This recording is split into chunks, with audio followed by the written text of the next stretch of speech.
The Monk, a Romance Part 2 by Matthew Gregory Lewis. Chapter 5.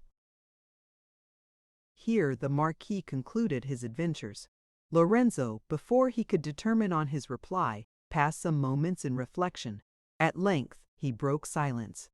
"Raymond," said he, taking his hand, "strict honor would oblige me to wash off in your blood the stain thrown upon my family, but the circumstances of your case forbid me to consider you as an enemy.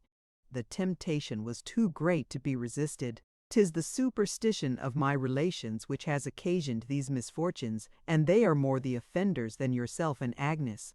What has passed between you cannot be recalled, but may yet be repaired by uniting you to my sister.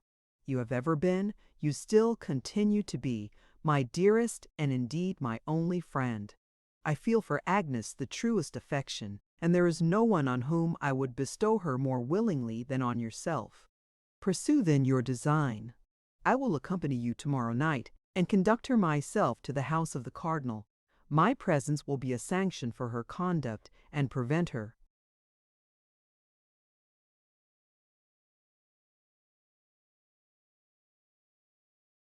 incurring blame by her flight from the convent." The Marquis thanked him in terms by no means deficient in gratitude.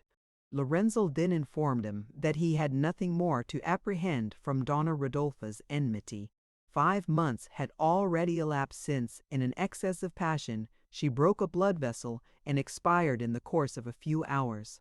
He then proceeded to mention the interests of Antonia.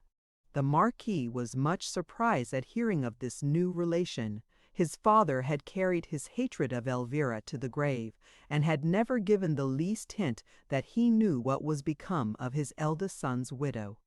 Don Raymond assured his friend that he was not mistaken in supposing him ready to acknowledge his sister-in-law and her amiable daughter. The preparations for the elopement would not permit his visiting them the next day, but in the meanwhile he desired Lorenzo to assure them of his friendship and to supply Elvira upon his account with any sums which she might want. This the youth promised to do as soon as her abode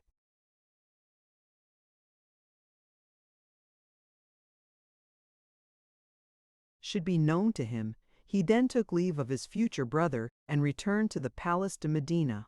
The day was already on the point of breaking when the Marquis retired to his chamber. Conscious that his narrative would take up some hours, and wishing to secure himself from interruption on returning to the hotel, he ordered his attendants not to sit up for him. Consequently, he was somewhat surprised on entering his anteroom to find Theodore established there. The page sat near a table with a pen in his hand, and was so totally occupied by his employment that he perceived not his lord's approach. The Marquis stopped to observe him. Theodore wrote a few lines, then paused and scratched out a part of the writing, then wrote again, smiled, and seemed highly pleased with what he had been about. At last he threw down his pen, sprang from his chair, and clapped his hands together joyfully.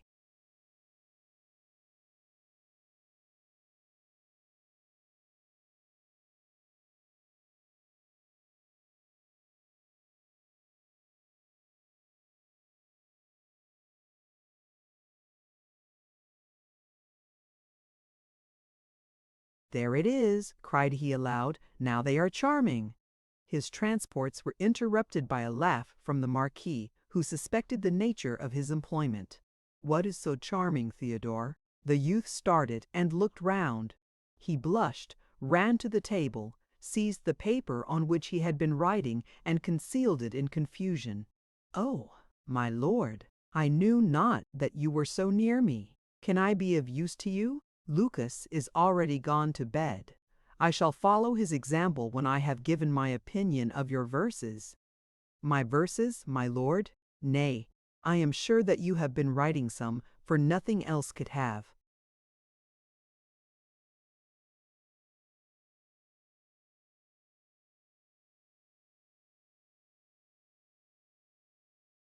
"Kept you awake till this time of the morning. Where are they, Theodore? I shall like to see your composition."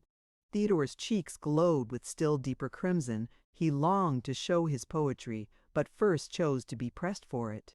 "Indeed, my lord, they are not worthy your attention." Not these verses, which you just now declared to be so charming. Come, come, let me see whether our opinions are the same. I promise that you shall find in me an indulgent critic." The boy produced his paper with seeming reluctance, but the satisfaction which sparkled in his dark, expressive eyes betrayed the vanity of his little bosom. The Marquis smiled while he observed the emotions of an heart as yet but little skilled in veiling its sentiments. He seated himself upon a sofa. Theodore, while hope and fear contended on his anxious countenance, waited with inquietude for his master's decision, while the Marquis read the following lines: "Love and age e'en, the night was dark, the wind blew cold. Anacreon, grown morose and old, sat by his fire and fed the cheerful flame. Suddenly the cottage door expands, and lo! before him Cupid stands, casts round a friendly glance, and greets him by his name. 'What is it, thou?' the startled sire in sullen tone exclaimed, while ire with crimson flushed his pale and wrinkled cheek. 'Wouldst thou again with amorous rage inflame my bosom? Steeled by age, vain boy, to pierce my breast thine arrows are too weak. What seek ye when this day are drear? No smiles or sports inhabit here, near did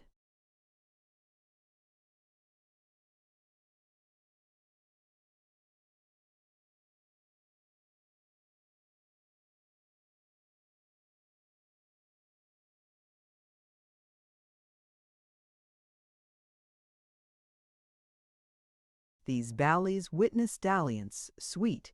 Eternal winter binds the plains. Age in my house despotic reigns, my garden boasts no flower, my bosom boasts no heat. Begone, and seek the blooming bower, where some ripe virgin courts thy power, or bid provoking dreams flit round her bed. On Damon's amorous breast repose, wanton on Chloe's lip of rose, or make her blushing cheek a pillow for thy head.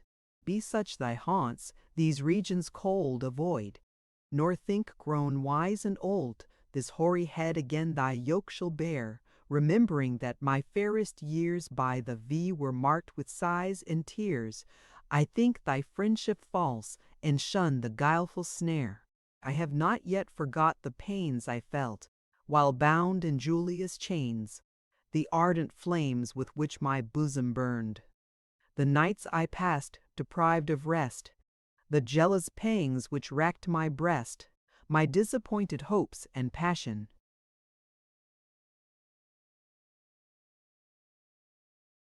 Unreturned, then fly and curse mine eyes no more. Fly from my peaceful cottage door. No day, no hour, no moment shalt thou stay. I know thy falsehood, scorn thy arts, distrust thy smiles, and fear thy darts. Traitor, begone, and seek some other to betray. Does age, old man, your wits confound? Replied the offended god, and frowned. His frown was sweet as is the virgin's smile. Do you to me these words address? To me, who do not love you less, though you my friendship scorn, and pleasures past revile. If one proud fair you chanced to find, and 100 other nymphs were kind, whose smiles might well for Julia's frowns atone, but such is man, his partial hand unnumbered favors writes on sand, but stamps one little fault on solid lasting stone.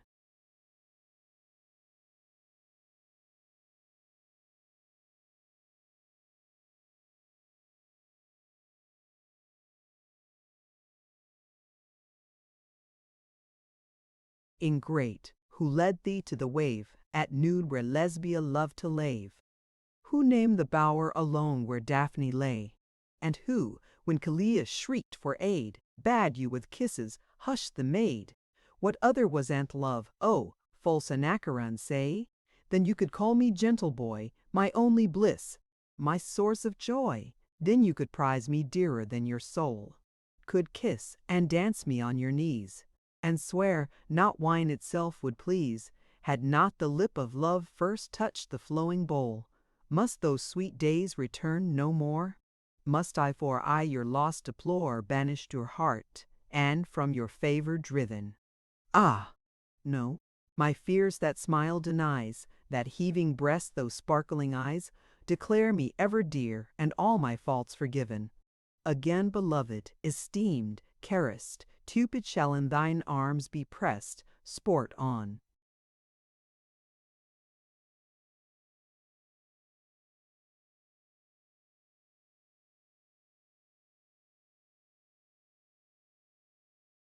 Thy knees or on thy bosom sleep, my torch thine age struck heart shall warm, my hand pale winter's rage disarm, and youth and spring shall here once more their revels keep.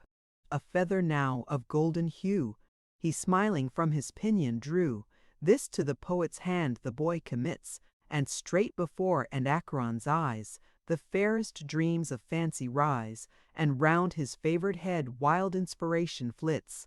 His bosom glows with amorous fire, eager. He grasps the magic lyre. Swift o'er the tuneful chords his fingers move. The feather plucked from Cupid's wing sweeps the too long neglected string, while soft Anacreon sings the power and praise of love.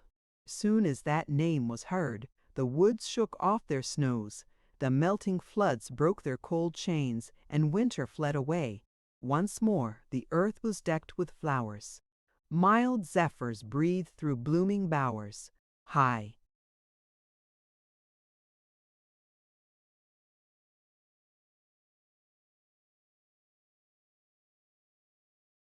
towered the glorious sun and poured the blaze of day.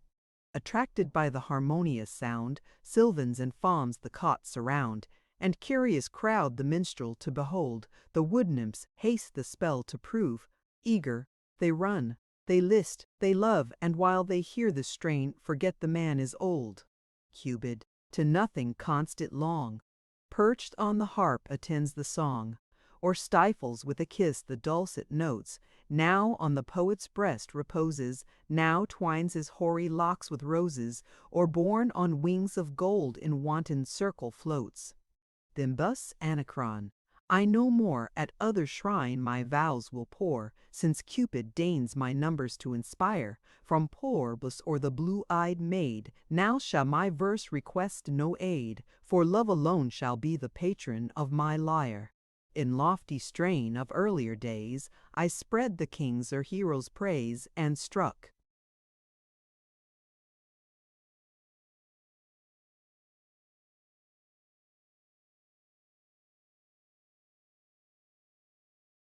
the martial chords with epic fire.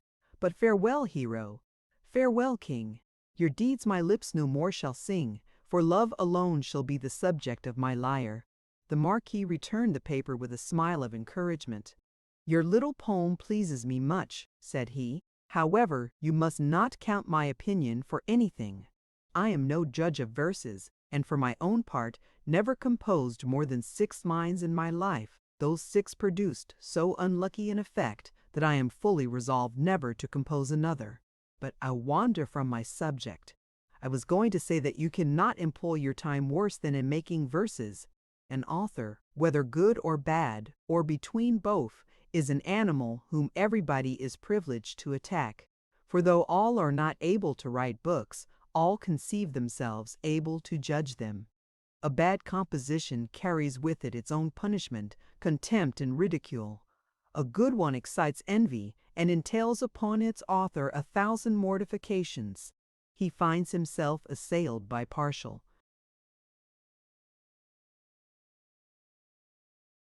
and ill-humored criticism. One man finds fault with the plan, another with the style, a third with the precept which it strives to inculcate. And they who cannot succeed in finding fault with the book employ themselves in stigmatizing its author. They maliciously rake out from obscurity every little circumstance which may throw ridicule upon his private character or conduct, and aim at wounding the man, since they cannot hurt the writer. In short, to enter the lists of literature is willfully to expose yourself to the arrows of neglect, ridicule, envy, and disappointment. Whether you write well or ill, be assured that you will not escape from blame. Indeed, this circumstance contains a young author's chief consolation. He remembers that Lope de Vega and Calderona had unjust and envious critics, and he modestly conceives himself to be exactly in their predicament. But I am conscious that all these sage observations are thrown away upon you. Authorship is a mania to conquer which no reasons are sufficiently strong, and you might as easily persuade me not to love as I persuade you not to.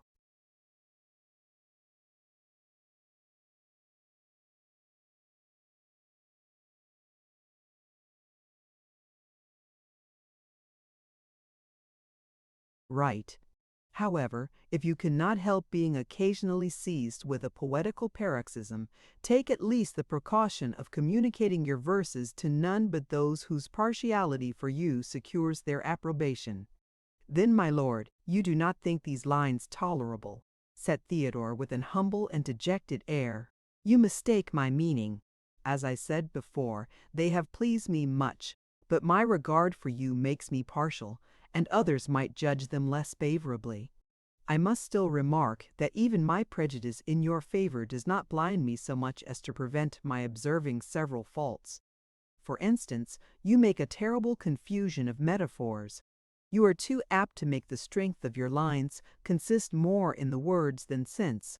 Some of the verses only seem introduced in order to rhyme with others, and most of the best ideas are borrowed from other poets, though possibly you are unconscious of the theft yourself. These faults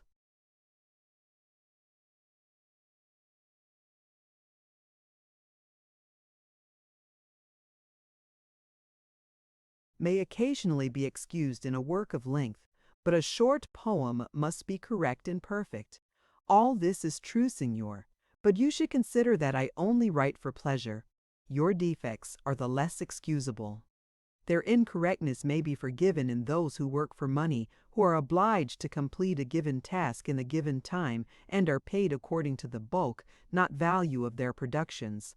But in those whom no necessity forces to turn author, who merely write for fame and have full leisure to polish their compositions, faults are unpardonable and merit the sharpest arrows of criticism. The Marquis rose from the sofa. The page looked discouraged and melancholy, and this did not escape his master's observation. However, added he, smiling, I think that these lines do you no discredit. Your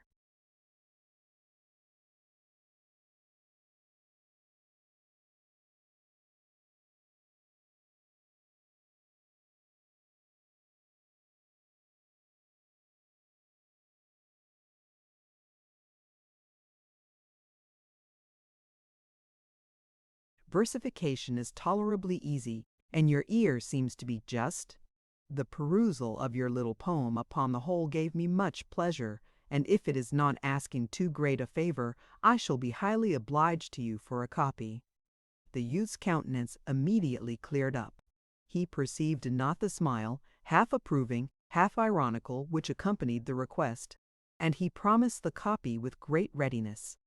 The Marquis withdrew to his chamber, much amused by the instantaneous effect produced upon Theodore's vanity by the conclusion of his criticism. He threw himself upon his couch. Sleep soon stole over him, and his dreams presented him with the most flattering pictures of happiness with Agnes. On reaching the Hotel de Medina, Lorenzo's first care was to inquire for letters. He found several waiting for him, but that which he sought was not amongst them. Leonela had found it impossible to write that evening. However,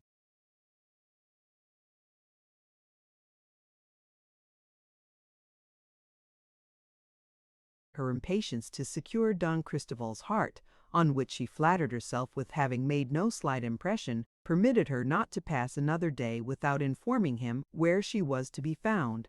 On her return from the Capuchin church, she had related to her sister with exultation how attentive and handsome Cavalier had been to her, as also how his companion had undertaken to plead Antonia's cause with the Marquis de las Sicianas. Elvira received this intelligence with sensations very different from those with which it was communicated. She blamed her sister's imprudence in confiding her history to an absolute stranger, and expressed her fears lest this inconsiderate step should prejudice the Marquis against her. the greatest of her apprehensions, she concealed in her own breast. She had observed with inquietude that at the mention of Lorenzo a deep blush spread itself over her daughter's cheek. The timid Antonia dared not to pronounce his name, without knowing wherefore she felt embarrassed when he was made the subject of discourse, and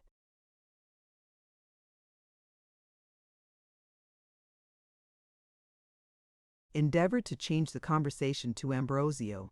Elvira perceived the emotions of this young bosom, and consequence, she insisted upon Leonella's breaking her promise to the cavaliers. A sigh, which on hearing this order escaped from Antonia, confirmed the wary mother in her resolution. Through this resolution, Leonella was determined to break. She conceived it to be inspired by envy, and that her sister dreaded her being elevated above her. Without imparting her design to anyone, she took an opportunity of dispatching the following note to Lorenzo. It was delivered to him as soon as he woke. Doubtless, Signor Don Lorenzo, you have frequently accused me of ingratitude and forgetfulness, but on the word of a virgin, it was out of my power to perform my promise yesterday. I know not in what words to inform you how strange a reception my sister gave your kind wish to visit her. She is an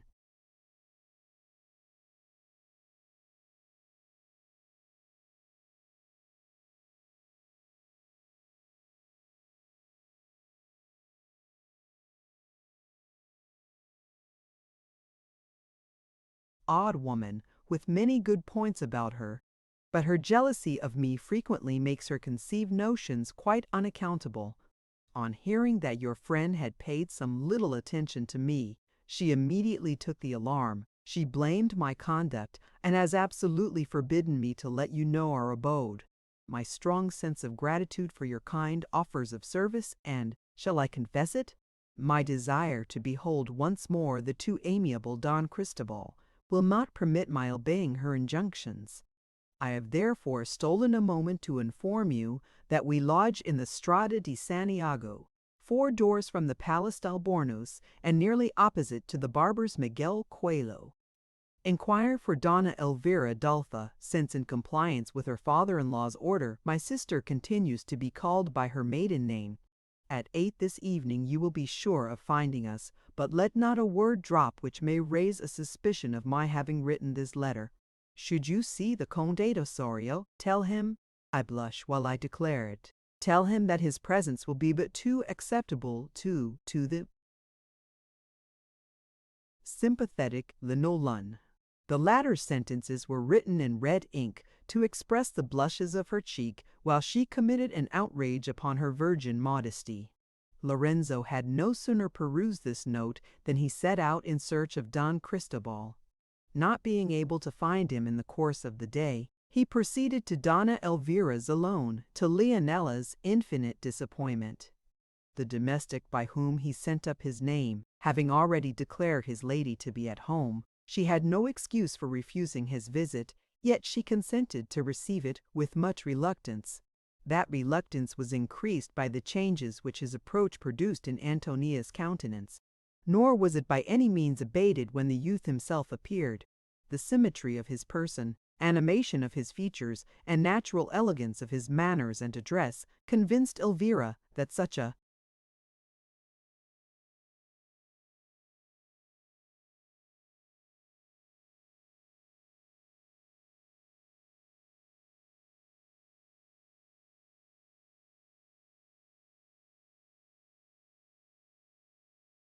guess must be dangerous for her daughter. She resolved to treat him with distant politeness, to decline his services with gratitude for the tender of them, and to make him feel, without offense, that his future visits would be far from acceptable. On his entrance he found Elvira, who was indisposed, reclining upon a sofa. Antonia sat by her embroidery frame, and Leonella, in a pastoral dress, held Montemayor's Diana. In spite of her being the mother of Antonia, Lorenzo could not help expecting to find in Elvira Leonella's true sister, and the daughter of as honest a painstaking shoemaker as any in Cordova. A single glance was sufficient to undeceive him. He beheld a woman whose features, though impaired by time and sorrow, still bore the marks of distinguished beauty, A serious dignity reigned upon her countenance, but was tempered by a grace and sweetness which rendered her truly enchanting. Lorenzo fancied that she must have resembled her daughter in her youth, and readily excused the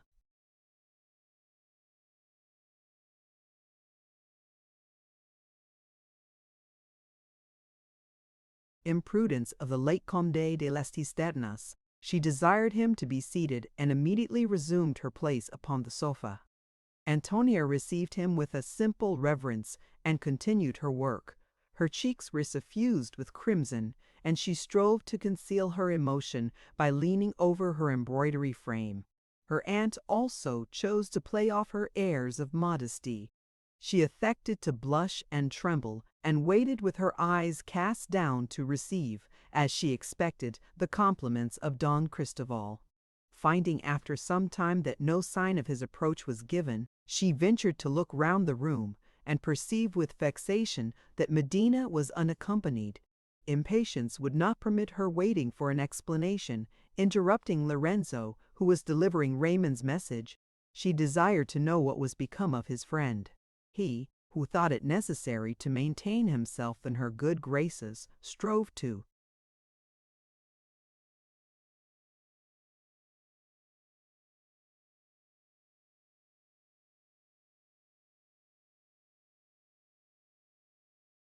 console her under her disappointment by committing a little violence upon truth. "Ah, Signora," he replied in a melancholy voice, "how grieved will he be at losing this opportunity of paying you his respects! A relation's illness has obliged him to quit Madrid in haste, but on his return he will doubtless seize the first moment with transport to throw himself at your feet." As he said this, his eyes met those of Elvira. She punished his falsehood sufficiently by darting at him a look expressive of displeasure and reproach. Neither did the deceit answer his intention. Vexed and disappointed, Leonela rose from her seat and retired in dudgeon to her own apartment. Lorenzo hastened to repair the fault which had injured him in Elvira's opinion. He related his conversation with the Marquis respecting her. He assured her that Raymond was prepared to acknowledge her for his brother's widow, and that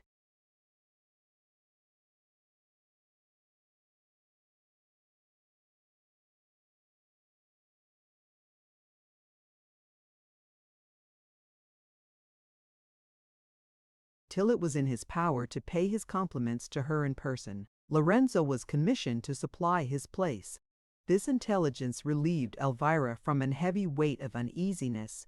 She had now found a protector for the fatherless Antonia, for whose future fortunes she had suffered the greatest apprehensions.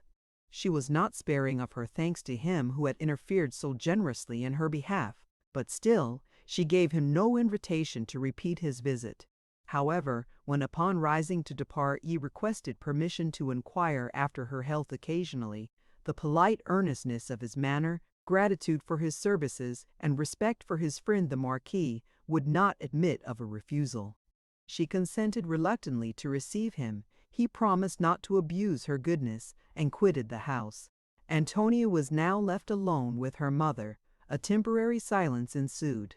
Both wished to speak upon the same subject, but neither knew how to introduce it.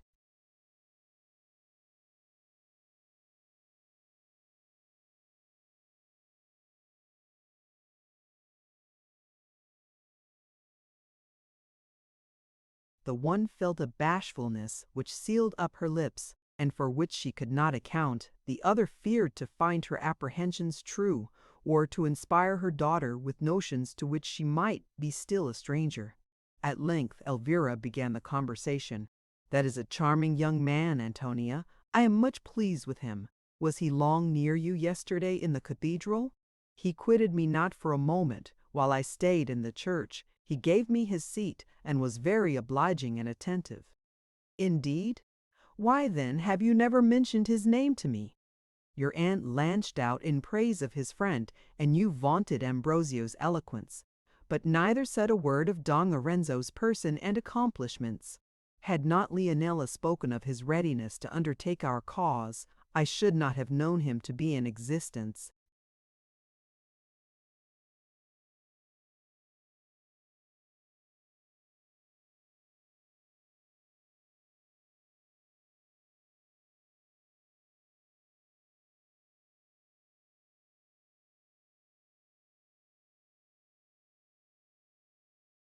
She paused. Antonia colored but was silent. Perhaps you judge him less favorably than I do. In my opinion, his figure is pleasing, his conversation sensible, and manners engaging. Still, he may have struck you differently. You may think him disagreeable and— Disagreeable? Oh, dear mother, how should I possibly think him so? I should be very ungrateful were I not sensible of his kindness yesterday, and very blind if his merits had escaped me. His figure is so graceful, so noble, his manners so gentle, yet so manly. I never yet saw so many accomplishments united in one person, and I doubt whether Madrid can produce his equal. Why then were you so silent in praise of this Phoenix of Madrid? Why was it concealed from me that his society had afforded you pleasure? In truth, I know not. You ask me a question which I cannot resolve myself. I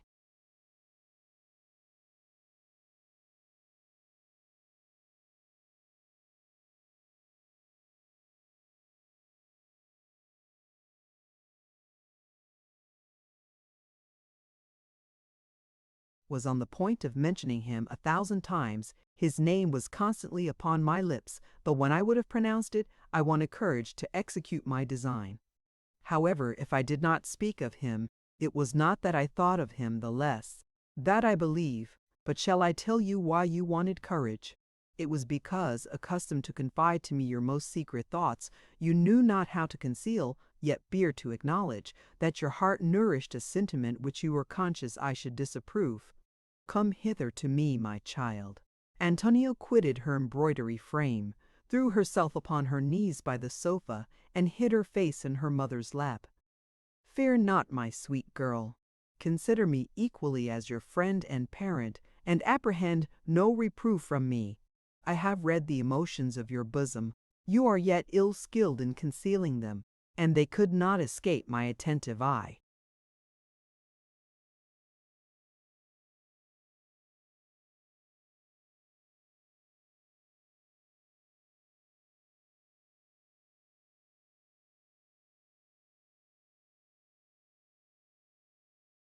This Lorenzo is dangerous to your repose. He has already made an impression upon your heart. 'Tis true that I perceive easily that your affection is returned, but what can be the consequences of this attachment? You are poor and friendless, my Antonia. Lorenzo is the heir of the Duke of Medina Celi. Even should himself mean honorably, his uncle never will consent to your union, nor without that uncle's consent will I. By sad experience, I know what sorrows she must endure who marries into a family unwilling to receive her. Then struggle with your affection. Whatever pains it may cost you, strive to conquer it. Your heart is tender and susceptible. It has already received a strong impression, but when once convinced that you should not encourage such sentiments, I trust that you have sufficient fortitude to drive them from your bosom. Antonia kissed her hand and promised implicit obedience. Elvira then continued,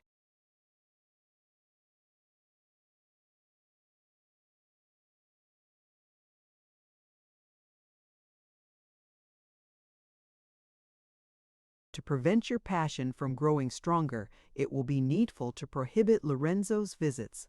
The service which he has rendered me permits not my forbidding them positively, but unless I judge too favorably of his character, he will discontinue them without taking offense if I confess to him my reasons and throw myself entirely on his generosity. The next time that I see him, I will honestly avow to him the embarrassment which his presence occasions. How say you, my child? Is not this measure necessary? Antonia subscribed to everything without hesitation, though not without regret. Her mother kissed her affectionately and retired to bed. Antonia followed her example, and vowed so frequently never more to think of Lorenzo that till sleep closed her eyes, she thought of nothing else. While this was passing at Elvira's, Lorenzo hastened to rejoin the Marquise. Everything was ready for the second elopement of Agnes, and at 12 the two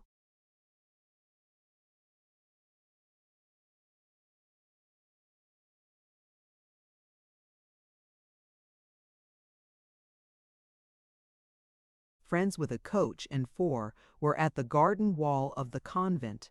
Don Raymond drew out his key and unlocked the door. They entered and waited for some time in expectation of being joined by Agnes. At length the Marquis grew impatient, beginning to fear that his second attempt would succeed no better than the first. He proposed to reconnoiter the convent. The friends advanced towards it. Everything was still and dark. The prioress was anxious to keep the story a secret, fearing lest the crime of one of its members should bring disgrace upon the whole community, or that the interposition of powerful relations should deprive her vengeance of its intended victim. She took care, therefore, to give the lover of Agnes no cause to suppose that his design was discovered, and his mistress on the point of suffering the punishment of her fault. The same reason made her reject the idea of arresting the unknown seducer in the garden. Such a proceeding would have created much disturbance, and the disgrace of her convent would have been noised about Madrid. She contented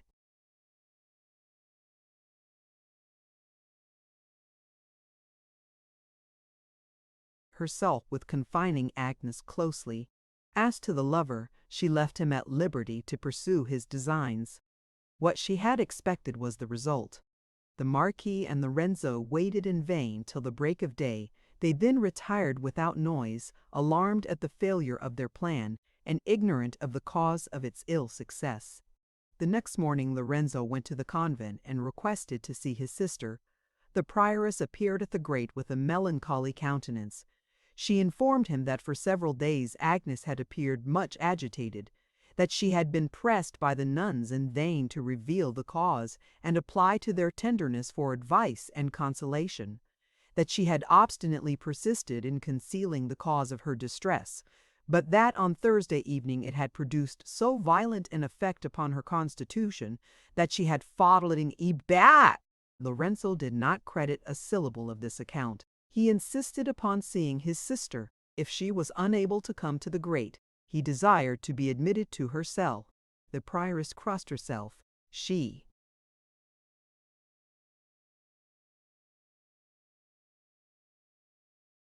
was shocked at the very idea of a man's profane eye pervading the interior of her holy mansion, and professed herself astonished that Lorenzo could think of such a thing. She told him that his request could not be granted, but that if he returned the next day, she hoped that her beloved daughter would then be sufficiently recovered to join him at the parlor grate. With this answer Lorenzo was obliged to retire, unsatisfied and trembling for his sister's safety. He returned the next morning at an early hour. Agnes was worse. The physician had pronounced her to be in imminent danger. She was ordered to remain quiet, and it was utterly impossible for her to receive her brother's visit.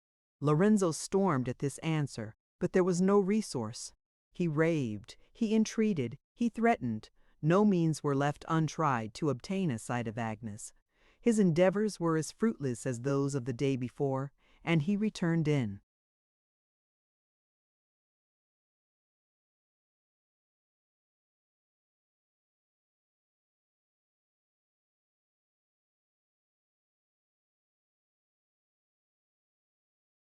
Despair to the Marquis. On his side, the latter had spared no pains to discover what had occasioned his plot to fail.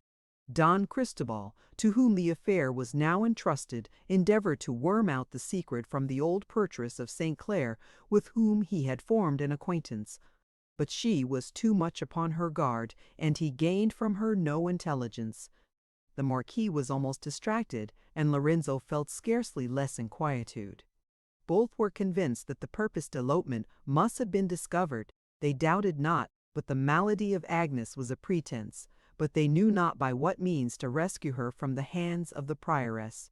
Regularly every day did Lorenzo visit the convent, as regularly was. He informed that his sister rather grew worse than better. Certain that her indisposition was feigned, these accounts did not alarm him, but his ignorance of her fate and of the motives which induced the prioress to keep her from him excited the most serious uneasiness. He was still uncertain what steps he ought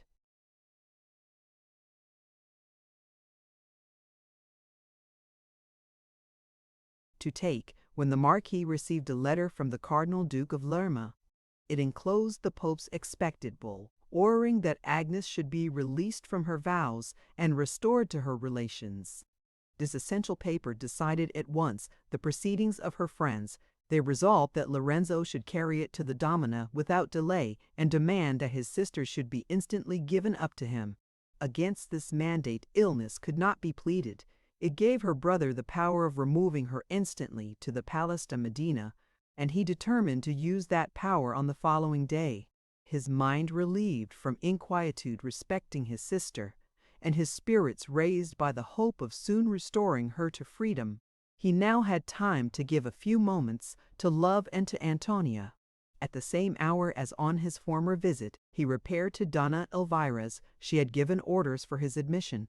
As soon as he was announced, her daughter retired with Leonela, and when he entered the chamber, he found the lady of the house alone. She received him with less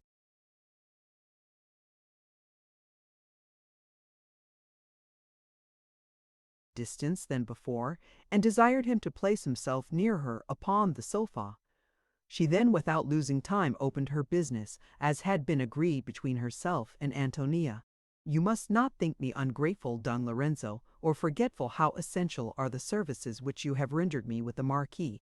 I feel the weight of my obligations. Nothing under the sun should induce my taking the step to which I am now compelled, but the interest of my child, of my beloved Antonia.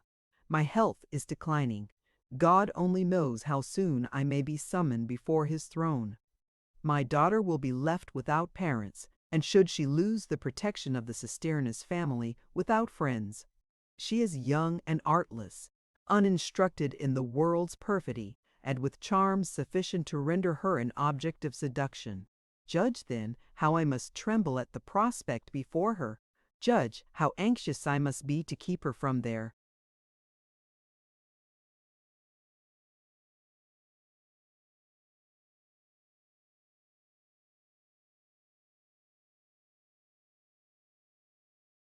Society who may excite the yet dormant passions of her bosom. You are amiable, Don Lorenzo. Antonia has a susceptible, a loving heart, and is grateful for the favors conferred upon us by your interference with the Marquis. Your presence makes me tremble.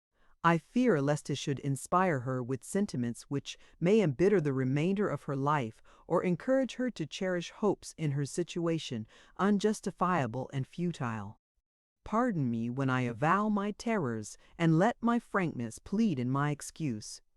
I cannot forbid you my house, for gratitude restrains me. I can only throw myself upon your generosity, and entreat you to spare the feelings of an anxious, of a doting mother. Believe me when I assure you that I lament the necessity of rejecting your acquaintance. But there is no remedy, and Antonia's interest obliges me to beg you to forbear your visits. By complying with my request, you will increase the esteem which I already feel for you, and of which everything convinces me that you are truly deserving. Your frankness charms me, replied Lorenzo. You shall find that in your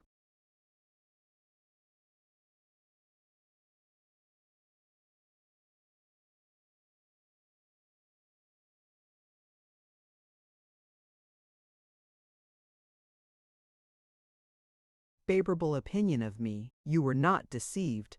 Yet I hope that the reasons, now in my power to allege, will persuade you to withdraw a request which I cannot obey without infinite reluctance.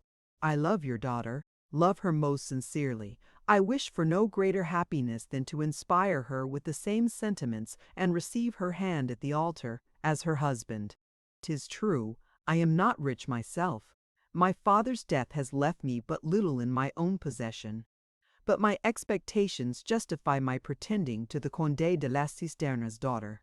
He was proceeding, but Elvira interrupted him. Ah, Don Lorenzo, you forget in that pompous title the meanness of my origin. You forget that I have now passed 14 years in Spain, disavowed by my husband's family, and existing upon a stipend barely sufficient for the support and education of my daughter. Nay, I have even been neglected by most of my own relations, who out of envy affect to doubt the reality of my marriage. My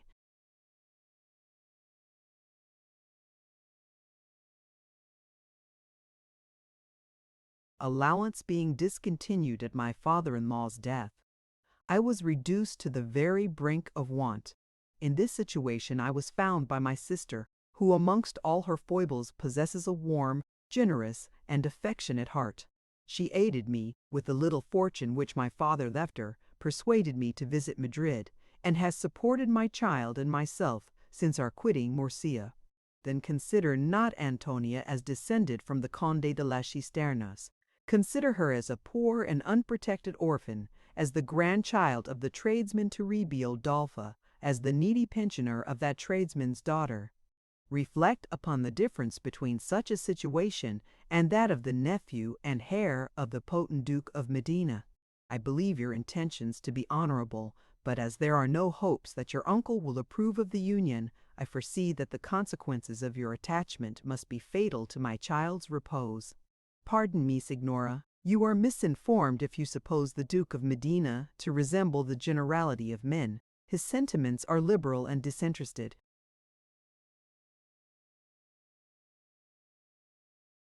He loves me well, and I have no reason to dread his forbidding the marriage when he perceives that my happiness depends upon Antonia. But supposing him to refuse his sanction, what have I still to fear? My parents are no more. My little fortune is in my own possession. It will be sufficient to support Antonia, and I shall exchange for her hand Medina's dukedom without one sigh of regret. You are young and eager.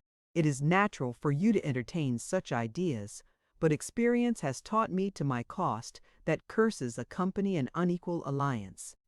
I married the Conde de las Cisternas in opposition to the will of his relations.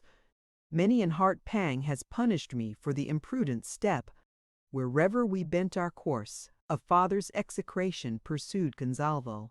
Poverty overtook us, and no friend was near to relieve our wants. Still our mutual affection existed, but alas, not without interruption. Accustomed to wealth and ease, ill could my husband support the transition to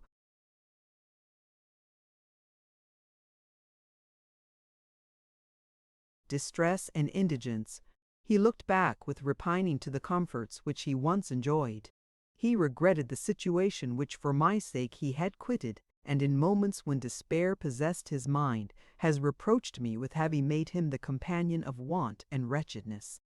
He has called me his bane, the source of his sorrows, the cause of his destruction. Ah, God! He little knew how much keener were my own heart's reproaches. He was ignorant that I suffered trebly for myself, for my children, and for him. 'Tis true that his anger seldom lasted long. His sincere affection for me soon revived in his heart, and then his repentance for the tears which he had made me shed tortured me even more than his reproaches. He would throw himself on the ground, implore my forgiveness in the most frantic terms, and load himself with curses for being the murderer of my repose. Taught by experience that an union contracted against the inclinations of families on either side must be unfortunate, I will save my daughter from those miseries which I have suffered, without your uncle's consent. While I live, she never shall be yours. Undoubtedly, he will disapprove of the union. His power is immense, and Antonia shall not be exposed to his anger and persecution. His persecution?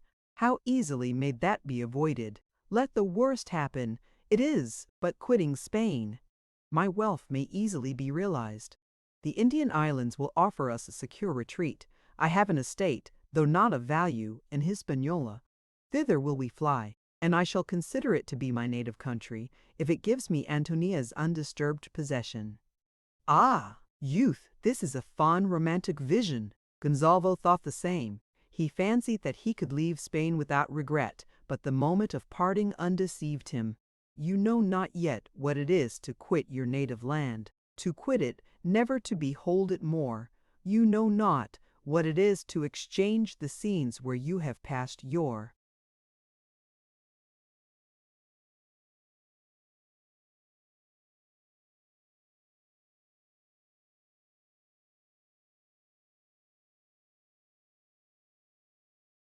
infancy for unknown realms and barbarous climates.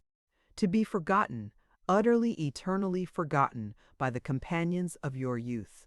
To see your dearest friends, the fondest objects of your affection, perishing with diseases incidental to Indian atmospheres, and find yourself unable to procure for them necessary assistance. I have felt all this. My husband and two sweet babes found their graves in Cuba. Nothing would have saved my young Antonia but my sudden return to Spain. Ha! Don Lorenzo, could you conceive what I suffered during my absence? Could you know how sorely I regretted all that I left behind, and how dear to me was the very name of Spain? I envied the winds which blew towards it, and when the Spanish sailor chanted some well-known air as he passed my window, tears filled my eyes while I thought upon my native land. Gonzalo, too, my husband. Elvira paused, her voice faltered, and she concealed her face with her handkerchief. After a short silence, she rose from the sofa and proceeded.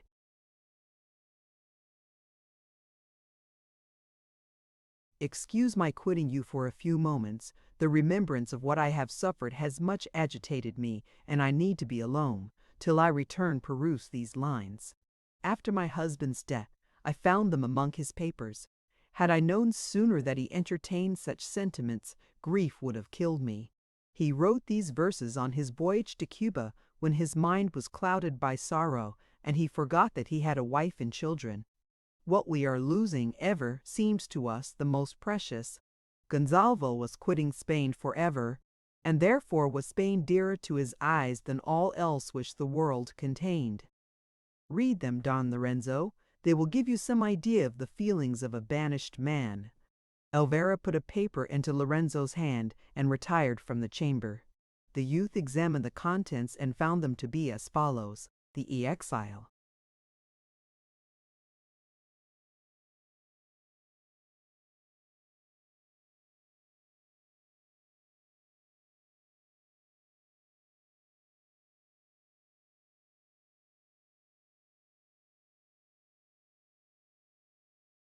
Farewell, O native Spain, farewell forever.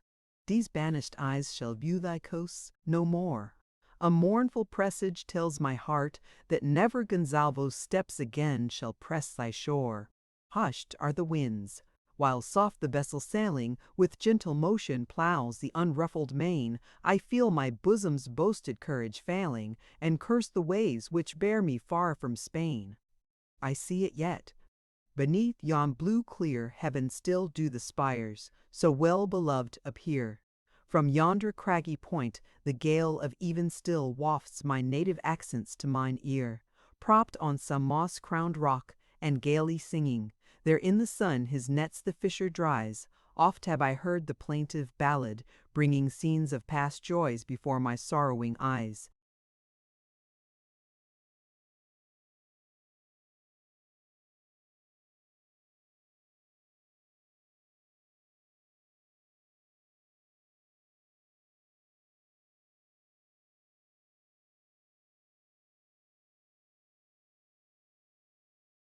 Ah, happy swain!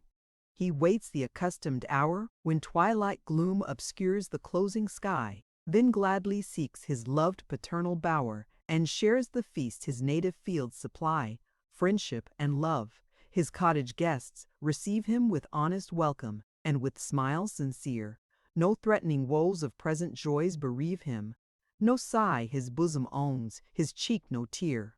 Ah, happy swain! Such bliss to me denying, fortune thy lot with envy bids me view.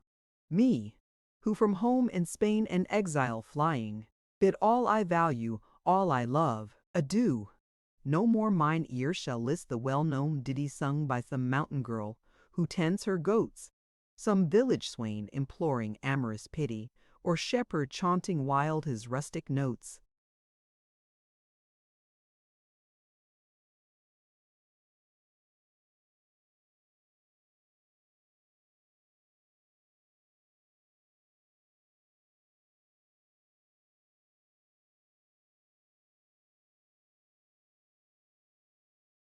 No more my arms, a parent's fond embraces, no more my heart domestic calm must know. Far from these joys, with sighs which memory traces, to sultry skies and distant climes I go, where Indian suns engender new diseases, where snakes and tigers breed. I bend my way to brave the feverish thirst. No art appeases the yellow plague and madding blaze of day, but not to feel slow pangs consume my liver, to die by piecemeal in the bloom of age, my boiling blood drank by insatiate fever, and brain delirious with the day star's rage, can make me know such grief, as thus to sever, with many a bitter sigh, to feel, that to foul, at to wails, that to wathered. Ah me, how oft will fancy's spells in slumber recall my native country to my mind, how oft regret will bid me sadly number each lost delight and dear friend left behind. Wild Murcia's vales, and moved romantic bowers, the river on whose banks a child I played, my castle's antient halls, its frowning towers, each much regretted wood, and well-known glade, dreams of the land where all my wishes centre, thy scenes, which I am doomed no more to know, full oft shall memory trace, my soul's tormentor, and turn each pleasure past to present woe. But lo, the sun beneath the waves retires. Night speeds apace her empire to restore. Clouds from my sight obscure the village spires, now seen but faintly, and now seen no more.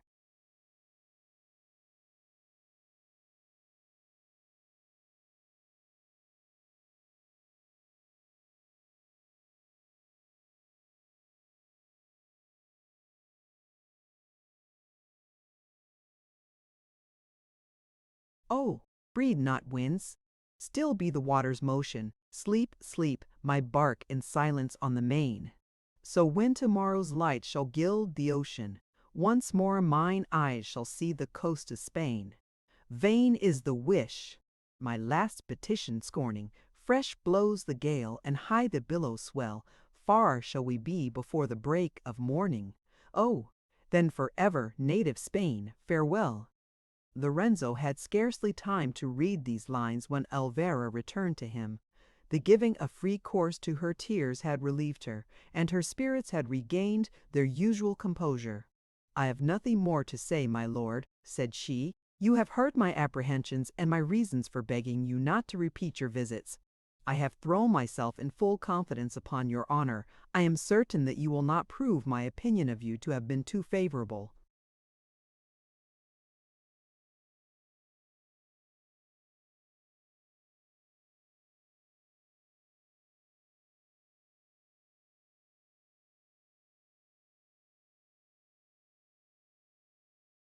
But one question more, Signora, and I leave you.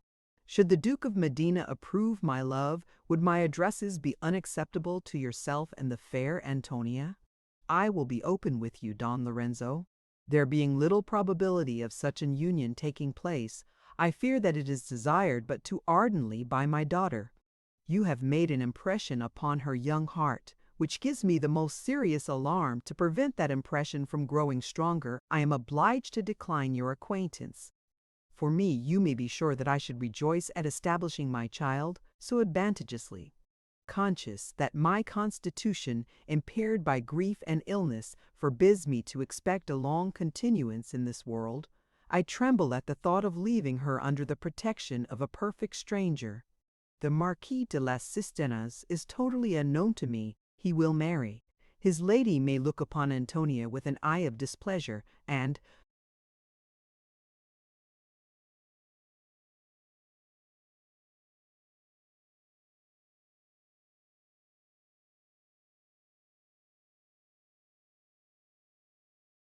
deprive her of her only friend. Should the Duke, your uncle, give his consent, you need not doubt obtaining mine and my daughter's, but without his, hope not for ours. At all events, whatever steps you may take, whatever may be the Duke's decision, till you know it, let me beg your forbearing to strengthen by your presence Antonia's prepossession. If the sanction of your relations authorizes your addressing her as your wife, my doors fly open to you. If that sanction is refused, be satisfied to possess my esteem and gratitude, but remember that we must meet no more." Lorenzo promised reluctantly to conform to this decree, but he added that he hoped soon to obtain that consent which would give him a claim to the renewal of their acquaintance. He then explained to her why the Marquis had not called in person, and made no scruple of confiding to her his sister's history. He concluded by saying that he hoped to set Agnes at liberty the next day, and that as soon as Don Raymond's fears were quieted upon this subject, he would lose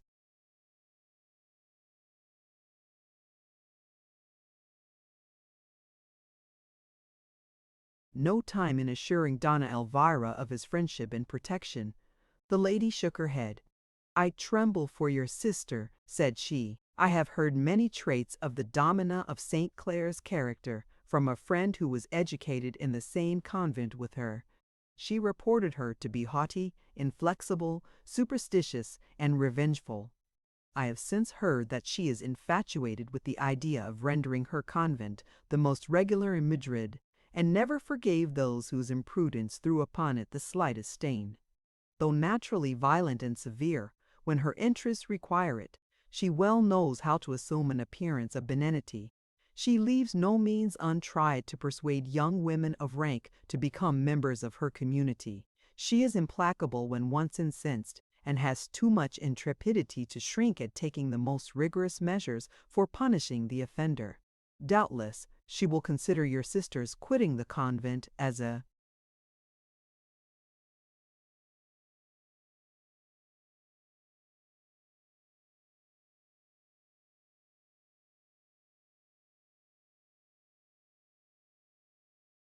disgrace thrown upon it. She will use every artifice to avoid obeying the mandate of His Holiness, and I shudder to think that Donna Agnes is in the hands of this dangerous woman." Lorenzo now rose to take leave.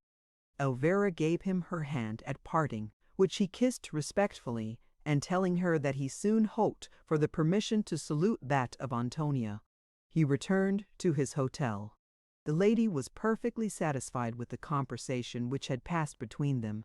She looked forward with satisfaction to the prospect of his becoming her son-in-law, but prudence bade her conceal from her daughter's knowledge the flattering hopes which herself now ventured to entertain. Scarcely was a day, and already Lorenzo was at the convent of St. Clair, furnished with the necessary mandate. The nuns were at matins. He waited impatiently for the conclusion of the service, and at length the prioress appeared.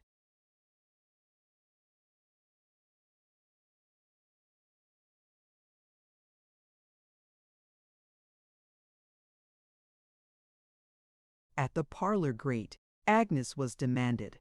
The old lady replied, with a melancholy air, that the dear child's situation grew hourly more dangerous, that the physicians despaired of her life, but that they had declared the only chance for her recovery to consist in keeping her quiet, and not to permit those to approach her whose presence was likely to agitate her.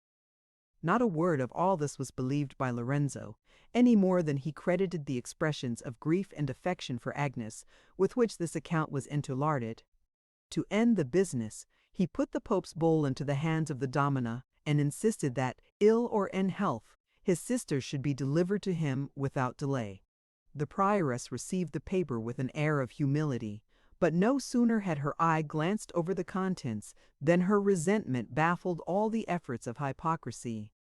A deep crimson spread itself over her face, and she darted upon Lorenzo looks of rage and menace.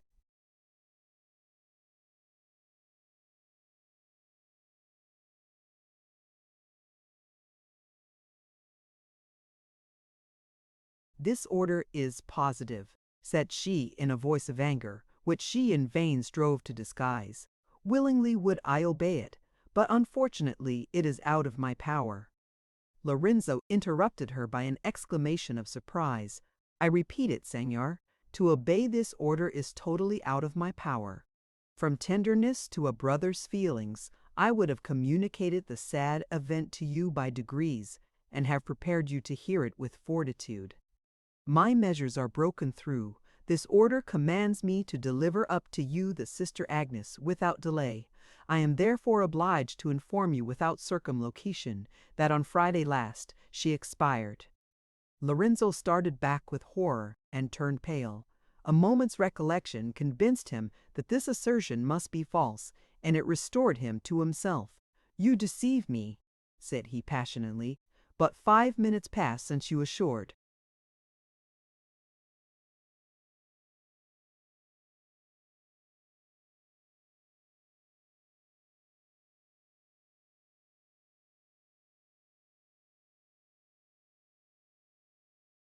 me that though ill she was still alive. Produce her this instant. See her I must and will, and every attempt to keep her from me will be unavailing.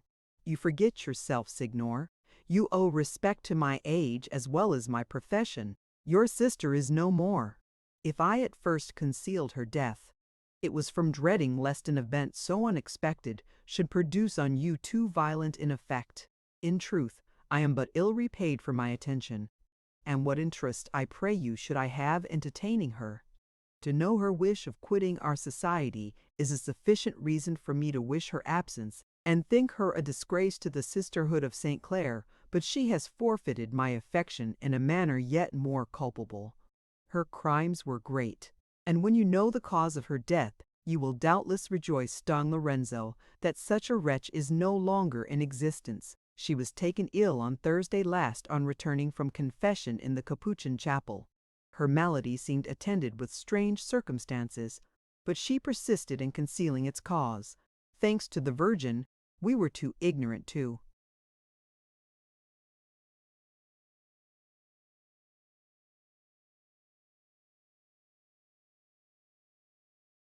suspect it. Judge, then, what must have been our consternation, our horror, when she was delivered the next day of a stillborn child, whom she immediately followed to the grave. How, Signor, is it possible that your countenance expresses no surprise, no indignation? Is it possible that your sister's infamy was known to you, and that still she possessed your affection? In that case, you have no need of my compassion. I can say nothing more, except to repeat my inability of obeying the orders of His Holiness. Agnes is no more. And to convince you that what I say is true, I swear by our blessed Savior that 3 days have passed since she was buried.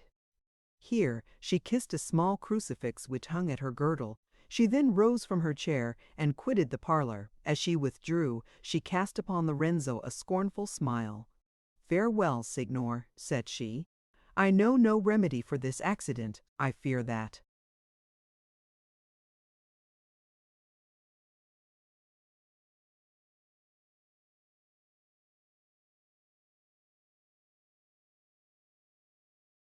Even a second bull from the Pope will not procure your sister's resurrection.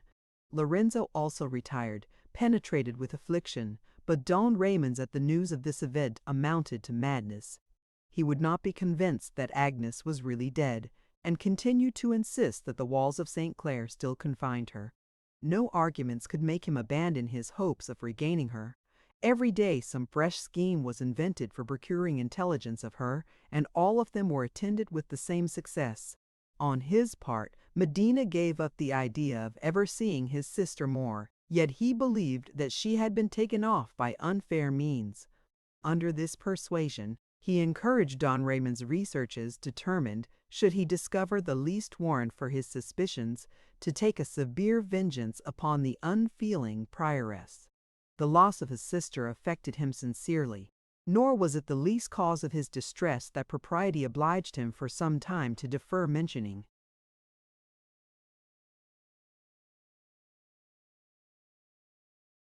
Antonia to the Duke. In the meanwhile, his emissaries constantly surrounded Elvira's door. He had intelligence of all the movements of his mistress, as she never failed every Thursday to attend a sermon in the Capuchin cathedral. He was secure of seeing her once a week, though in compliance with his promise, he carefully shunned her observation. Thus 2 long months passed away. Still no information was procured of Agnes. All but the Marquis credited her death, and now Lorenzo determined to disclose his sentiments to his uncle. He had already dropped some hints of his intention to marry. They had been as favorably received as he could expect, and he harbored no doubt of the success of his application.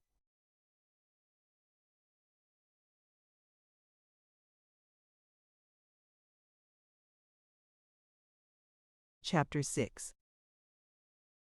The burst of transport was past. Ambrosio's lust was satisfied. Pleasure fled, and shame usurped her seat in his bosom. Confused and terrified at his weakness, he drew himself from Matilda's arms. His perjury presented itself before him. He reflected on the scene which had just been acted, and trembled at the consequences of a discovery. He looked forward with horror. His heart was despondent, and became the abode of satiety and disgust. He avoided the eyes of his partner in frailty. A melancholy silence prevailed, during which both seemed busied with disagreeable reflections. Matilda was the first to break it. She took his hand gently and pressed it to her burning lips. "Ambrosio!" she murmured in a soft and trembling voice. The abbot started at the sound. He turned his eyes upon Matilda's. They were filled with tears. Her cheeks were covered with blushes, and her supplicating.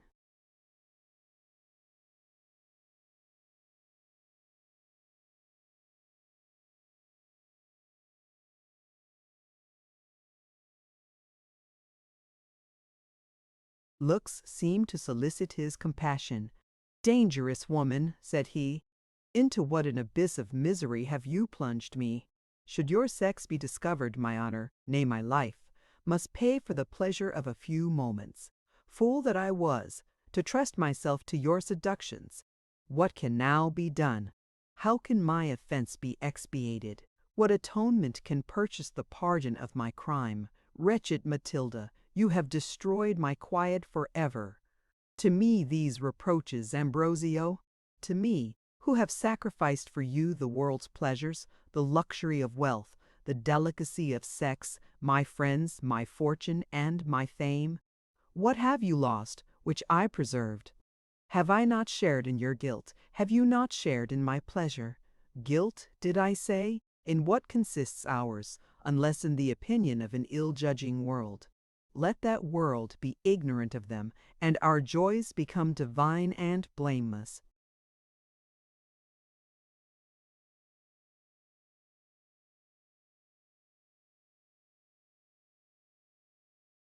Unnatural were your vows of celibacy. Man was not created for such a state, and were love a crime, God never would have made it so sweet, so irresistible.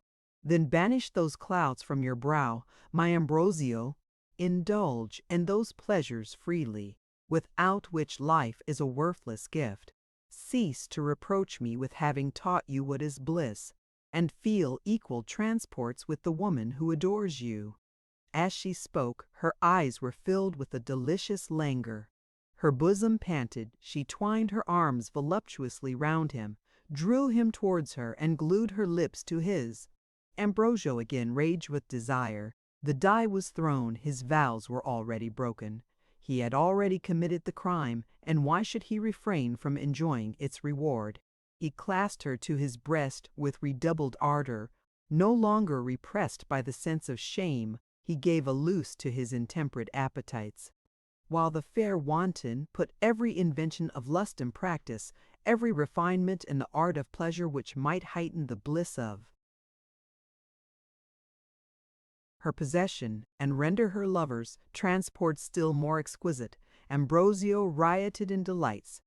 Till then unknown to him, swift fled the night, and the morning blushed to behold him still clasped in the embraces of Matilda. Intoxicated with pleasure, the monk rose from the siren's luxurious couch. He no longer reflected with shame upon his incontinence, or dreaded the vengeance of offended heaven. His only fear was lest death should rob him of enjoyments for which his long fast had only given a keener edge to his appetite. Matilda was still under the influence of poison, and the voluptuous monk trembled less for his preserver's life than his concubine's. Deprived of her, he would not easily find another mistress with whom he could indulge his passion so fully and so safely. He therefore pressed her with earnestness to use the means of preservation which she had declared to be in her possession. "Yes," replied Matilda, Since you have made me feel that life is valuable, I will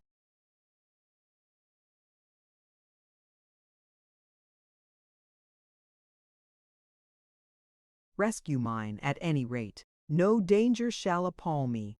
I will look upon the consequences of my action boldly, nor shudder at the horrors which they present. I will think my sacrifice scarcely worthy to purchase your possession, and remember that a moment passed in your arms in this world pays an age of punishment in the next. But before I take this step, Ambrosio, give me your solemn oath never to inquire by what means I shall preserve myself. He did so in a manner the most binding. I thank you, my beloved. This precaution is necessary, for though you know it not, you are under the command of vulgar prejudices. The business on which I must be employed this night might startle you from its singularity, and lower me in your opinion. Tell me, are you possessed of the key of the low door on the western side of the garden, the door which opens into the burying ground common to us, and the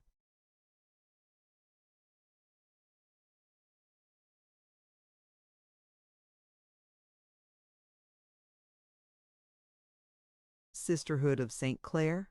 I have not the key, but can easily procure it. You have only this to do. Admit me into the burying ground at midnight. Watch while I descend into the vaults of St. Clare, lest some prying eye should observe my actions. Leave me there alone for an hour, and that life is safe which I dedicate to your pleasures. To prevent creating suspicion, do not visit me during the day. Remember the key, and that I expect you before 12. Hark! I hear steps approaching. Leave me, I will pretend to sleep. The friar obeyed and left the cell. As he opened the door, Father Pablos made his appearance. I come, said the latter, to inquire after the health of my young patient. Hush, replied Ambrosio, laying his finger upon his lip. Speak softly, I am just come from him. He has fallen into a profound slumber, which doubtless will be.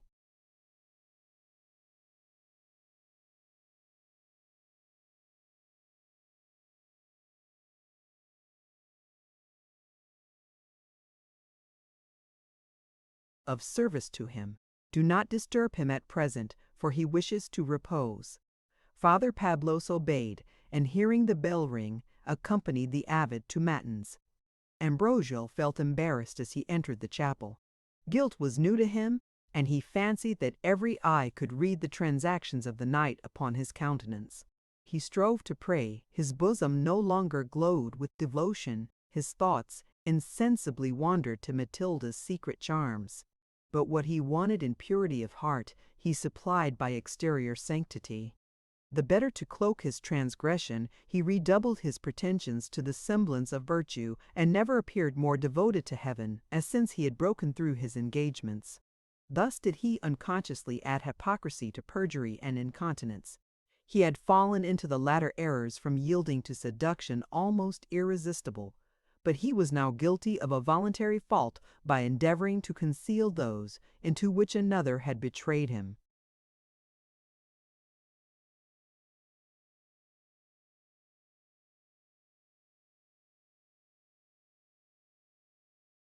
The matins concluded, Ambrosio retired to his cell. The pleasures which he had just tasted for the first time were still impressed upon his mind.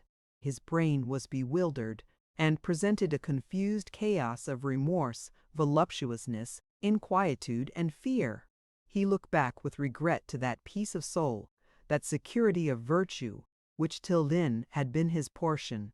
He had indulged in excesses whose very idea but 24 hours before he had recoiled at with horror. He shuddered at reflecting that a trifling indiscretion on his part, or on Matilda's, would overturn that fabric of reputation which it had cost him 30 years to erect, and render him the abhorrence of that people of whom he was then the idol. Conscience painted to him in glaring colors his perjury and weakness. Apprehension magnified to him the horrors of punishment, and he already fancied himself in the prisons of the Inquisition. To these tormenting ideas succeeded Matilda's beauty, and those delicious lessons which, once learnt, can never be forgotten. A single glance thrown upon these reconciled him with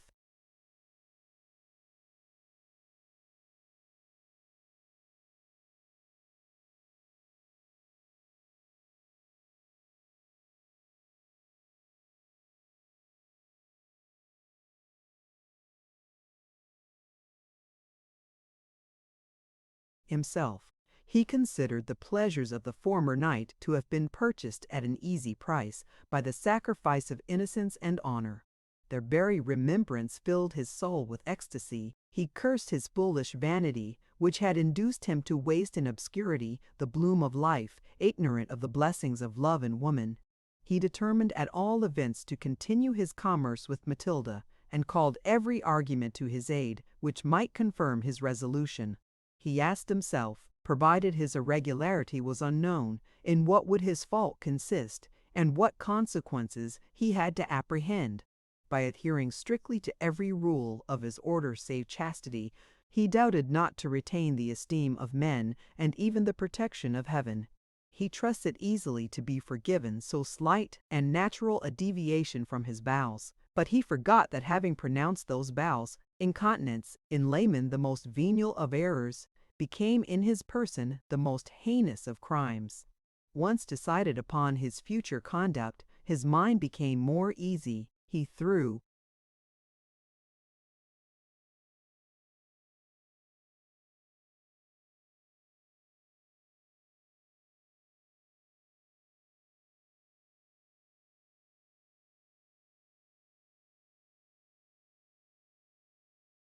himself upon his bed, and strove by sleeping to recruit his strength, exhausted by his nocturnal excesses. He awoke refreshed and eager for a repetition of his pleasures. Obedient to Matilda's order, he visited not her cell during the day. Father Pablos mentioned in the refectory that Rosario had at length been prevailed upon to follow his prescription, but that the medicine had not produced the slightest effect, and that he believed no mortal skill could rescue him from the grave. With this opinion the abbot agreed, and affected to lament the untimely fate of a youth whose talents had appeared so promising. The night arrived. Ambrosio had taken care to procure from the porter the key of the low door opening into the cemetery. Furnished with this, when all was silent in the monastery, he quitted his cell and hastened to Matilda's. She had left her bed and was dressed before his arrival. "I have been expecting you with impatience," said she. "My life depends upon."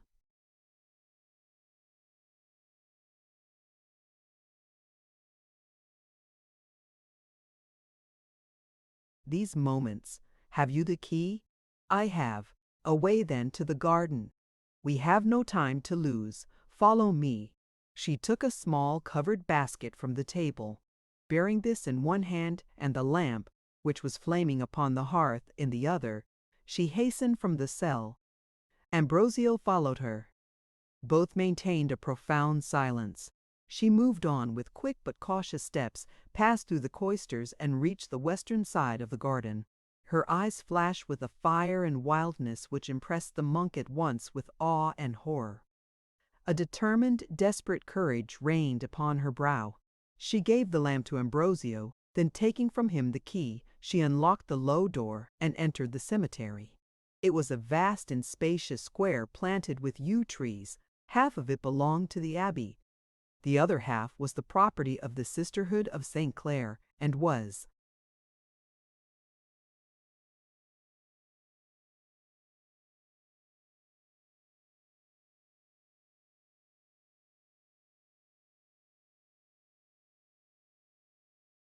protected by a roof of stone.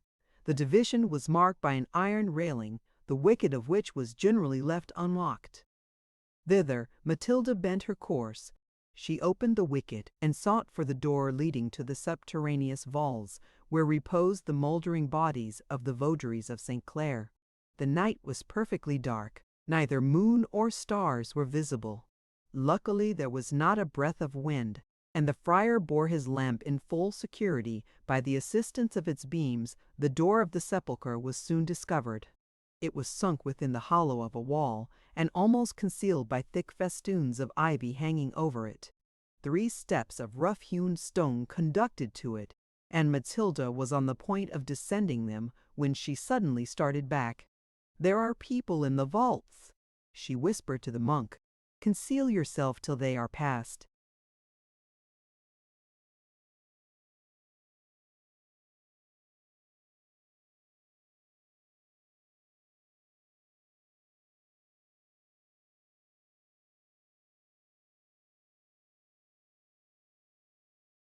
She took refuge behind a lofty and magnificent tomb, erected in honor of the convent's foundress.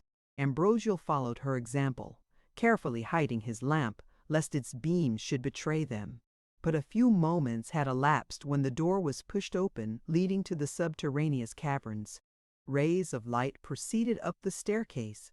They enabled the concealed spectators to observe two females dressed in religious habits, who seemed engaged in earnest conversation.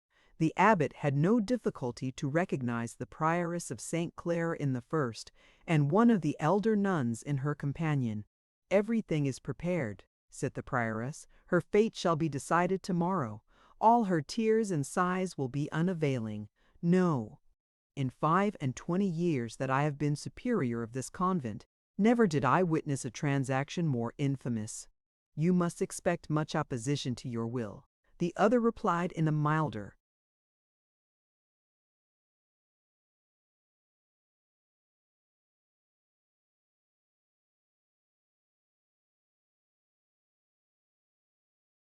voice. "Agnes has many friends in the convent, and in particular the Mother St. Ursula will espouse her cause most warmly. In truth, she merits to have friends, and I wish I could prevail upon you to consider her youth and her peculiar situation. She seems sensible of her fault. The excess of her grief proves her penitence, and I am convinced that her tears flow more from contrition than fear of punishment. Reverend Mother, would you be persuaded to mitigate the severity of your sentence? Would you but deign to overlook this first transgression? I offer myself as the pledge of her future conduct." "Overlook it, say you? Mother Camilla, you amaze me." "What?" "After disgracing me in the presence of Madrid's idol, of the very man on whom I most wish to impress an idea of the strictness of my discipline? How despicable must I have appeared to the reverend abbot! No, mother, no! I never can forgive the insult. I cannot better convince Ambrosio that I abhor such crimes than by punishing that of Agnes with all the rigor of which our severe laws admit. Cease, then, your supplications.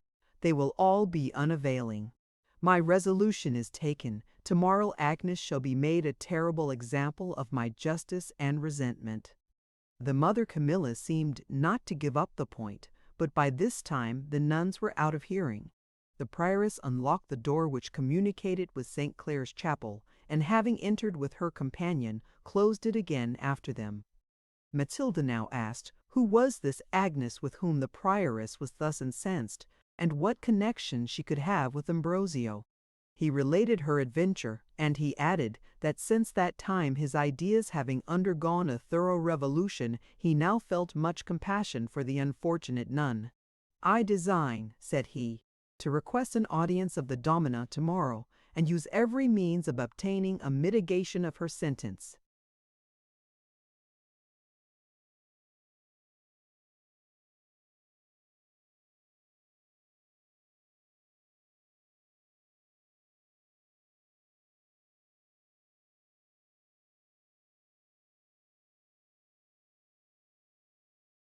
"Beware of what you do," interrupted Matilda.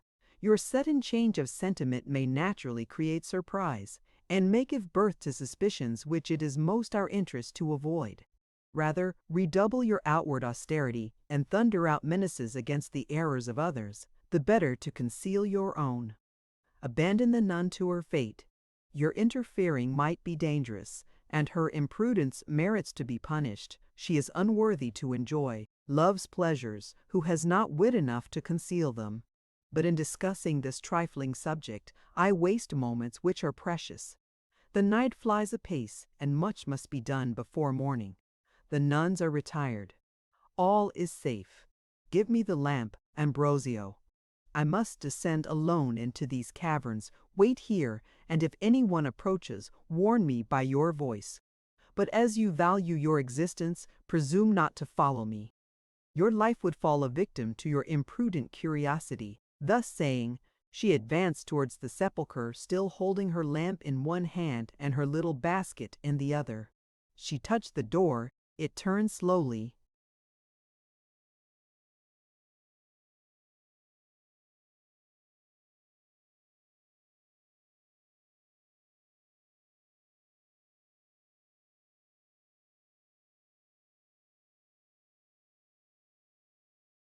Upon its grating hinges, and a narrow, winding staircase of black marble presented itself to her eyes. She descended it. Ambrosio remained above, watching the faint beams of the lamp as they still proceeded up the stairs. They disappeared, and he found himself in total darkness. Left to himself, he could not reflect without surprise on the sudden change in Matilda's character and sentiments. But a few days had passed since she appeared, the mildest and softest of her sex, devoted to his will and looking up to him as to a superior being. Now she assumed a sort of courage and manliness in her manners and discourse, but ill calculated to please him.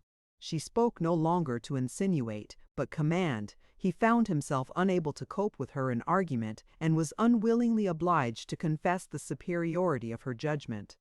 Every moment convinced him of the astonishing powers of her mind, but what she gained in the opinion of the man, she lost with interest in the affection of the lover. He regretted Rosario, the fond, the gentle, and submissive. He grieved that Matilda preferred the virtues of his sex to those of her own, and when he thought of her expressions respecting the devoted nun, he could not help blaming them as cruel and unfeminine. Pity is a sentiment so natural, so appropriate to the female character, that it is scarcely a merit for a woman to possess it, but to be without it is a grievous crime. Ambrosio could not easily forgive his mistress for being deficient in this amiable quality. However, though he blamed her insensibility, he felt the truth of her observations, and though he pitied sincerely the unfortunate Agnes, he resolved to drop the idea of interposing in her behalf. Near an hour had elapsed since Matilda descended into the caverns, still she returned not. Ambrosio's curiosity was excited. He drew near the staircase. He listened. All was silent, except that at intervals he caught the sound of Matilda's voice as it wound along the subterraneous passages and was re-echoed by the sepulchre's vaulted roofs. She was at too great a distance for him to distinguish her words, and ere they reached him they were deadened into a low murmur. He longed to penetrate into this mystery. He resolved to disobey her injunctions and follow her into the cavern. He advanced to the staircase. He had already descended some steps when his courage failed him. He remembered Matilda's menaces if he infringed her orders, and his bosom was filled with a secret unaccountable awe. He returned up the stairs, resumed his former station, and waited impatiently for the conclusion of this adventure. Suddenly he was sensible of a violent shock. An earthquake rocked the ground. The columns which supported the roof under which he stood were so strongly shaken that every moment menaced him with its fall, and at the same moment he heard a loud and tremendous burst of thunder. It ceased, and his eyes being fixed upon the staircase, he saw a bright column of light flash along the caverns beneath. It was seen but for an instant. No sooner did it disappear than all was once more quiet and obscure. Profound darkness again surrounded him, and the silence of night was only broken by the whirring bat as she flitted slowly by him. With every instant Ambrosio's amazement increased. Another hour elapsed, after which the same light again appeared and was lost again as suddenly. It was accompanied by a strain of sweet but solemn music, which as it stole through the vaults below inspired the monk with mingled delight and terror. It had not long been hushed when he heard Matilda's steps upon the staircase. She ascended from the cavern. The most lively joy animated her beautiful features. "Did you see anything?" she asked. "Twice I saw a column of light flash up the staircase. Nothing else?" "Nothing."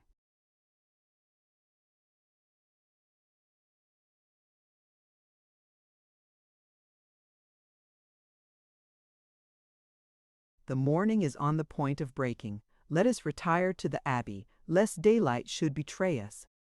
With a light step she hastened from the burying ground. She regained her cell, and the curious abbot still accompanied her. She closed the door and disembarrassed herself of her lamp and basket. "I have succeeded," she cried, throwing herself upon his bosom. "Succeeded beyond my fondest hopes." I shall live, Ambrosio, shall live for you. The step which I shuddered at taking proves to me a source of joys inexpressible. Oh, that I dared communicate those joys to you!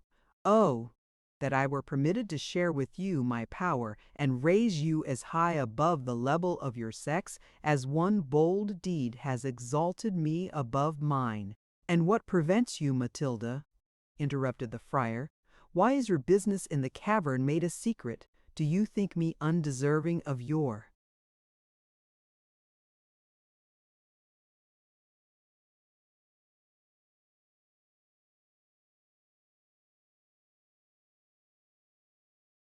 confidence? Matilda, I must doubt the truth of your affection while you have joys in which I am forbidden to share. You reproach me with injustice.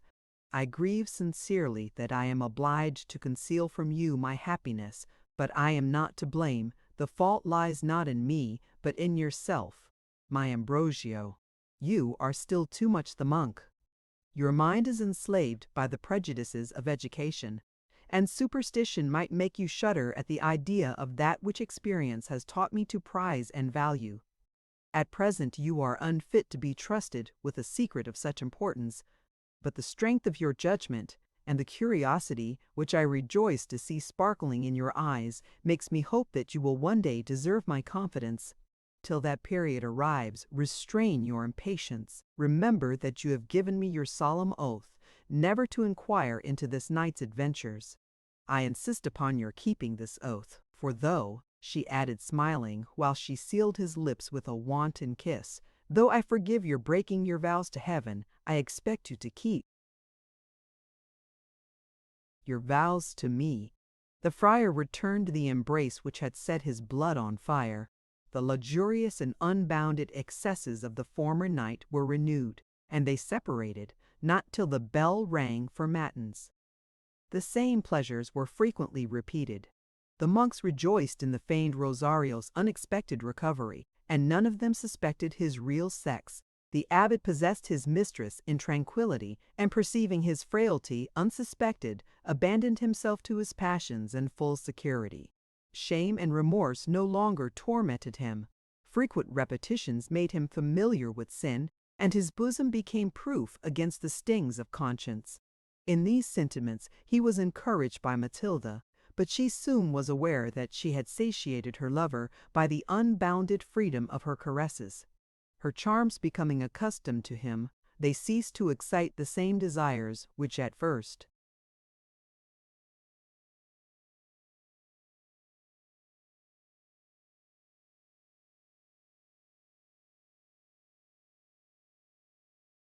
they had inspired. The delirium of passion being past, he had leisure to observe every trifling defect. Where none were to be found, satiety made him fancy them. The monk was glutted with the fullness of pleasure. A week had scarcely elapsed before he was wearied of his paramour. His warm constitution still made him seek in her arms the gratification of his lust. But when the moment of passion was over, he quitted her with disgust, and his humor, naturally inconstant, made him sigh impatiently for variety. Possession, which cloys man, only increases the affection of woman. Matilda with every succeeding day grew more attached to the friar. Since he had obtained her favors, he was become dearer to her than ever, and she felt grateful to him for the pleasures in which they had equally been sharers. Unfortunately, as her passion grew ardent, Ambrosio's grew cold. The very marks of her fondness excited his disgust, and its excess served to extinguish the flame which already burned but feebly in his bosom. Matilda could not but remark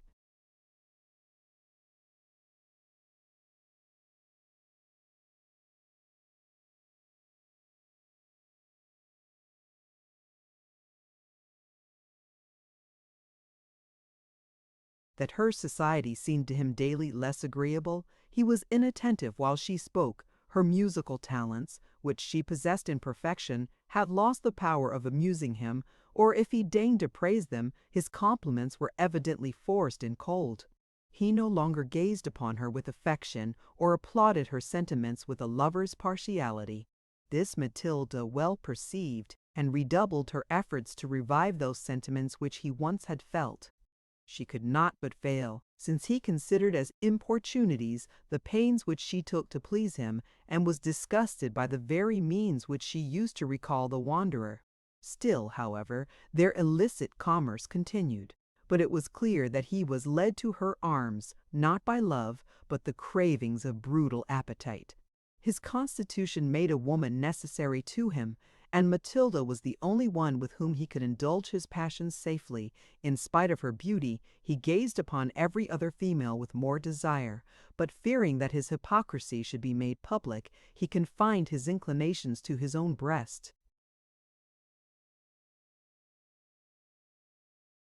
It was by no means his nature to be timid, but his education had impressed his mind with fear so strongly that apprehension was now become part of his character. Had his youth been passed in the world, he would have shown himself possessed of many brilliant and manly qualities. He was naturally enterprising, firm, and fearless. He had a warrior's heart, and he might have shone with splendor at the head of an army. There was no want of generosity in his nature. The wretched never failed to find in him a compassionate auditor. His abilities were quick and shining, and his judgment vast, solid, and decisive. With such qualifications, he would have been an ornament to his country. That he possessed them, he had given proofs in his earliest infancy, and his parents had beheld his dawning virtues with the fondest delight and admiration. Unfortunately, while yet a child, he was deprived these. He fell into the power of a relation whose only wish about him was never to hear of him more. For that purpose, he gave him in charge to his friend, the former superior.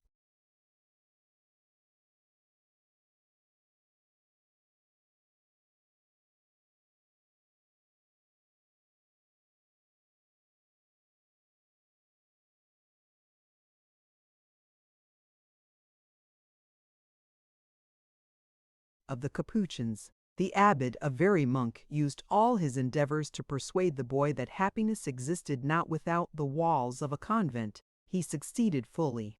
To deserve admittance into the order of St. Francis was Ambrosio's highest ambition. His instructors carefully repressed those virtues whose grandeur and disinterestedness were ill suited to the cloister.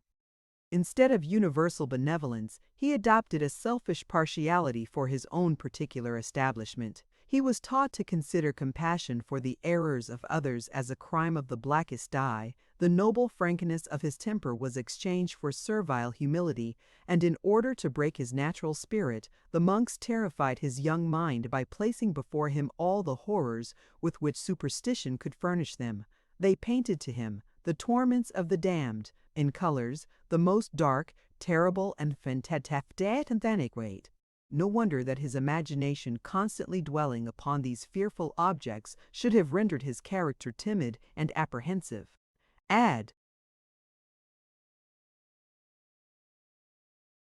to this that his long absence from the great world and total unacquaintance with the common dangers of life made him form of them an idea far more dismal than the reality. While the monks were busied in rooting out his virtues and narrowing his sentiments, they allowed every vice which had fallen to his share to arrive at full perfection. He was suffered to be proud, vain, ambitious, and disdainful. He was jealous of his equals, and despised all merit but his own. He was implacable when offended and cruel in his revenge. Still, in spite of the pains taken to pervert them, his natural good qualities would occasionally break through the gloom cast over them so carefully. At such times the contest for superiority between his real and acquired character was striking and unaccountable to those unacquainted with his original disposition. He pronounced the most severe sentences upon offenders, which the moment after compassion induced him to mitigate. He undertook the most daring enterprises, which the fear of their consequences soon obliged him to.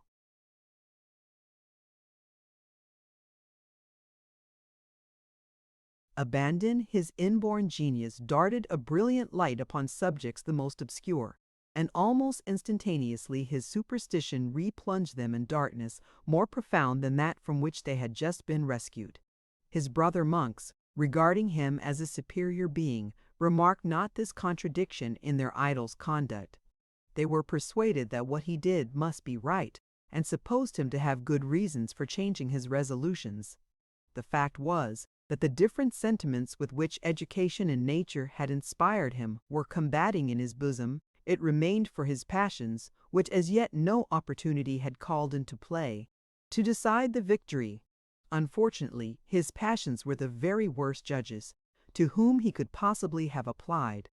His monastic seclusion had till now been in his favor, since it gave him no room for discovering his bad qualities. The superiority of his talents raised him too far above his companions to permit his being jealous of them. His exemplary piety, persuasive eloquence, and pleasing manners had secured him universal esteem, and consequently he had no injuries to revenge. His ambition was justified by his acknowledged merit, and his pride considered as no more than proper competence. He never saw, much less conversed with, the other sex. He was ignorant of the pleasures in woman's power to bestow, and if he read in the course of his studies that men were fond, he smiled and wondered how. For a time, spare diet, frequent watching, and severe penance cooled and repressed the natural warmth of his constitution, but no sooner did opportunity present itself, no sooner did he catch a glimpse of joys to which he was still a stranger, than religion's barriers were too feeble to resist the overwhelming torrent of his desires. All impediments yielded before the force of his temperament, warm, sanguine, and voluptuous in the excess. As yet his other passions lay dormant, but they only needed to be once.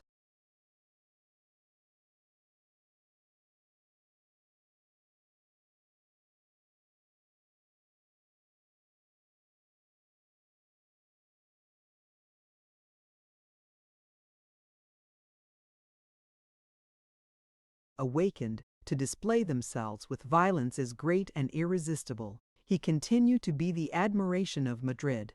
The enthusiasm created by his eloquence seemed rather to increase than diminish. Every Thursday, which was the only day when he appeared in public, the Capuchin cathedral was crowded with auditors, and his discourse was always received with the same approbation. He was named confessor to all the chief families in Madrid, and no one was counted fashionable who was enjoined penance by any other than Ambrosio.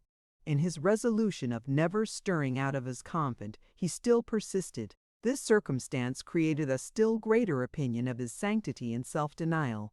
Above all, the women sang forth his praises loudly, less influenced by devotion than by his noble countenance, majestic air, and well-turned, graceful figure. The abbey door was thronged with carriages from morning to night, and the noblest and fairest dames of Madrid confessed.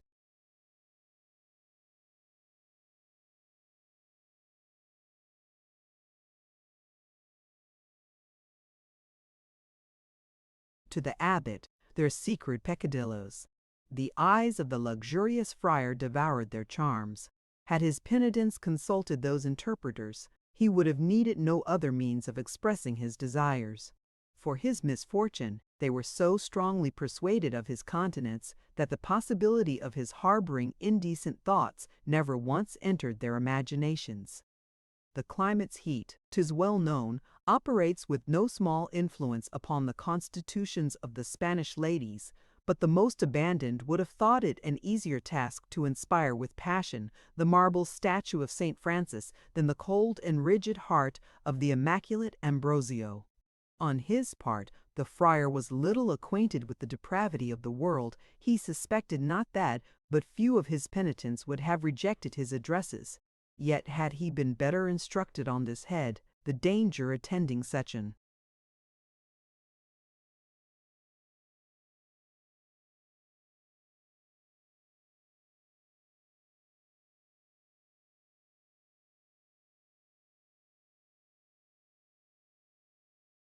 attempt would have sealed up his lips in silence.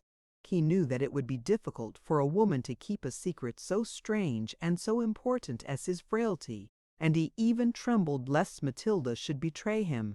Anxious to preserve a reputation which was infinitely dear to him, He saw all the risque of committing it to the power of some vain, giddy female, and as the beauties of Madrid affected only his senses without touching his heart, he forgot them as soon as they were out of his sight. The danger of discovery, the fear of being repulsed, the loss of reputation, all these considerations counseled him to stifle his desires, and though he now felt for it the most perfect indifference, he was necessitated to confine himself to Matilda's person. One morning the confluence of penitents was greater than usual. He was detained in the confessional chair till a late hour. At length the crowd was dispatched, and he prepared to quit the chapel, when two females entered and drew near him with humility. They threw up their veils, and the youngest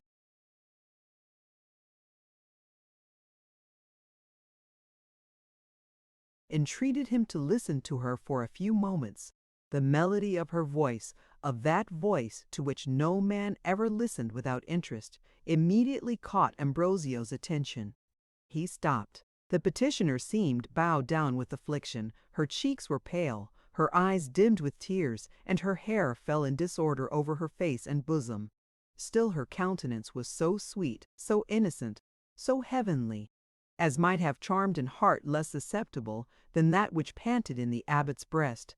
With more than usual softness of manner, he desired her to proceed, and heard her speak as follows, with an emotion which increased every moment. "Reverend Father, you see an unfortunate, threatened with the loss of her dearest, of almost her only friend. My mother, my excellent mother, lies upon the bed of sickness. A sudden and dreadful malady seized her last night, and so rapid has been its progress that the physicians despair of her life. Human aid fails me. Nothing remains for me but to implore the mercy of heaven. Father, all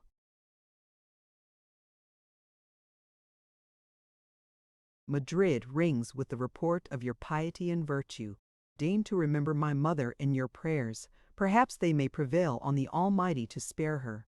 And should that be the case, I engage myself every Thursday in the next 3 months to illuminate the shrine of St. Francis in his honor." So, thought the monk, here we have a second Vincino della Ronda. Rosario's adventure began thus, and he wished secretly that this might have the same conclusion. He acceded to the request. The petitioner returned him thanks with every mark of gratitude, and then continued, "I have yet another favor to ask. We are strangers in Madrid. My mother needs a confessor, and knows not to whom she should apply. We understand that you never quit the abbey, and alas! my poor mother is unable to come hither. If you would have the goodness, Reverend Father, to name a proper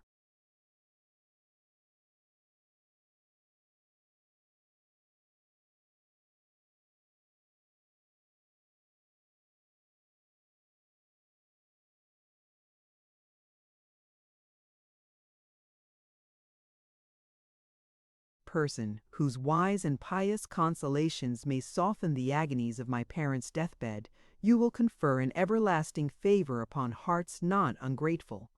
With this petition also the monk complied. Indeed, what petition would he have refused, if urged in such enchanting accents? The suppliant was so interesting. Her voice was so sweet, so harmonious. Her very tears became her, and her affliction seemed to add new luster to her charms. He promised to send to her a confessor that same evening, and begged her to leave her address. The companion presented him with a card on which it was written, and then withdrew with the fair petitioner, who pronounced before her departure 1,000 benedictions on the abbot's goodness. His eyes followed her out of the chapel. It was not till she was out of sight that he examined the card, on which he read the following words: "Donna Elvira Dalfa, Strada di San Iago, 4 doors from the palace."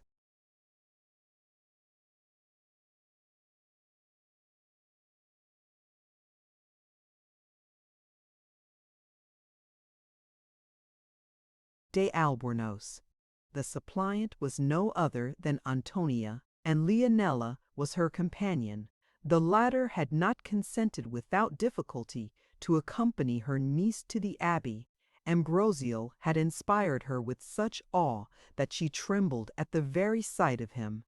Her fears had conquered even her natural loquacity. and while in his presence she uttered not a single syllable. The monk retired to his cell, whither he was pursued by Antonia's image. He felt 1,000 new emotions springing in his bosom, and he trembled to examine into the cause which gave them birth. They were totally different from those inspired by Matilda when she first declared her sex and her affection. He felt not the provocation of lust, no voluptuous desires rioted in his bosom, nor did a burning imagination picture to him the charms which modesty had veiled from his eyes. On the contrary, what he now felt was a mingled sentiment of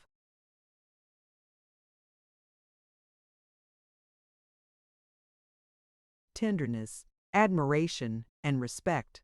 A soft and delicious melancholy infused itself into his soul, and he would not have exchanged it for the most lively transports of joy. Society now disgusted him. He delighted in solitude, which permitted his indulging the visions of fancy. His thoughts were all gentle, sad, and soothing, and the whole wide world presented him with no other object than Antonia. Happy man, he exclaimed in his romantic enthusiasm. Happy man, who was destined to possess the heart of that lovely girl. What delicacy in her features, what elegance in her form! How enchanting was the timid innocence of her eyes, and how different from the wanton expression, the wild, luxurious fire which sparkles in Matilda's. Oh! Sweeter must one kiss be snatched from the rosy lips of the first than all the full and lustful favors bestowed so freely by the second. Matilda gluts me with enjoyment, even to loathing, forces me to her arms, apes the harlot, and glories in her prostitution. Disgusting. Did she know the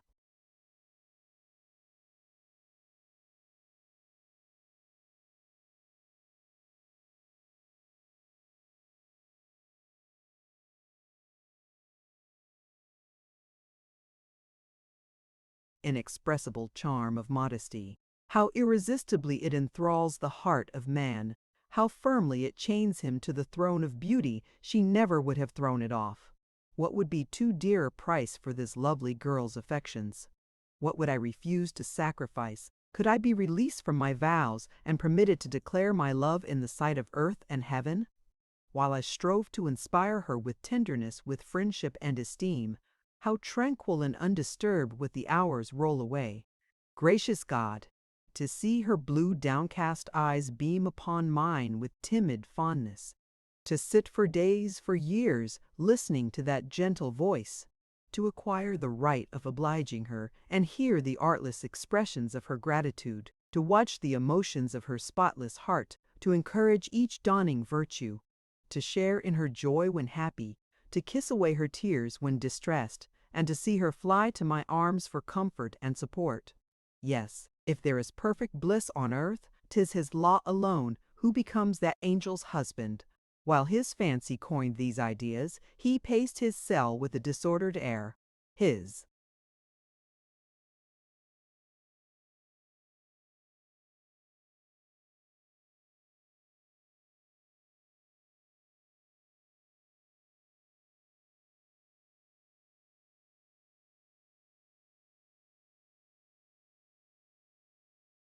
eyes were fixed upon vacancy. His head reclined upon his shoulder. A tear rolled down his cheek, while he reflected that the vision of happiness for him could never be realized. She is lost to me, he continued. By marriage she cannot be mine, and to seduce such innocence, to use the confidence reposed in me to work her ruin, oh! It would be a crime, blacker than yet the world ever witnessed. Fear not, lovely girl, your virtue runs no risque from me. Not for endies would I make that gentle bosom know the tortures of remorse. Again he paced his chamber hastily. Then stopping, his eye fell upon the picture of his once admired Madonna. He tore it with indignation from the wall. He threw it on the ground and spurned it from him with his foot. The prostitute! Unfortunate Matilda! Her paramour forgot that for his sake alone she had forfeited her claim to virtue, and his only reason for despising her was that she had loved him much too well. He threw himself into a chair which stood near the table. He saw the card with Elvira's address. He took it up, and it brought to his recollection his promise respecting a confessor. He passed a few minutes in doubt, but Antonia's empire over him was already too much decided to permit his making a long resistance to the idea which struck him. He resolved to be the confessor himself. He could leave the abbey unobserved without difficulty by wrapping up his head in his cowl. He hoped to pass through the streets without being recognized by taking these precautions, and by recommending secrecy to Elvira's family, he doubted not to keep Madrid in ignorance that he had broken his vow never to see the outside of the abbey walls. Matilda was the only person whose vigilance he dreaded, but by informing her at the refectory that during the whole of that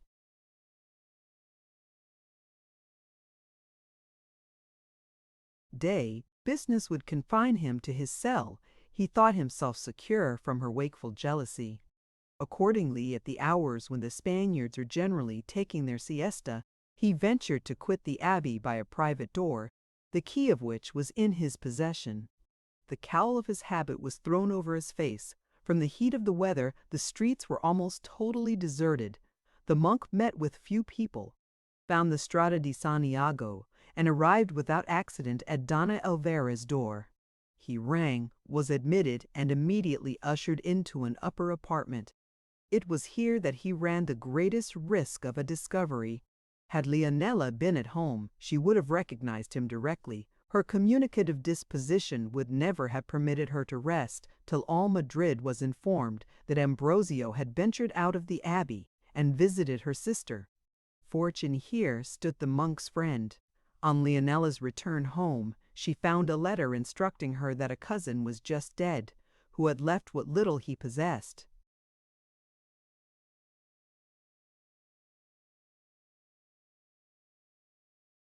Between herself and Elvira.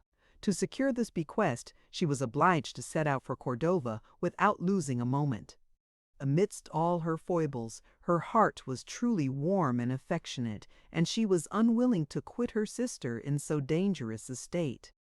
But Elvira insisted upon her taking the journey, conscious that in her daughter's forlorn situation no increase of fortune, however trifling, ought to be neglected. Accordingly, Leonela left Madrid, sincerely grieved at her sister's illness, and giving some few sighs to the memory of the amiable but inconstant Don Cristoval. She was fully persuaded that at first she had made a terrible breach in his heart, but hearing nothing more of him, she supposed that he had quitted the pursuit, disgusted by the lowness of her origin, and knowing upon other terms than marriage he had nothing to hope from such a dragon of virtue as she professed herself. Or else, that being naturally capricious and changeable, the remembrance of her charms had been effaced from the Conde's heart by those of some newer beauty. Whatever was the cause of her losing him, she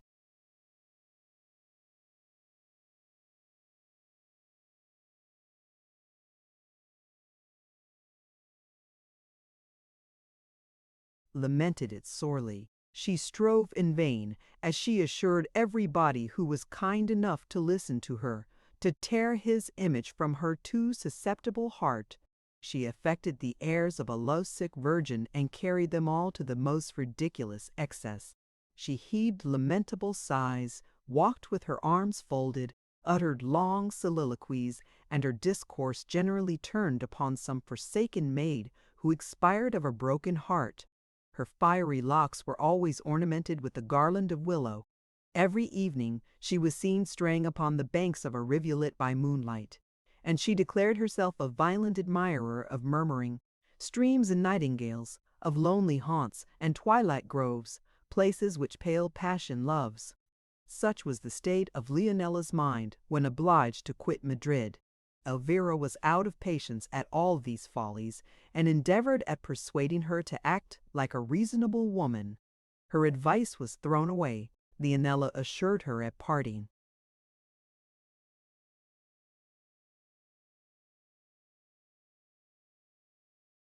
that nothing could make her forget the perfidious Don Cristoval. In this point she was fortunately mistaken. An honest youth of Cordova, journeyman to an apothecary, found that her fortune would be sufficient to set him up in a genteel shop of his own. In consequence of this reflection, he avowed himself her admirer. Leonela was not inflexible. The ardor of his sighs melted her heart, and she soon consented to make him the happiest of mankind. She wrote to inform her sister of her marriage, but for reasons which will be explained hereafter, Elvira never answered her letter. Ambrosio was conducted into the antechamber to that where Elvira was reposing. The female domestic who had admitted him left him alone while she announced his arrival to her mistress. Antonia, who had been by her mother's bedside, immediately came to him. "Pardon me, father," said she, advancing towards him, when recognizing his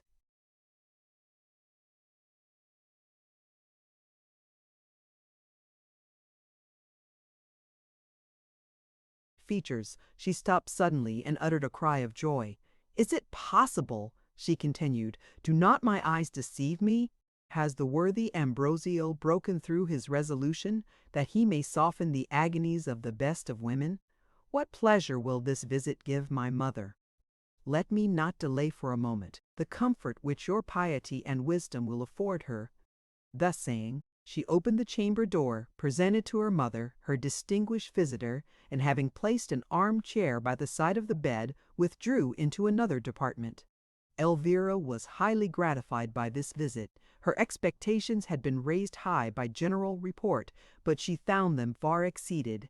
Ambrosio, endowed by nature with powers of pleasing, exerted them to the utmost while conversing with Antonia's mother. With persuasive eloquence he calmed every fear, and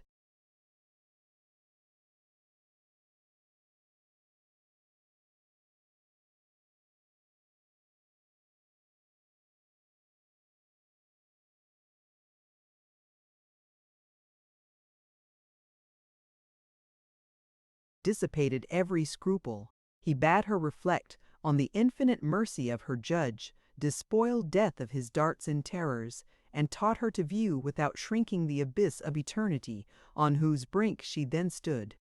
Elvira was absorbed in attention and delight. While she listened to his exhortations, confidence and comfort stole insensibly into her mind.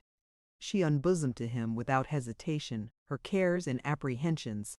The latter respecting a future life he had already quieted, and he now removed the former which she felt for the concerns of this. She trembled for Antonia. She had none to whose care she could recommend her, save to the Marquis de las Cisternas and her sister Leonela. The protection of the one was very uncertain, and as to the other, though fond of her niece, Leonela was so thoughtless and vain as to make her an improper person to have the sole direction of a girl so young and ignorant of the world. The friar no sooner learnt the cause of her alarms than he begged her to make herself easy upon that head. He doubted not being able to secure for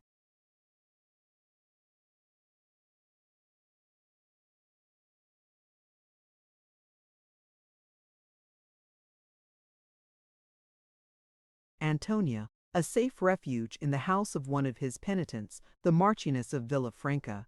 This was a lady of acknowledged virtue, remarkable for strict principles and extensive charity. Should accident deprive her of this resource, he engaged to procure Antonia a reception in some respectable convent, that is to say, in quality of boarder. For Elvira had declared herself no friend to a monastic life, and the monk was either candid or complacent enough to allow that her disapprobation was not unfounded. These proofs of the interest which he felt for her completely won Elvira's heart. In thanking him, she exhausted every expression which gratitude could furnish, and protested that now she should resign herself with tranquillity to the grave. Ambrosio rose to take leave. He promised to return the next day at the same hour, but requested that his visits might be kept secret. "I am unwilling," said he, "that my breaking through a rule imposed by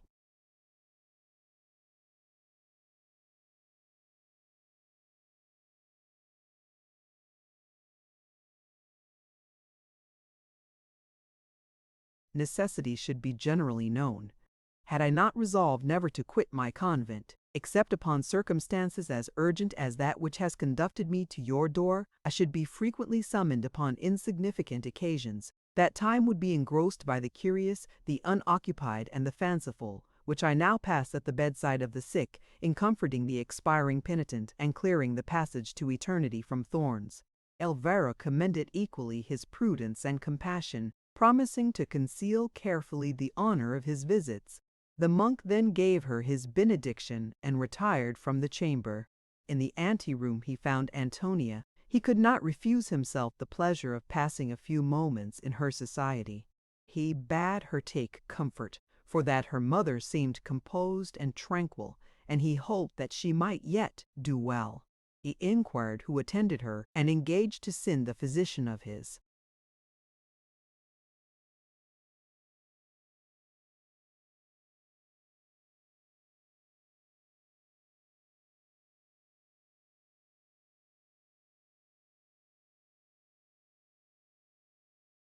Convened to see her, one of the most skilful in Madrid. He then launched out in Elvira's commendation, praised her purity and fortitude of mind, and declared that she had inspired him with the highest esteem and reverence. Antonia's innocent heart swelled with gratitude, joy danced in her eyes, where a tear still sparkled. The hopes which he gave her of her mother's recovery, the lively interest which he seemed to feel for her, and the flattering way in which she was mentioned by him, added to the report of his judgment and virtue, and to the impression made upon her by his eloquence, confirmed the favorable opinion with which his first appearance had inspired Antonia. She replied with diffidence, but without restraint. She feared not to relate to him all her little sorrows, all her little fears and anxieties. And she thanked him for his goodness with all the genuine warmth which favors kindle in a young and innocent heart. Such alone know how to estimate benefits at their full value. They who are conscious of mankind's perfidy and selfishness ever receive an obligation with apprehension and distrust. They suspect that some secret motive must lurk behind it. They express their thanks with restraint and caution, and fear to praise a kind action to its full extent, aware that some future day a return may be required. Not so Antonia. She thought the world was composed only of those who resembled her, and that vice existed was to her still a secret. The monk had been of service to her. He said that he wished her well. She was grateful for his kindness, and thought that no terms were strong enough to be the vehicle of her thanks. With what delight did Ambrosio listen to the declaration of her artless gratitude!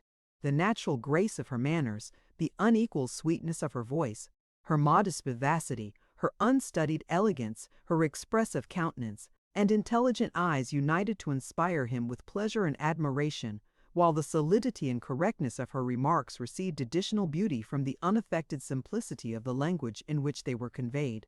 Ambrosio was at length obliged to tear himself from this conversation, which possessed for him but too many charms. He repeated to Antonia his wishes that his visit should not be made known, which desire she promised to observe. He then quitted the house, while his enchantress hastened to her mother, ignorant of the mischief which her beauty had caused. She was eager to know Elvira's opinion of the man whom she had praised in such enthusiastic terms, and was delighted to find it equally favorable, if not even more so, than her own. "Even before he spoke," said Elvira, "I was prejudiced in his favor. The fervor of his exhortations, dignity of his manner, and closeness of his reasoning were very far from inducing me to alter my opinion. His fine and full-toned voice struck me particularly. But surely, Antonia, I have heard it before. It seemed perfectly familiar to my ear. Either I must have known the abbot in former times, or his voice bears a wonderful resemblance to that of some other, to whom I have often listened."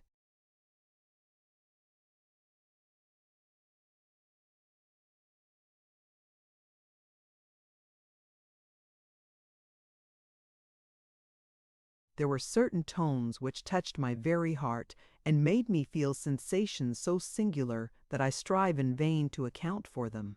My dearest mother, it produced the same effect upon me, Yet certainly neither of us ever heard his voice till we came to Madrid. I suspect that what we attribute to his voice really proceeds from his pleasant manners, which forbid our considering him as a stranger.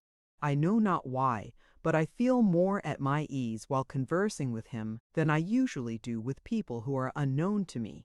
I feared not to repeat to him all my childish thoughts, and somehow I felt confident that he would hear my folly with indulgence. Oh, I was not deceived in him! He listened to me with such an air of kindness and attention. He answered me with such gentleness, such condescension. He did not call me an infant and treat me with contempt, as our cross old confessor at the castle used to do. I verily believe that if I had lived in Murcia 1,000 years, I never should have liked that fat old Father Dominic.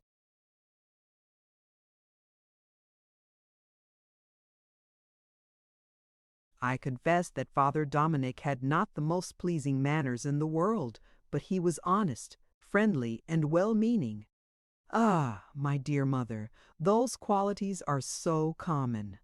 God grant, my child, that experience may not teach you to think them rare and precious. I have found them, but too much so. But tell me, Antonia, why is it impossible for me to have seen the abbot before? Because since the moment when he entered the abbey, he has never been on the outside of its walls.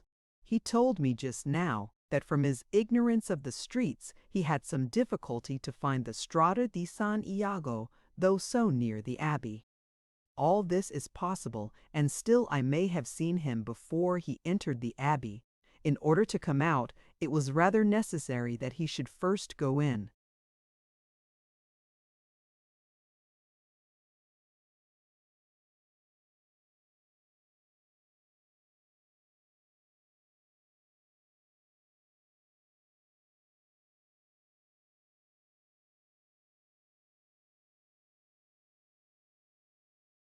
Holy Virgin, as you say, that is very true.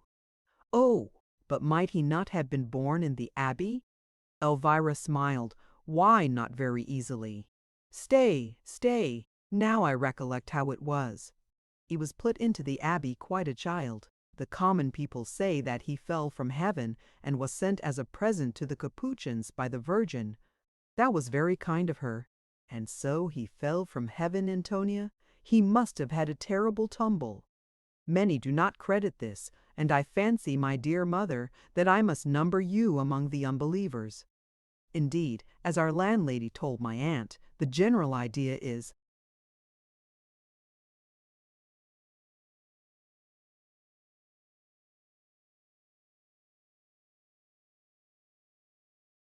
that his parents, being poor and unable to maintain him, left him just born at the abbey door.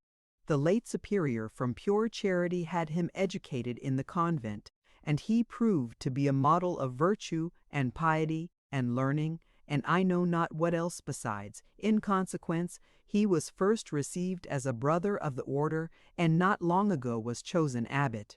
However, whether this account or the other is the true one, at least all agree that when the monks took him under their care, he could not speak, therefore you could not have heard his voice before. He entered the monastery, because at that time he had no voice at all.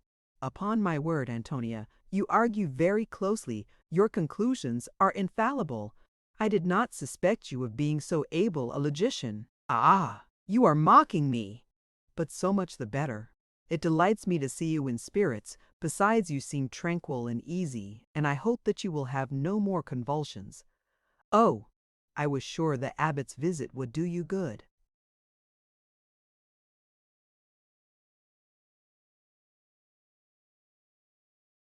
It has indeed done me good, my child. He has quieted my mind upon some points which agitated me, and I already feel the effects of his attention. My eyes grow heavy, and I think I can sleep a little. Draw the curtains, my Antonia, but if I should not wake before midnight, do not sit up with me, I charge you. Antonia promised to obey her, and having received her blessing, drew the curtains of the bed. She then seated herself in silence at her embroidery frame, and beguiled the hours with building castles in the air. Her spirits were enlivened by the evident change for the better in Elvira, and her fancy presented her with visions bright and pleasing. In these dreams Ambrosio made no despicable figure. She thought of him with joy and gratitude. But for every idea which fell to the friar's share, at least two were unconsciously bestowed upon Lorenzo. Thus passed the time till the bell in the neighboring steeple of the Capuchin cathedral announced the hour of midnight. Antonia remembered her mother's injunctions and obeyed them, though with reluctance. She undrew the curtains with caution. Elvira was enjoying a profound and quiet slumber. Her cheek glowed with health's returning colors. A smile declared that her dreams were pleasant, and as Antonia bent over her, she fancied that she heard her name pronounced. She kissed her mother's forehead softly and retired to her chamber. There she knelt before a statue of Saint Rosalia, her patroness. She recommended herself to the protection of heaven, and, as had been her custom from infancy, concluded her devotions by chanting the following stanzas. Midnight Iemen, now all is hushed. The solemn chime no longer swells the nightly gale. The awful presence, hour sublime, with spotless heart once more I hail. 'Tis now the moment still and dread, when sorcerers use their baleful power, when graves give up their buried dead to profit by the sanctioned hour.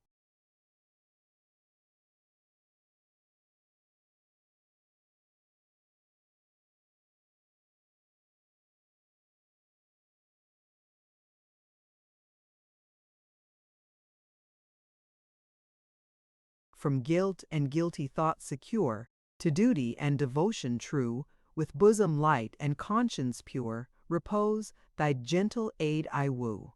Good angels, take my thanks, that still the snares of vice I view with scorn. Thanks, that tonight is free from ill I sleep, as when I woke at morn. Yet may not my unconscious breast harbor some guilt to me unknown, some wish impure, which unrepressed you blush to see, and I to own? If such there be, in gentle dream, instruct my feet to shun the snare, bid truth upon my errors beam, and deign to make me still your care. Chase from my peaceful bed away the witching spell, a foe to rest, the nightly goblin, wanton fay, the ghost in pain, and fiend unblessed. Let not the tempter in mine ear pour lessons of unhallowed joy. Let not the nightmare, wandering near my couch, the calm of sleep destroy.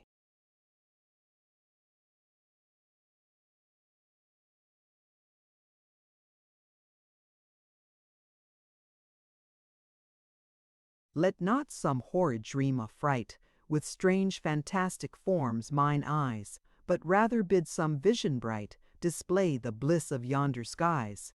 Show me the crystal domes of heaven, the worlds of light where angels lie. Shew me the lot to mortals given, who guiltless live, who guiltless die. Then show me how a seat to gain amidst those blissful realms of air. Teach me to shun each guilty stain, and guide me to the good and fair. So every morn and night my voice to heaven the grateful strain shall raise. In you as guardian powers rejoice, good angels, and exalt your praise. So will I strive with zealous fire each vice to shun, each fault correct. Will love the lessons you inspire, and prize the virtues you protect. Then when at length by high command my body seeks the grave's repose, when death draws nigh with friendly hand, my failing pilgrim eyes to close.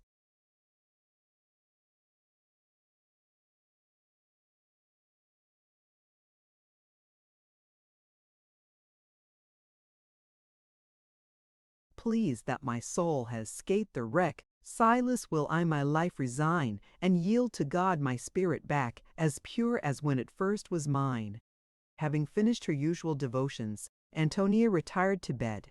Sleep soon stole over her senses, and for several hours she enjoyed that calm repose which innocence alone can know, and for which many a monarch with pleasure would exchange his crown.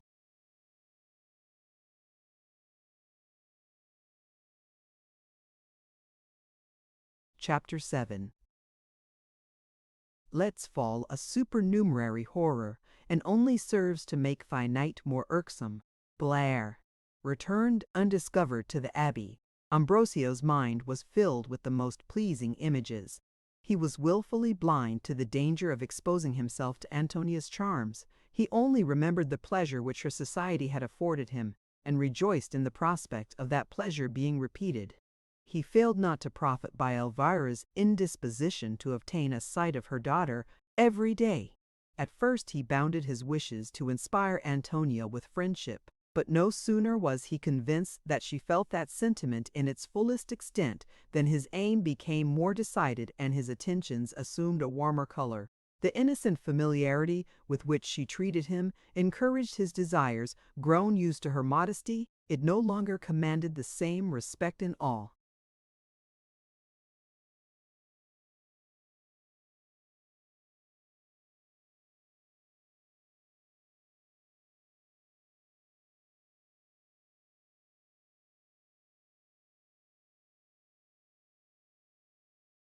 He still admired it, but it only made him more anxious to deprive her of that quality which formed her principal charm, warmth of passion and natural penetration, of which latter unfortunately both for himself and Antonia he possessed an ample share, supplied a knowledge of the arts of seduction. He easily distinguished the emotions which were favorable to his designs, and seized every means with avidity of infusing corruption into Antonia's bosom. This he found no easy matter. Extreme simplicity prevented her from perceiving the aim to which the monk's insinuations tended, but the excellent morals which she owed to Elvira's care, the solidity and correctness of her understanding, and a strong sense of what was right implanted in her heart by nature, made her feel that his precepts must be faulty. By a few simple words, she frequently overthrew the whole bulk of his sophistical arguments, and made him conscious how weak they were when opposed to virtue and truth. On such occasion he took refuge in his eloquence. He overpowered her with a torrent of philosophical paradoxes, to which, not understanding them, it was impossible for her to reply, and thus, though he did not convince her that his reasoning was just, he at least prevented her from discovering it to be false. He perceived that her respect for his judgment augmented daily, and doubted not with time to bring her to the point desired. He was not unconscious that his attempts were highly criminal. He saw clearly the baseness of seducing the innocent girl, but his passion was too violent to permit his abandoning his design. He resolved to pursue it, let the consequences be what they might. He depended upon finding Antonia in some unguarded moment, and seeing no other man admitted into her society, nor hearing any mentioned either by her or by Elvira, he imagined that her young heart was still unoccupied. While he waited for the opportunity of satisfying his unwarrantable lust, every day increased his coldness for Matilda. Not a little was this occasioned by the consciousness of his faults to her. To hide them from her, he was not sufficiently master of himself, yet he dreaded lest, in a transport of jealous rage, she should betray the secret on which his character and even his life depended.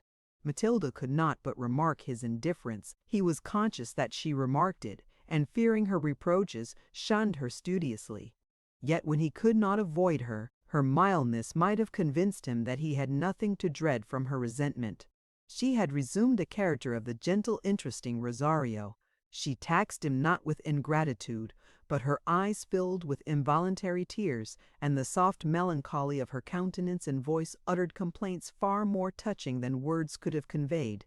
Ambrosio was not unmoved by her sorrow, but unable to remove its cause, he forbore to show that it affected him. As her conduct convinced him that he needed not fear her vengeance, he continued to neglect her and avoided her company with care.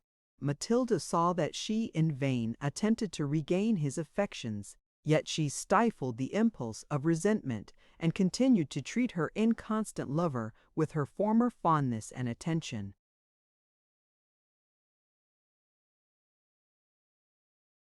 By degrees, Elvira's constitution recovered itself. She was no longer troubled with convulsions, and Antonia ceased to tremble for her mother. Ambrosio beheld this re-establishment with displeasure. He saw that Elvira's knowledge of the world would not be the dupe of his sanctified demeanor, and that she would easily perceive his views upon her daughter. He resolved, therefore, before she quitted her chamber, to try the extent of his influence over the innocent Antonia. One evening, when he had found Elvira almost perfectly restored to health, he quitted her earlier than was his usual custom. Not finding Antonia in the antechamber, he ventured to follow her to her own. It was only separated from her mother's by a closet in which Flora, the waiting woman, generally slept. Antonia sat upon a sofa with her back towards the door and read attentively. She heard not his approach till he had seated himself by her. She started and welcomed him with a look of pleasure, then rising, she would have conducted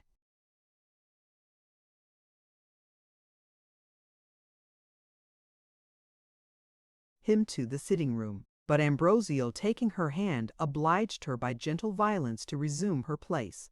She complied without difficulty. She knew not that there was more impropriety in conversing with him in one room than another. She thought herself equally secure of his principles and her own, and having replaced herself upon the sofa, she began to prattle to him with her usual ease and vivacity. He examined the book which she had been reading and had now placed upon the table. It was the Bible. How, said the friar to himself, Antonia reads the Bible and is still so ignorant. But, upon a further inspection, he found that Elvira had made exactly the same remark. That prudent mother, while she admired the beauties of the sacred writings, was convinced that, unrestricted, no reading more improper could be.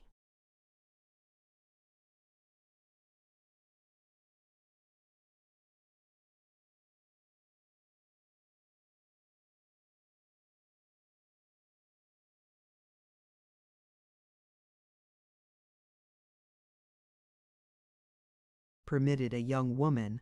Many of the narratives can only tend to excite ideas, the worst calculated for a female breast. Everything is called plainly and roundly by its name, and the annals of a brothel would scarcely furnish a greater choice of indecent expressions.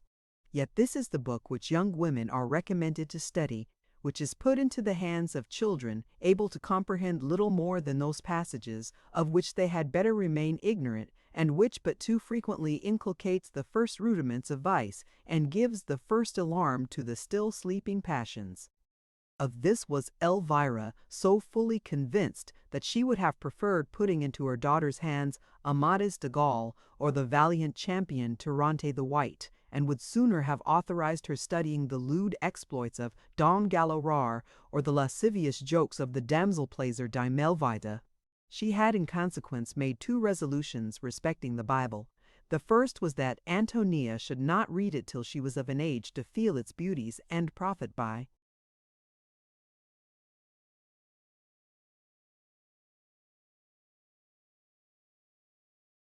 its morality. The second, that it should be copied out with her own hand, and all improper passages either altered or omitted.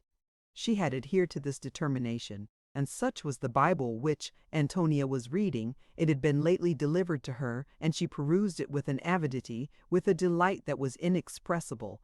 Ambrosio perceived his mistake, and replaced the book upon the table. Antonia spoke of her mother's health with all the enthusiastic joy of a youthful heart. "I admire your filial affection," said the abbot. "It proves the excellence and sensibility of your character. It promises a treasure to him whom heaven has destined to possess your affections. The breast, so capable of fondness for a parent, what will it feel for a lover? Nay, perhaps what feels it for one even now? Tell me, my lovely daughter, have you known what it is to love? Answer."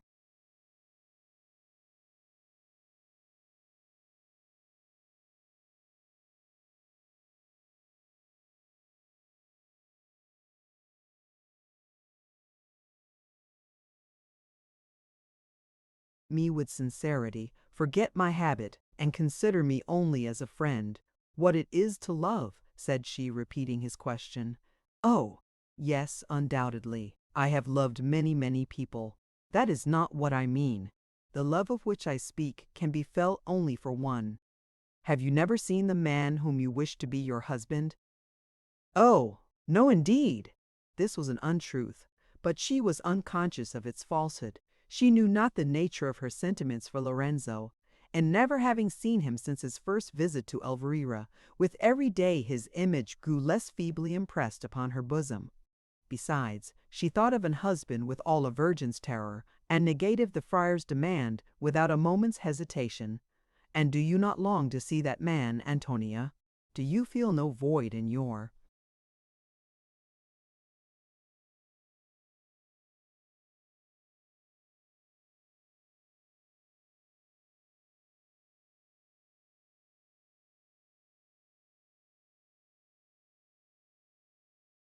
heart which you fain would have filled up?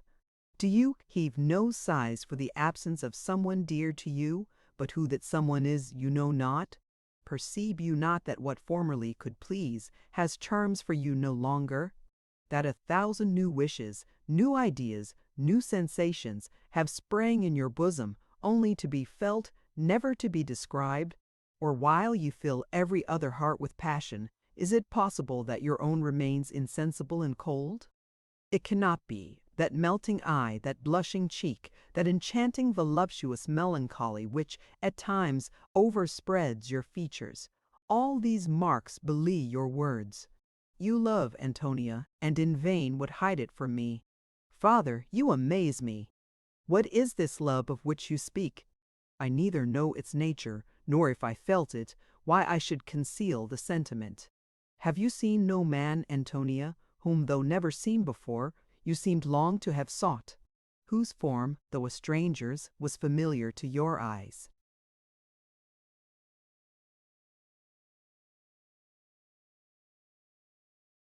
The sound of whose voice soothed you, pleased you, penetrated to your very soul, in whose presence you rejoiced, for whose absence you lamented, with whom your heart seemed to expand, and in whose bosom with confidence unbounded you reposed the cares of your own.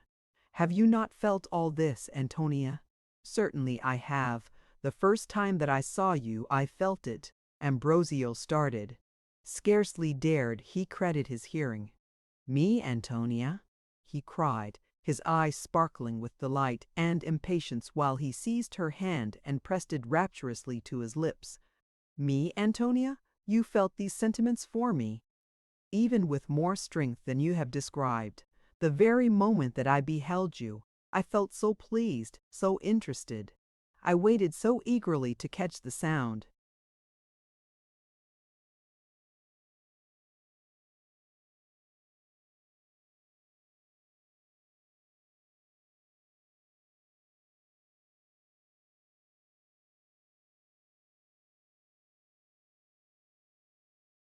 Of your voice, and when I heard it, it seemed so sweet. It spoke to me a language till then so unknown. Methought it told me 1,000 things which I wished to hear. It seemed as if I had long known you, as if I had a right to your friendship, your advice, and your protection. I wept when you departed and longed for the time which should restore you to my sight. "Antonia, my charming Antonia!" exclaimed the monk and caught her to his bosom. "Can I believe my senses? Repeat it to me, my sweet girl. Tell me again that you love me, that you love me truly and tenderly." "Indeed I do. Let my mother be accepted, and the world holds no one more dear to me." At this frank avowal, Ambrosio no longer possessed himself. Wild with desire, he clasped the blushing trembler in his arms. He fastened his lips greedily upon hers, supped in her pure delicious breath, violated with his bold hand the treasures of her bosom, and wound around him her soft and yielding limbs. Startled, alarmed, and confused at his action, surprise at first deprived her of the power of resistance. At length recovering herself, she strove to escape from his embrace. "Father! Ambrosio!" she cried. "Release me, for God's sake!" But the licentious monk heeded not her prayers. He persisted in his design, and proceeded to take still greater liberties. Antonia prayed, wept, and struggled, terrified to the extreme. Though at what she knew not, she exerted all her strength to repulse the friar, and was on the point of shrieking for assistance when the chamber door was suddenly thrown open. Ambrosio had just sufficient presence of mind to be sensible of his danger. Reluctantly he quitted his prey,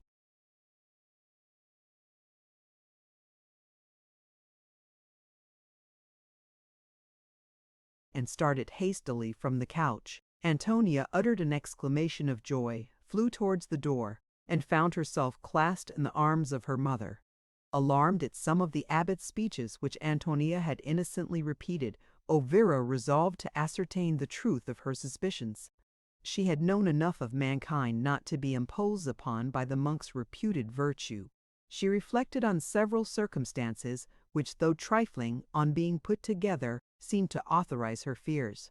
His frequent visits, which, as far as she could see, were confined to her family, his evident emotion whenever she spoke of Antonia, his being in the full prime and heat of manhood, and above all his pernicious philosophy communicated to her by Antonia, and which accorded but ill with his conversation in her presence, all these circumstances inspired her with doubts respecting the purity of Ambrosio's friendship. In consequence, she resolved, when he should next be alone with Antonia, to endeavor at surprising him. Her plan had succeeded. 'Tis true that when she entered the room he had already abandoned his prey.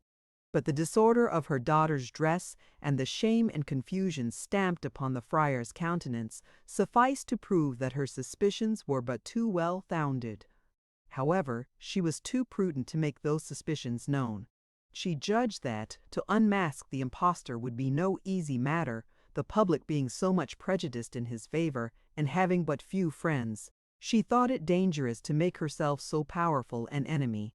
She affected, therefore, not to remark his agitation, seated herself tranquilly upon the sofa, assigned some trifling reason for having quitted her room unexpectedly, and conversed on various subjects with seeming confidence and ease. Reassured by her behavior, the monk began to recover himself. He strove to answer Elvira without appearing embarrassed, but he was still too great a novice in dissimulation, and he felt that he must look confused and awkward. He soon broke off the conversation and rose to depart. What was his vexation when on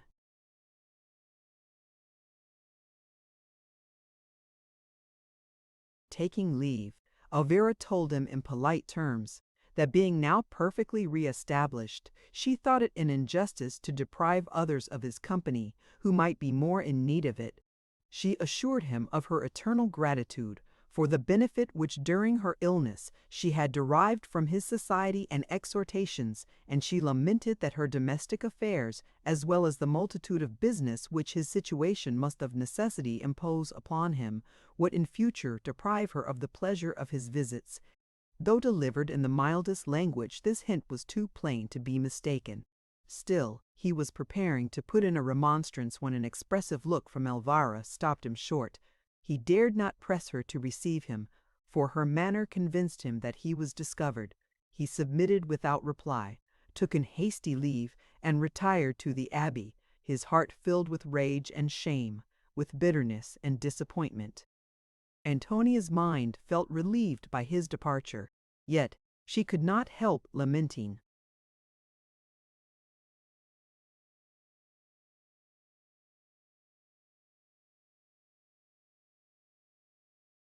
that she was never to see him more. Elvira also felt a secret sorrow. She had received too much pleasure from thinking him her friend, not to regret the necessity of changing her opinion, but her mind was too much accustomed to the fallacy of worldly friendships to permit her present disappointment to weigh upon it long. She now endeavored to make her daughter aware of the risk which she had ran, but she was obliged to treat the subject with caution, lest in removing the bandage of ignorance, the veil of innocence should be rent away. She therefore contented herself with warning Antonia to be upon her guard, and ordering her, should the abbot persist in his visits, never to receive them but in company. With this injunction, Antonia promised to comply. Ambrosio hastened to his cell. He closed the door after him, and threw himself upon the bed in despair. The impulse of desire, the stings of disappointment, the shame of detection, and the fear of being publicly unmasked rendered his bosom a scene of the most horrible confusion. He knew not what course to pursue.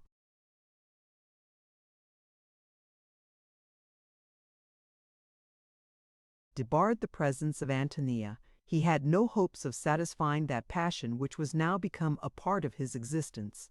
He reflected that his secret was in a woman's power. He trembled with apprehension when he beheld the precipice before him, and with rage when he thought that had it not been for Elvira, he should now have possessed the object of his desires. With the direct imprecations, he vowed vengeance against her. He swore that, cost what it would, he still would possess Antonia. Starting from the bed, he paced the chamber with disordered steps, howled with impotent fury, dashed himself violently against the walls, and indulged all the transports of rage and madness. He was still under the influence of this storm of passions when he heard a gentle knock at the door of his cell. Conscious that his voice must have been heard, he dared not refuse admittance to the importuner. He strove to compose himself and to hide his agitation. Having in some degree succeeded, he drew back the bolt. The door opened, and Matilda appeared.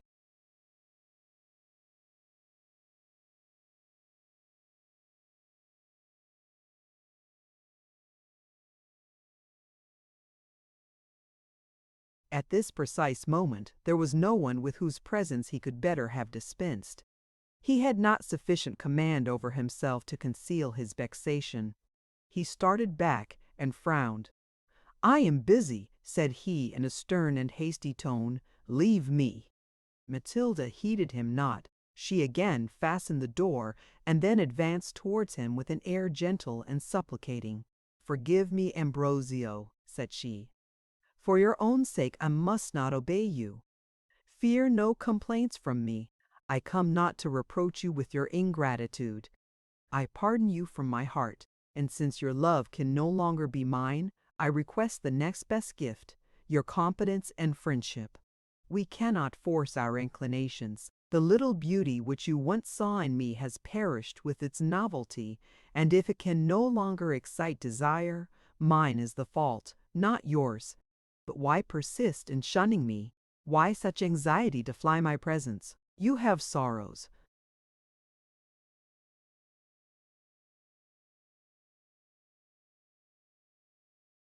But will not permit me to share them. You have disappointments, but will not accept my comfort. You have wishes, but forbid my aiding your pursuits.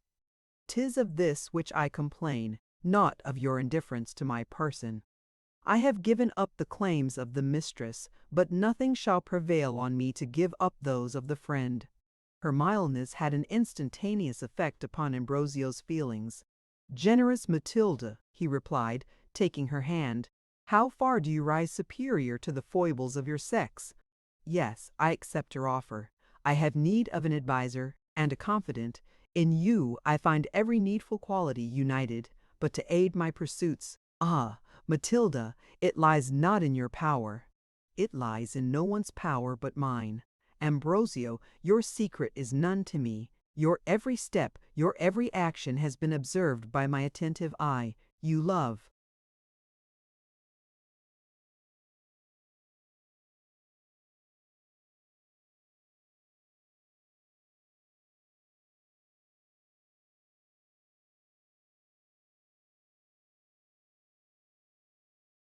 "Matilda, why conceal it from me? Fear not the little jealousy which taints the generality of women. My soul disdains so despicable a passion. You love Ambrosio. Antonia d'Alfa is the object of your flame. I know every circumstance respecting your passion. Every conversation has been repeated to me. I have been informed of your attempt to enjoy Antonia's person, your disappointment and dismission from Elvira's house. You now despair of possessing your mistress. But I come to revive your hopes and point out the road to success." "To success? Oh, impossible!" "To them who dare nothing is impossible. Rely upon me, and you may yet be happy. The time is come, Ambrosio, when regard for your comfort and tranquility compels me to reveal a part of my history with which you are still unacquainted. Listen and do not interrupt me, should my confession disgust.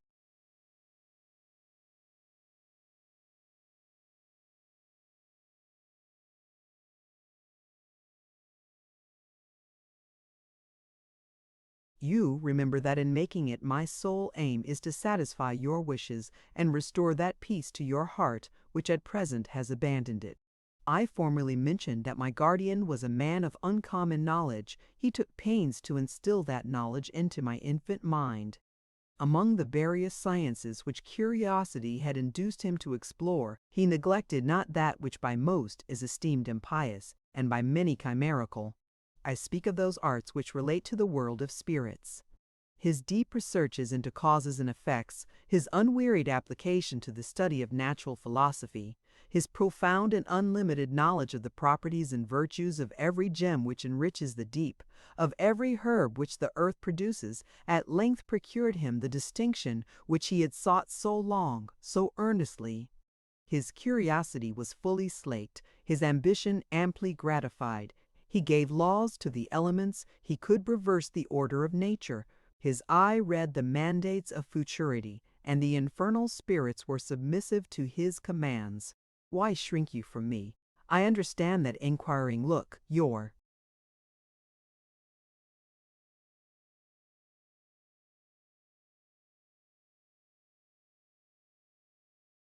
suspicions are right, though your terrors are unfounded. My guardian concealed not from me his most precious acquisition. Yet, had I never seen you, I should never have exerted my power. Like you, I shuddered at the thoughts of magic. Like you, I had formed a terrible idea of the consequences of raising a demon. To preserve that life which your love had taught me to prize, I had recourse to means which I trembled at employing. You remember that night which I passed in St. Clare's sepulchre? Then was it that, surrounded by mouldering bodies, I dared to perform those mystic rites which summoned to my aid a fallen angel. Judge what must have been my joy at discovering that my terrors were imaginary. I saw the demon obedient to my orders. I saw him trembling at my frown, and found that instead of selling my soul to a master, my courage had purchased for myself a slave. Rash Matilda, what have you done? You have doomed yourself to endless perdition. You have bartered for momentary power, eternal happiness, if on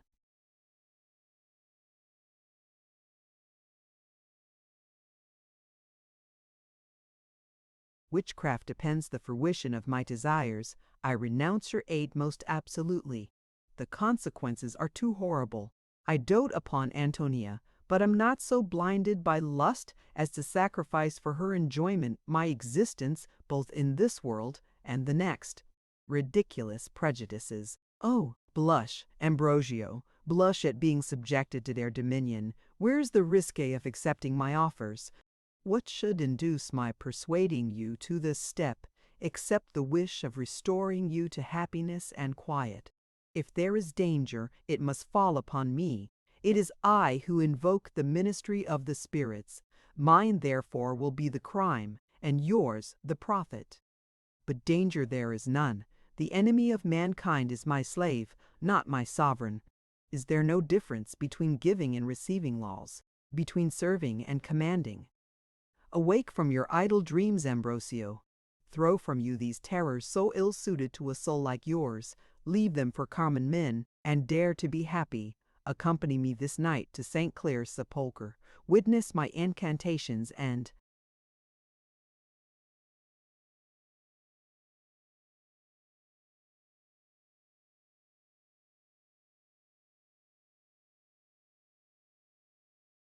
Antonia is your own. To obtain her by such means I neither can or will. Cease then to persuade me, for I dare not employ hell's agency. You dare not? How have you deceived me? That mind which I esteemed so great and valiant proves to be feeble, puerile, and groveling, a slave to vulgar errors, and weaker than a woman's. What?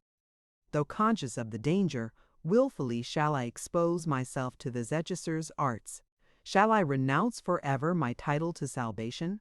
Shall my eyes seek a sight which I know will blast them? No, no, Matilda, I will not ally myself with God's enemy. Are you then God's friend at present? Have you not broken your engagements with him, renounced his service, and abandoned yourself to the impulse of your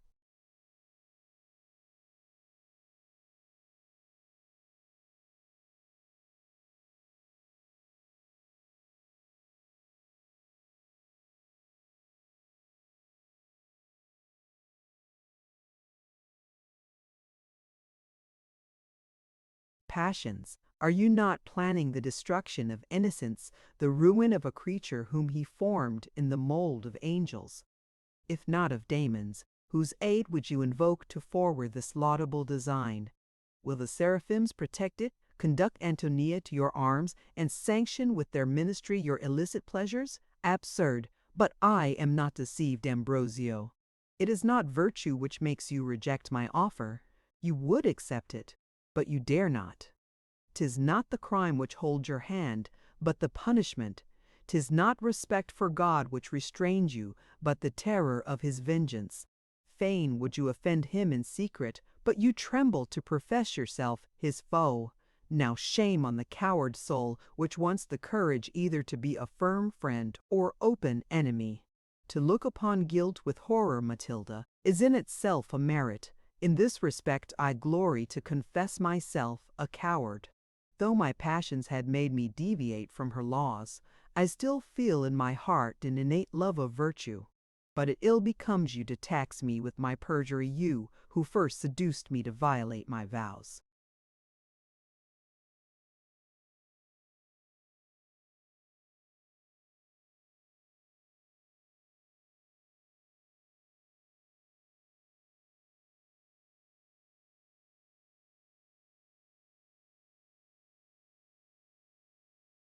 You, who first roused my sleeping vices, made me feel the weight of religion's chains, and bade me be convinced that guilt had pleasures. Yet though my principles had yielded to the force of temperament, I still have sufficient grace to shudder at sorcery, and avoid a crime so monstrous, so unpardonable. Unpardonable, say you? Where then is your constant boast of the Almighty's infinite mercy? Has he of late set bounds to it? Receives he no longer a sinner with joy? You injure him, Ambrosio. You will always have time to repent, and he have goodness to forgive. Afford him a glorious opportunity to exert that goodness. The greater your crime, the greater his merit in pardoning. Away, then, with these childish scruples, be persuaded to your good, and follow me to the sepulchre. Oh, cease, Matilda! That scoffing tone, that bold and impious language, is horrible in every mouth, but most so in a woman's. Let us drop a conversation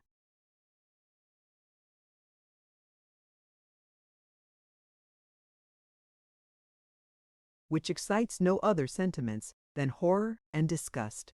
I will not follow you to the sepulchre, or accept the services of your infernal agents. Antonia shall be mine, but mine by human means. Then yours she will never be. You are banished her presence. Her mother has opened her eyes to your designs, and she is now upon her guard against them.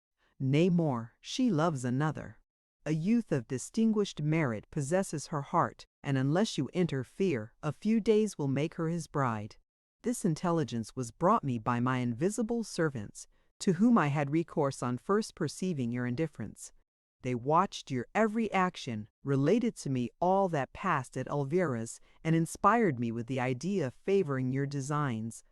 Their reports have been my only comfort. Though you shunned my presence, all your proceedings were known to me. Nay, I was constantly with you in some degree, thanks to this precious gift.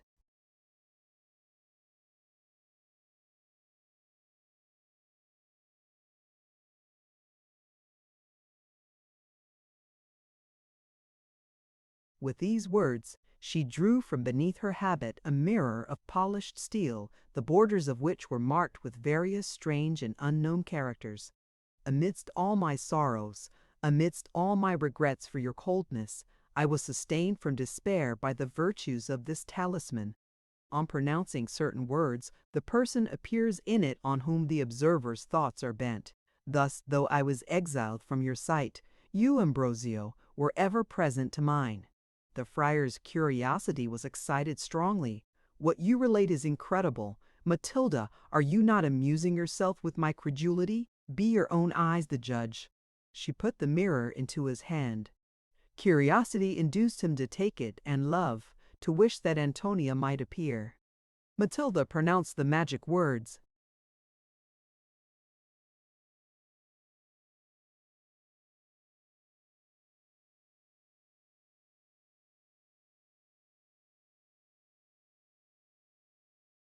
Immediately, a thick smoke rose from the characters traced upon the borders and spread itself over the surface. It dispersed again gradually. A confused mixture of colors and images presented themselves to the friar's eyes, which at length arranging themselves in their proper places, he beheld in miniature Antonia's lovely form. The scene was a small closet belonging to her apartment. She was undressing to bathe herself. The long tresses of her hair were already bound up. The amorous monk had full opportunity to observe the voluptuous contours and admirable symmetry of her person. She threw off her last garment, and advancing to the bath prepared for her, she put her foot into the water. It struck cold, and she drew it back again. Though unconscious of being observed, an inbred sense of modesty induced her to veil her charms, and she stood hesitating upon the brink, in the attitude of the Venus de Medicis. At this moment, a tame linnet flew towards her, nestled its head between her breasts, and nibbled them in wanton.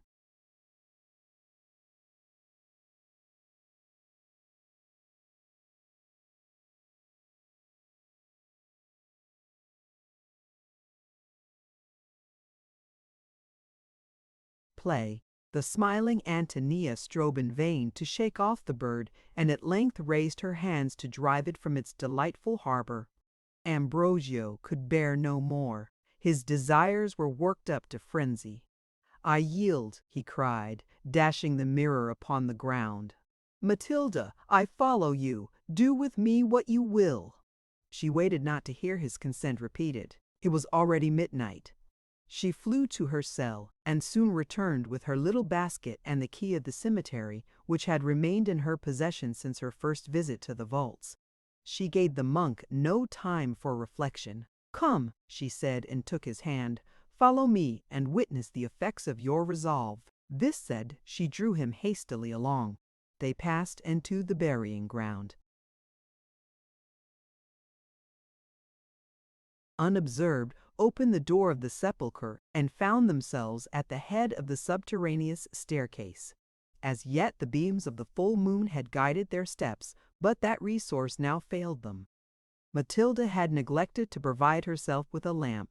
Still holding Ambrosio's hand, she descended the marble steps, but the profound obscurity with which they were overspread obliged them to walk slow and cautiously. "You tremble," said Matilda to her companion. "Fear not, the destined spot is near." They reached the foot of the staircase and continued to proceed, feeling their way along the walls. On turning a corner suddenly, they descried faint gleams of light which seemed burning at a distance. Thither they bent their steps. The rays proceeded from a small sepulchral lamp which flamed unceasingly before the statue of St. Clare. It tinged with dim and cheerless beams the massy columns,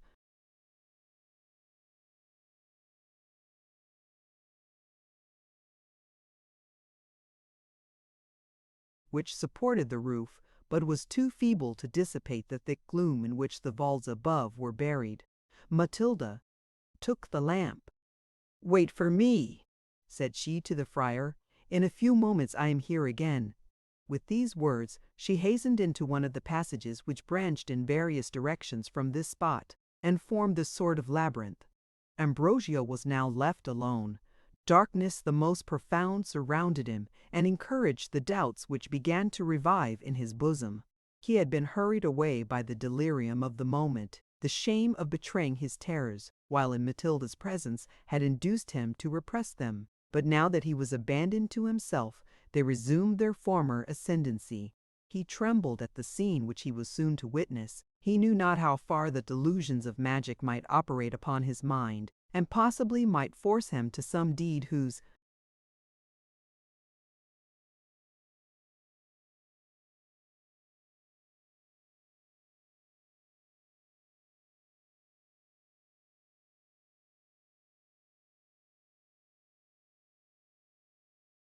commission would make the breach between himself and heaven irreparable. In this fearful dilemma, he would have implored God's assistance, but was conscious that he had forfeited all claim to such protection. Gladly would he have returned to the abbey, but as he had passed through innumerable caverns and winding passages, the attempt of regaining the stairs was hopeless. His fate was determined, no possibility of escape presented itself. He therefore combated his apprehensions and called every argument to his succor which might enable him to support the trying scene with fortitude. He reflected that Antonia would be the reward of his daring. He inflamed his imagination by enumerating her charms. He persuaded himself that, as Matilda had observed, he always should have time sufficient for repentance, and that as he employed her assistance, not that of the demons, the crime of sorcery could not be laid to his charge. He had read much respecting witchcraft. He understood that unless a formal act was signed renouncing his claim to salvation, Satan would have no power over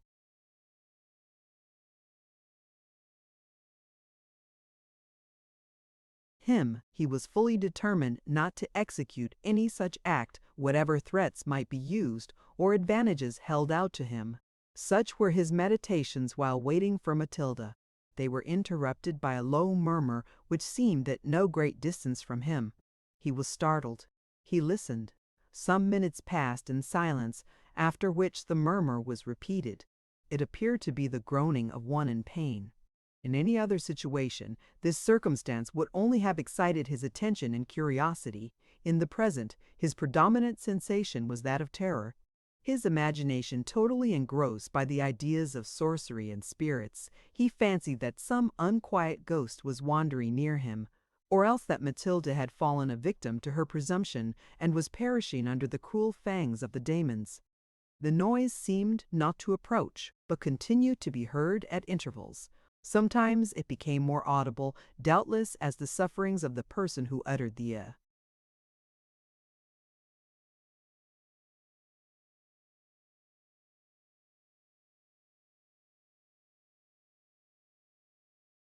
groans became more acute and insupportable.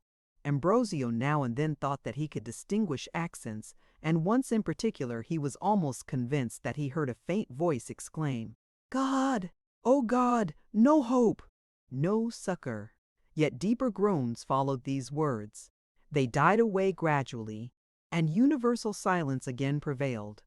"What can this mean?" thought the bewildered monk. At that moment an idea which flashed into his mind almost petrified him with horror. He started and shuddered at himself. Should it be possible? He groaned involuntarily. Should it but be possible? Oh, what a monster am I!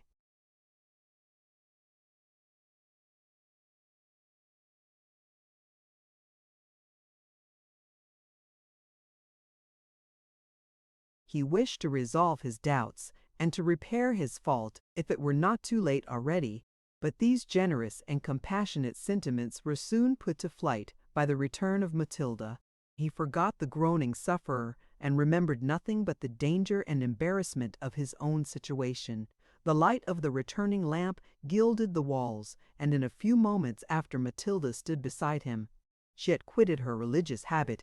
She was now clothed in a long sable robe, on which was traced in gold embroidery a variety of unknown characters. It was fastened by a girdle of precious stones, in which was fixed a poniard. Her neck and arms were uncovered. In her hand she bore a golden wand. Her hair was loose and flowed wildly upon her shoulders. Her eyes sparkled with terrific expression, and her whole demeanor was calculated to inspire the beholder with awe and admiration. "Follow me," she said to the monk in a low and solemn voice. "All is ready."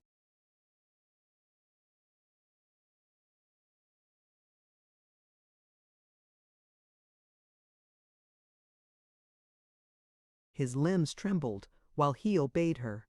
She led him through various narrow passages, and on every side as they passed along, the beams of the lamp displayed none but the most revolting objects: skulls, bones, graves, and images, whose eyes seemed to glare on them with horror and surprise. At length they reached a spacious cavern, whose lofty roof the eye sought in vain to discover. A profound obscurity hovered through the void. Damp vapor struck cold to the friar's heart, and he listened sadly to the blast while it howled along the lonely vaults. Here Matilda stopped. She turned to Ambrosio. His cheeks and lids were pale with apprehension. By a glance of mingled scorn and anger, she reproved his pusillanimity, but she spoke not. She placed the lamp upon the ground, near the basket. She motioned that Ambrosio should be silent, and began the mysterious rites. She drew a circle round him, another round herself, and then taking a small phial from the basket, poured a few drops upon the ground before her. She bent over the place, muttered some indistinct sentences, and immediately a pale,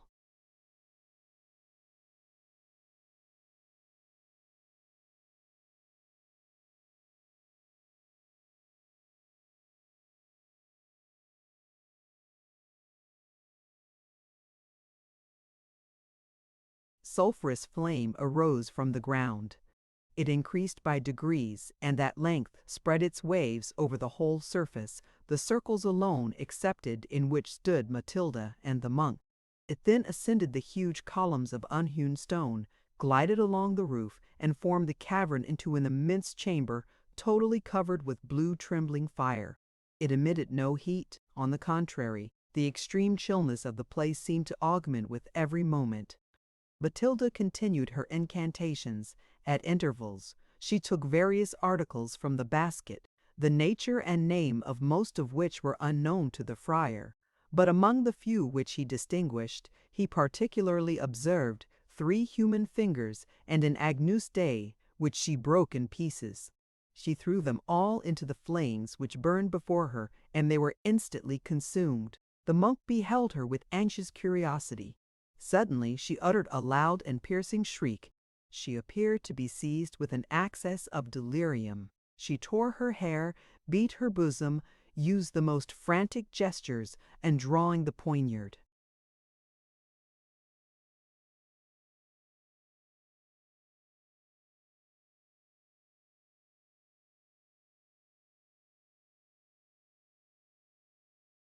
From her girdle plunged it into her left arm.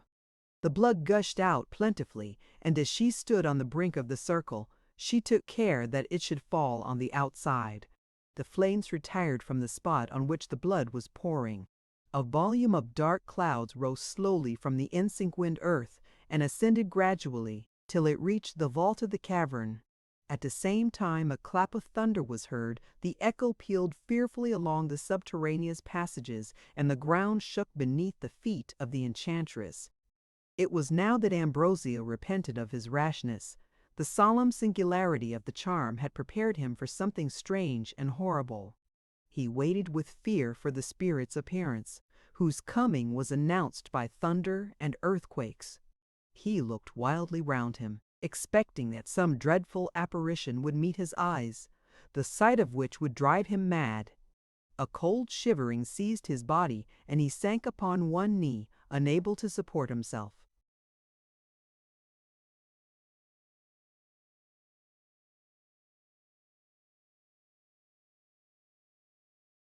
"He comes!" exclaimed Matilda in a joyful accent. Ambrosio started and expected the daemon with terror. What was his surprise, when, the thunder ceasing to roll, a full strain of melodious music sounded in the air.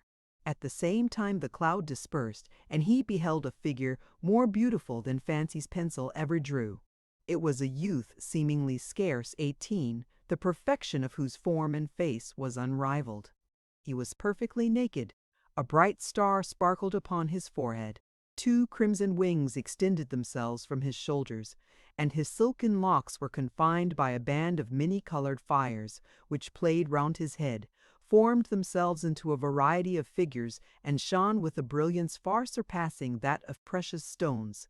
Circlets of diamonds were fastened round his arms and ankles, and in his right hand he bore a silver branch imitating myrtle. His form shone with dazzling glory. He was surrounded by clouds of rose-colored light, and at the moment that he appeared, a refreshing air breathed perfumes through the cavern.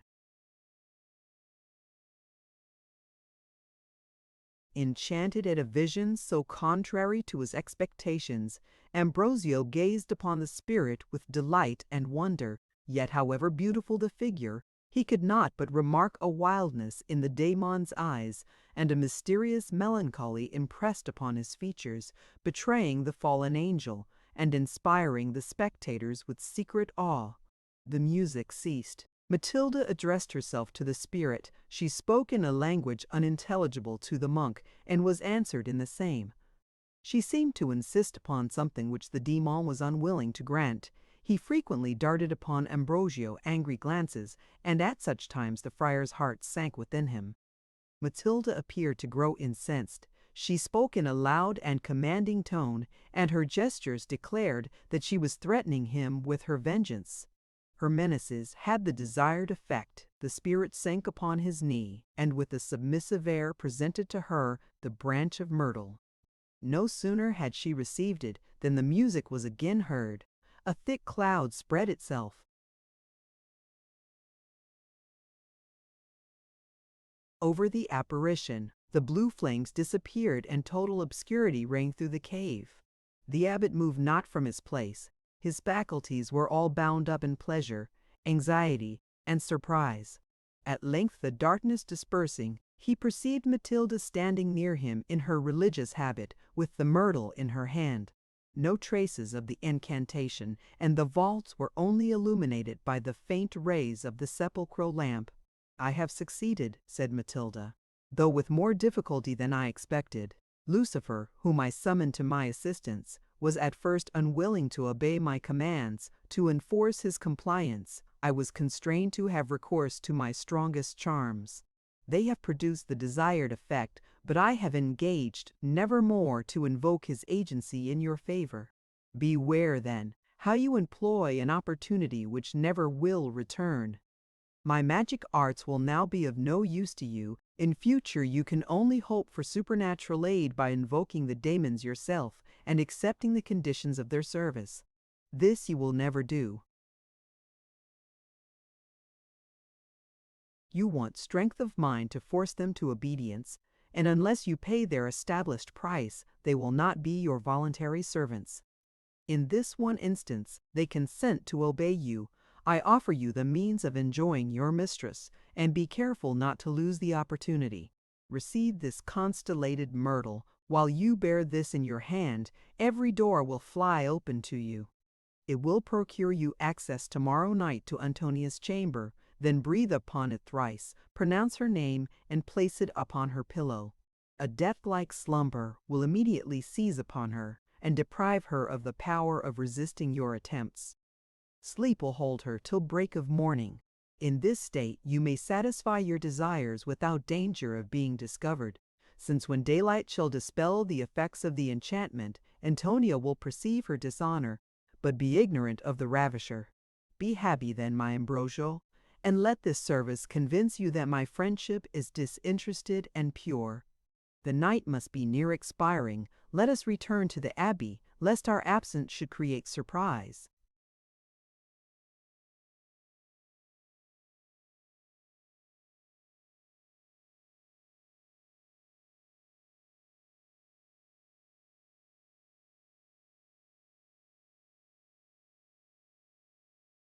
The abbot received the talisman with silent gratitude. His ideas were too much bewildered by the adventures of the night to permit his expressing his thanks audibly, or indeed, as yet, to feel the whole value of her present. Matilda took up her lamp and basket, and guided her companion from the mysterious cavern. She restored the lamp to its former place, and continued her route in darkness till she reached the foot of the staircase. The first beams of the rising sun darting down it facilitated the ascent. Matilda and the abbot hastened out of the sepulchre, closed the door after them, and soon regained the abbey's western cloister.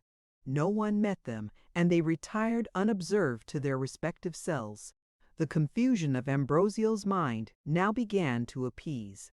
He rejoiced in the fortunate issue of his adventure, and reflecting upon the virtues of the myrtle, looked upon Antonia as already in his power.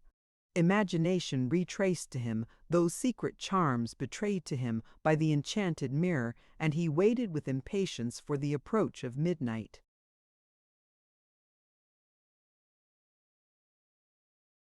Chapter 8.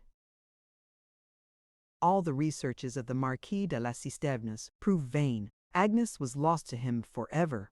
Despair produced so violent an effect upon his constitution that the consequence was a long and severe illness. This prevented him from visiting Elvira as he had intended, and she being ignorant of the cause of his neglect, it gave her no trifling uneasiness. His sister's death had prevented Lorenzo from communicating to his uncle his designs respecting Antonia. The injunctions of her mother forbade his presenting himself to her without the Duke's consent, and as she heard no more of him or his proposals, Elvira conjectured that he had either met with a better match or had been commanded to give up all thoughts of her daughter. Every day made her more uneasy respecting Antonia's fate. While she retained the abbot's protection, she bore with fortitude the disappointment of her hopes with regard to Lorenzo and the Marquis. That resource now failed her. She was convinced that Ambrosio had meditated her daughter's ruin, and when she reflected that her death would leave Antonia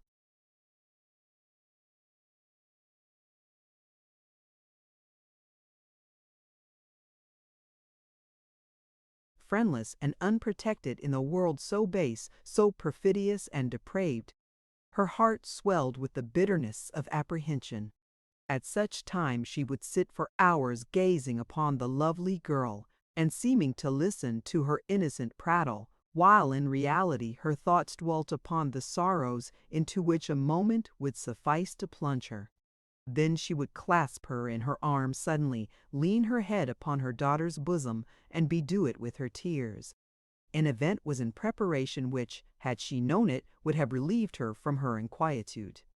Lorenzo now waited only for a favorable opportunity to inform the Duke of his intended marriage. However, a circumstance which occurred at this period obliged him to delay his explanation for a few days longer. Don Raymond's malady seemed to gain ground. Lorenzo was constantly at his bedside, and treated him with a tenderness truly fraternal. Both the cause and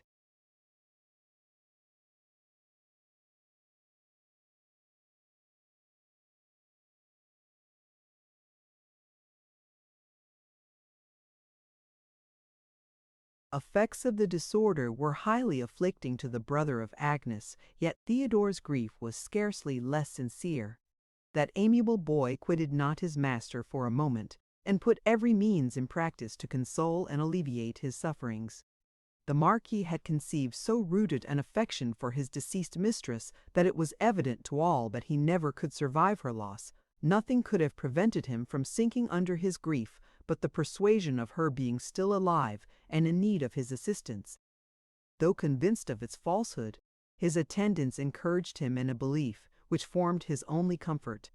He was assured daily that fresh perquisitions were making respecting the fate of Agnes. Stories were invented recounting the various attempts made to get admittance into the convent, and circumstances were related which, though they did not promise her absolute recovery, at least were sufficient to keep his hopes alive. The Marquis constantly fell into the most terrible excess of passion when informed of the failure of these supposed attempts. Still he would not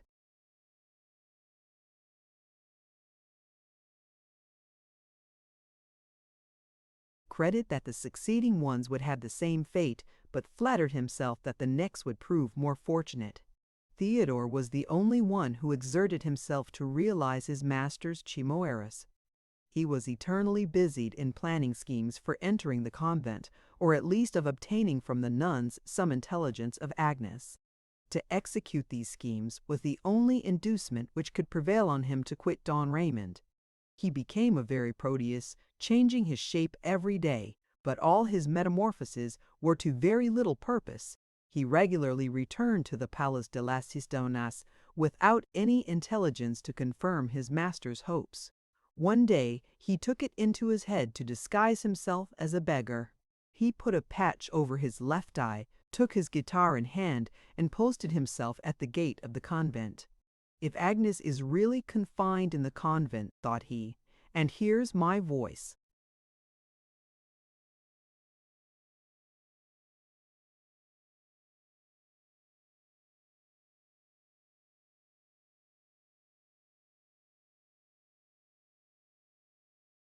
she will recollect it and possibly may find means to let me know that she is here." With this idea, he mingled with a crowd of beggars who assembled daily at the gate of St. Clare to receive soup, which the nuns were accustomed to distribute at 12 o'clock. All were provided with jugs or bowls to carry it away, but as Theodore had no utensil of this kind, he begged leave to eat his portion at the convent door.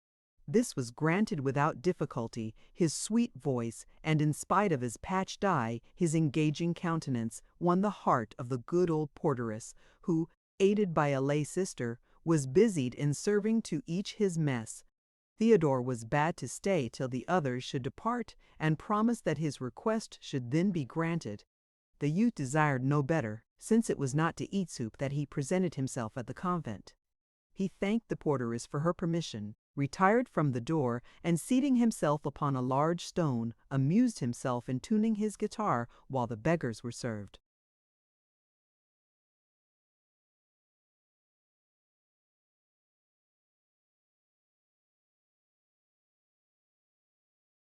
As soon as the crowd was gone, Theodore was beckoned to the gate and desired to come in.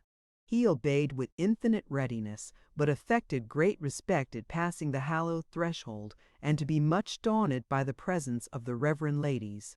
His feigned timidity flattered the vanity of the nuns, who endeavored to reassure him. The porteress took him into her own little parlor. In the meanwhile, the lay sister went to the kitchen and soon returned with a double portion of soup of better quality than what was given to the beggars. His hostess added some fruits and confections from her own private store, and both encouraged the youth to dine heartily. To all these attentions he replied with much seeming gratitude and abundance of blessings upon his benefactresses. While he ate, the nuns admired the delicacy of his features, the beauty of his hair, and the sweetness and grace which accompanied all his actions. They lamented to each other in whispers that so charming a youth should be exposed to the seductions of the world, and agreed that he would be a worthy pillar of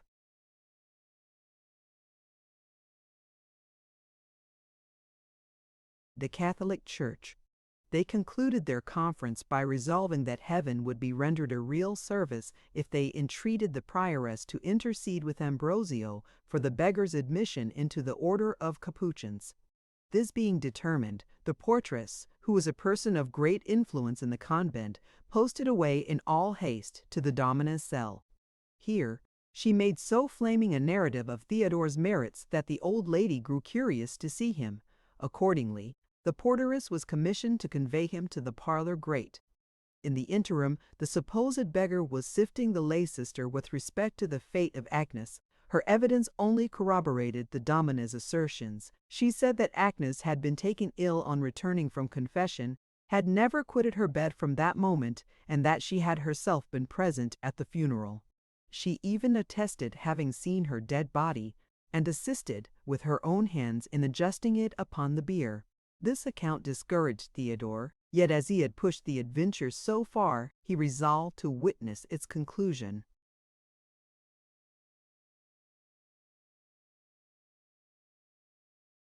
The porteress now returned and ordered him to follow her. He obeyed and was conducted into the parlor, where the lady prioress was already posted at the grate.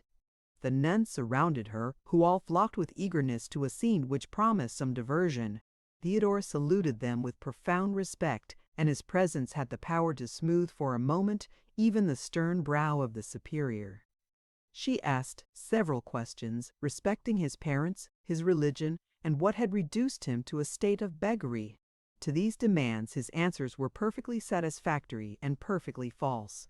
He was then asked his opinion of a monastic life. he replied in terms of high estimation and respect for it. Upon this, the prioress told him that his obtaining an entrance into a religious order was not impossible, that her recommendation would not permit his poverty to be an obstacle, and that if she found him deserving it, he might depend in future upon her protection. Theodore assured her that to merit her favor would be his highest ambition, and having ordered him to return next day when she would talk with him further, the domina quitted the parlor. The nuns, whom respect for the superior had till then kept silent, now crowded all together to the grate and assailed the youth with a multitude of questions. He had already examined each with attention. Alas, Agnes was not amongst them. The nuns heaped question upon question so thickly that it was scarcely possible for him to reply. One asked where he was born, since his accent declared him to be a foreigner. Another wanted to know why he wore a patch upon his left eye. Sister Helena inquired whether he had not a sister like him, because she should like such a companion, and Sister Rachael was fully persuaded that the brother would be the pleasanter companion of the two. Theodore amused himself with retailing to the credulous nuns, for truths, all the strange stories which his imagination could invent. He related to them his supposed adventures and penetrated every auditor with astonishment, while he talked of giants, savages, shipwrecks, and islands inhabited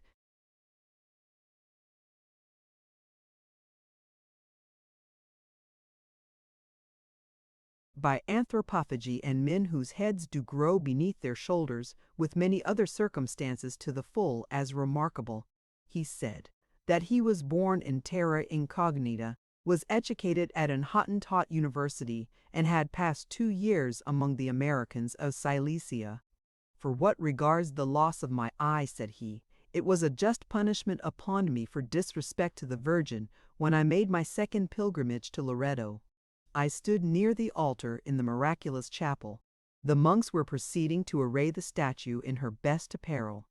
The pilgrims were ordered to close their eyes during this ceremony, but though by nature extremely religious, curiosity was too powerful. At the moment, I shall penetrate you with horror, reverend ladies, when I reveal my crime. At the moment that the monks were changing her shift, I ventured to open my left eye and gave a little peep towards the statue. That look was my last. The glory which surrounded the Virgin was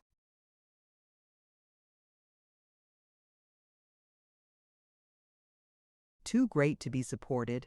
I hastily shut my sacrilegious eye and never have been able to unclose it since. At the relation of this miracle, the nuns all crossed themselves and promised to intercede with the Blessed Virgin for the recovery of his sight. They expressed their wonder at the extent of his travels and at the strange adventures which he had met with at so early an age. They now remarked his guitar and inquired whether he was an adept in music. He replied with modesty that it was not for him to decide upon his talents, but requested permission to appeal to them as judges. This was granted without difficulty. But at least, said the old portress, take care not to sing anything profane. You may depend upon my discretion, replied Theodore. You shall hear how dangerous it is for young women to abandon themselves to their passions, illustrated by the adventure of a damsel who fell suddenly in love with an aine.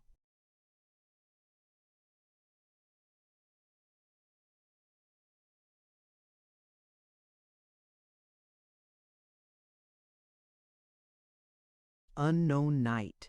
But is the adventure true? Inquired the porteress. Every word of it. It happened in Denmark, and the heroine was thought so beautiful that she was known by no other name but that of the lovely maid. In Denmark, say you, mumbled an old nun. Are not the people all blacks in Denmark?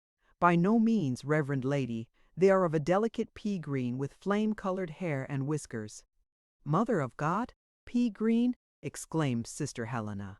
Oh, 'tis impossible, impossible, said the porteress with a look of contempt and exultation. Not at all. When I was a young woman, I remember seeing several of them myself.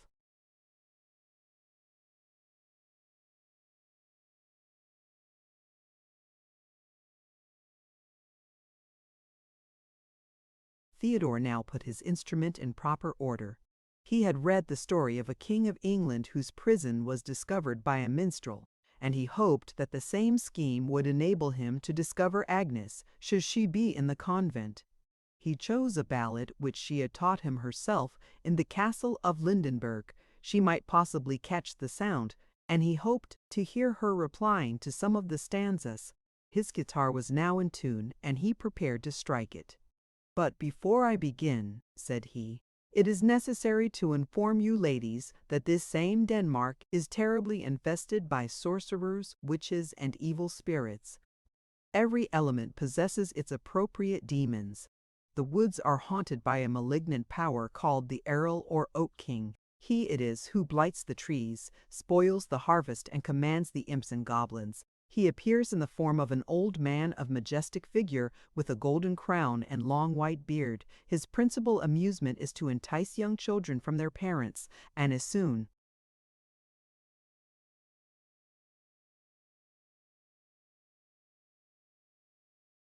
as biles, in other words, the appearance of Orienum virgins into origin to us the snare, we have a way tween it, what hatis to quamens. The first has a daughter, who is queen of the elves and fairies, the Cymber.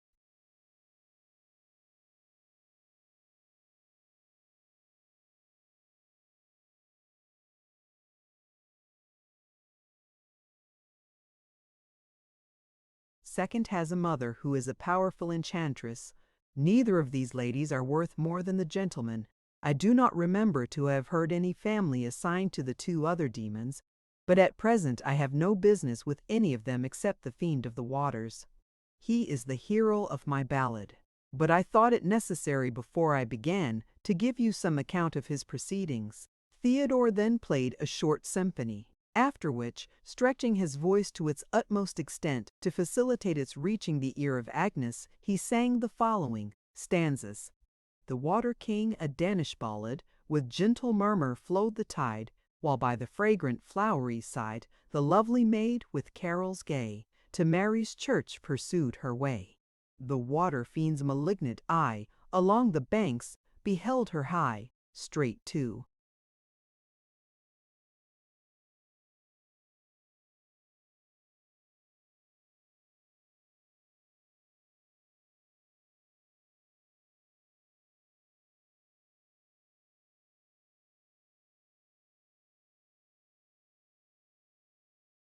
his mother, which he sped, and thus in suppliant accents said, "O mother, mother, now advise how I may yonder maid surprise. O mother, mother, now explain how I may yonder maid obtain." The which, she gave him armor white, she formed him like a gallant knight. Of water clear next made her hand, a steed whose housings were of sand.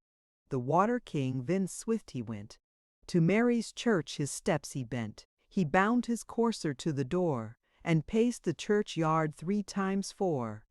His courser to the door bound he, and paced the churchyard 4 times 3, then hastened up the aisle where all the people flocked, both great and small.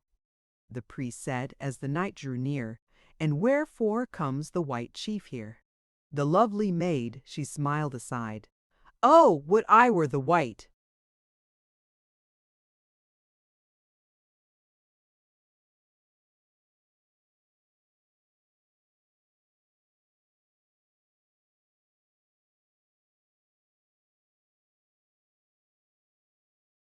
Chief's bride, he stepped o'er benches 1 and 2. "Oh, lovely maid, I die for you." He stepped o'er benches 2 and 3. "Oh, lovely maiden, go with me." Then sweet she smiled, the lovely maid, and while she gave her hand, she said, "Betide me joy, betide me woe, o'er hill or dale, with thee I go." The priest their hands together joins. They dance, while clear the moonbeam shines, and little thinks the maiden bright her partner is the water sprite.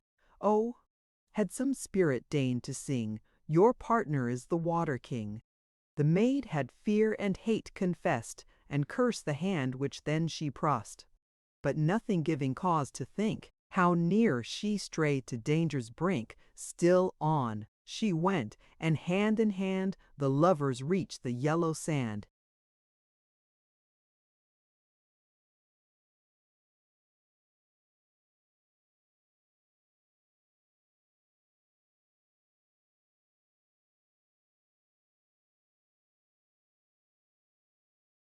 Ascend this steed with me, my dear. We needs must cross the streamlet here. Ride boldly in, it is not deep. The winds are hushed, the billows sleep.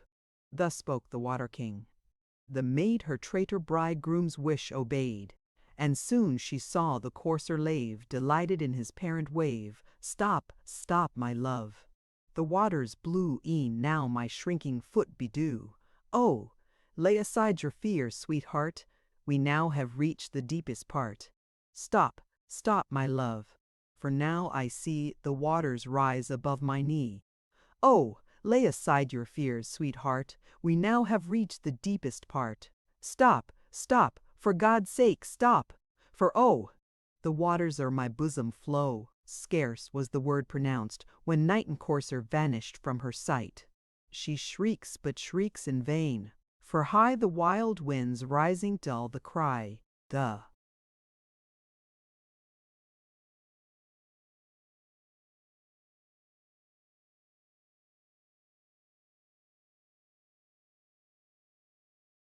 fiend exults, the billows dash, and o'er their hapless victim wash. 3 times while struggling with the stream, the lovely maid was heard to scream, but when the tempest's rage was o'er, the lovely maid was seen no more. Warned by this tale, ye damsels fair, to whom you give your love beware. Believe not every handsome knight, and dance not with the water sprite. The youth ceased to sing.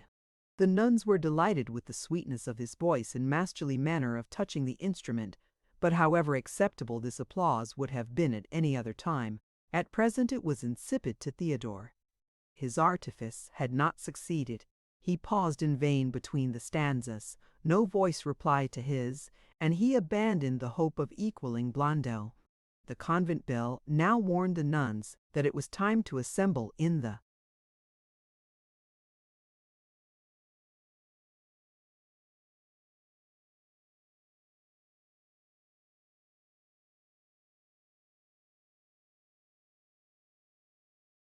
refectory. They were obliged to quit the grate. They thanked the youth for the entertainment which his music had afforded them, and charged him to return the next day. This he promised. The nuns, to give him the greater inclination to keep his word, told him that he might always depend upon the convent for his meals, and each of them made him some little present. One gave him a box of sweetmeats, another an Agnus Dei, some brought relics of saints, waxen images, and consecrated crosses, and others presented him with pieces of those works in which the religious excel, such as embroidery, artificial flowers, lace, and needlework. All these he was advised to sell in order to put himself into better case, and he was assured that it would be easy to dispose of them, since the Spaniards hold the performances of the nuns in high estimation. Having received these gifts with seeming respect and gratitude, he remarked that, having no basket, he knew not how to convey them away. Several of the nuns were hastening in search of one, when they were stopped by the return of an elderly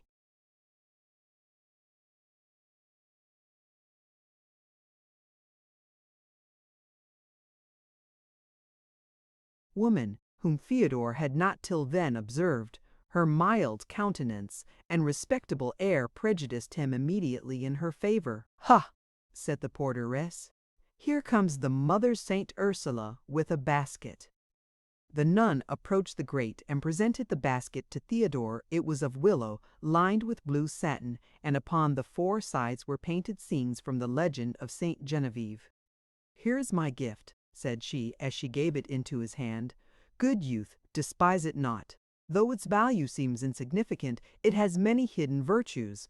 She accompanied these words with an expressive look.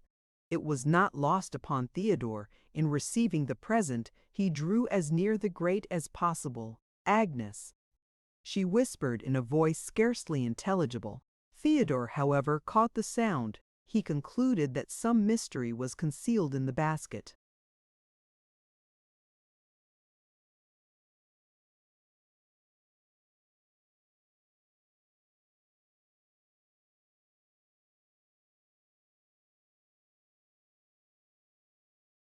and his heart beat with impatience and joy. At this moment the domina returned.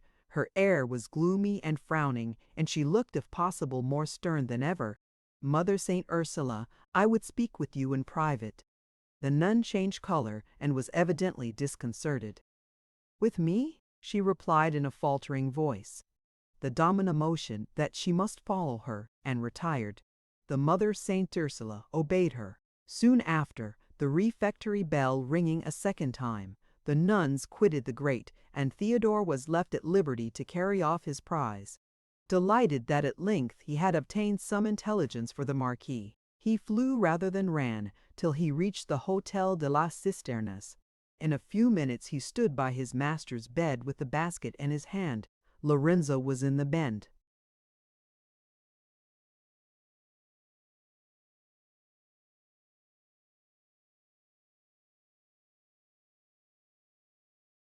Chamber, endeavoring to reconcile his friend to a misfortune which he felt himself but too severely. Theodore related his adventure and the hopes which had been created by the Mother Saint Ursula's gift. The Marquis started from his pillow. That fire which since the death of Agnes had been extinguished now revived in his bosom, and his eyes sparkled with the eagerness of expectation. The emotions which Lorenzo's countenance betrayed were scarcely weaker, and he waited with inexpressible impatience for the solution of this mystery. Raymond caught the basket from the hands of his page. He emptied the contents upon the bed and examined them with minute attention. He hoped that a letter would be found at the bottom. Nothing of the kind appeared. The search was resumed, and still with no better success. At length Don Raymond observed that one corner of the blue satin lining was unripped. He tore it open hastily and drew forth a small scrap of paper neither folded or sealed. It was addressed to the Marquis de las Cisternas, and the contents were as follows.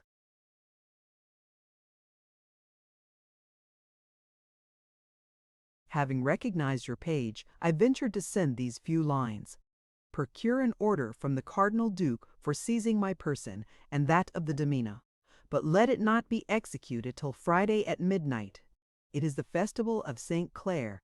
There will be a procession of nuns by torchlight, and I shall be among them. Beware not to let your intention be known. Should a syllable be dropped to excite the domina's suspicions, you will never hear of me more. Be cautious, if you prize the memory of Agnes and wish to punish her assassins. I had that to tell will freeze your blood with horror. St. You are Soulé. No sooner had the Marquis read the note than he fell back upon his pillow deprived of sense or motion. The hope failed him which till now had supported his existence, and these lines convinced him but too positively that Agnes was indeed no more. Lorenzo felt this circumstance less forcibly, since it had always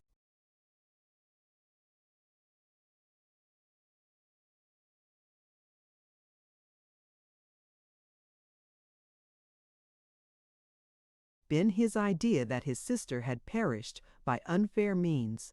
When he found by the Mother Saint Ursula's letter how true were his suspicions, the confirmation excited no other sentiment in his bosom than a wish to punish the murderers as they deserved.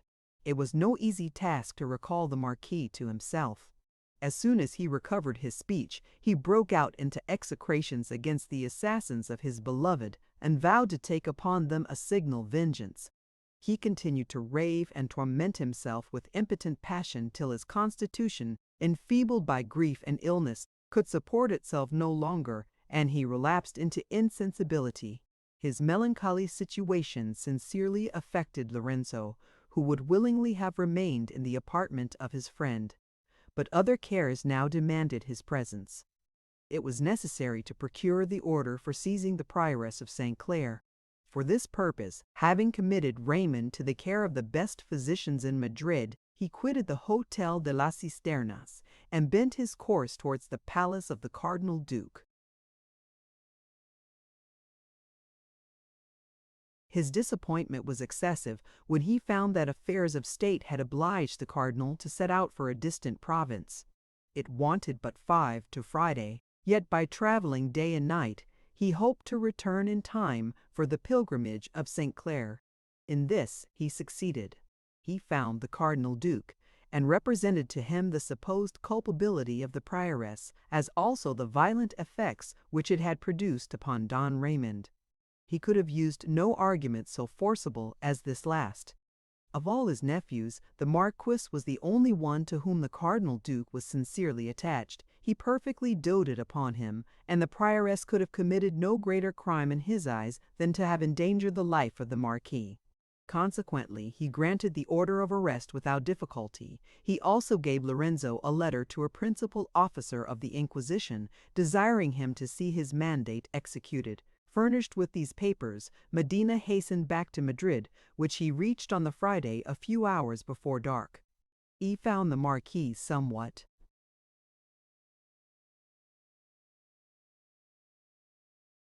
easier, but so weak and exhausted that without great exertion he could neither speak or more. Having passed an hour by his bedside, Lorenzo left him to communicate his design to his uncle, as also to give Don Ramirez de Mello the cardinal's letter. The first was petrified with horror when he learnt the fate of his unhappy niece. He encouraged Lorenzo to punish her assassins, and engaged to accompany him at night to St. Clare's convent. Don Ramirez promised his firmest support, and selected a band of trusty archers to prevent opposition on the part of the populace. But while Lorenzo was anxious to unmask one religious hypocrite, he was unconscious of the sorrows prepared for him by another.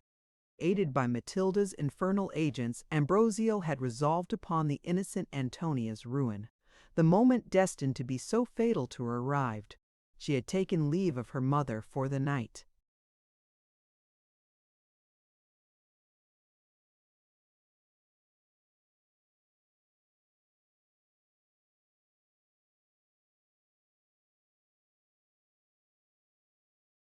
As she kissed her, she felt an unusual despondency infuse itself into her bosom. She left her and returned to her instantly, threw herself into her maternal arms, and bathed her cheek with tears.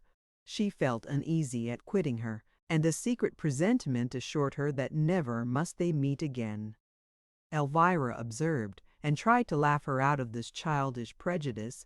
She chid her mildly for encouraging such ungrounded sadness, and warned her how dangerous it was to encourage such ideas.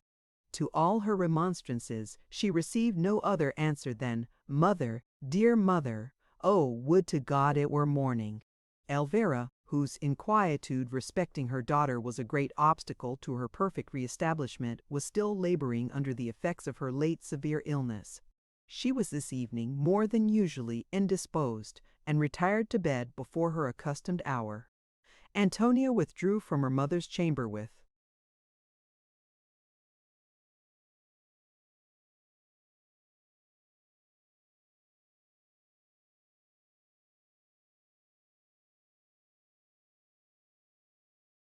regret, until the door closed, kept her eyes fixed upon her with melancholy expression.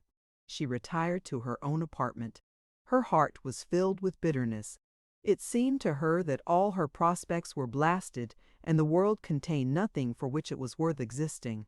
She sank into a chair, reclined her head upon her arm, and gazed upon the floor with a vacant stare, while the most gloomy images floated before her fancy. She was still in this state of insensibility when she was disturbed by hearing a strain of soft music breathed beneath her window. She rose, drew near the casement, and opened it to hear it more distinctly. Having thrown her veil over her face, she ventured to look out. By the light of the moon she perceived several men below with guitars and lutes in their hands, and at a little distance from them stood another, wrapped in his cloak, whose stature and appearance bore a strong resemblance to Lorenzo's. She was not deceived in this conjecture. It was indeed Lorenzo himself, who, bound by his word not to present himself to Antonia without his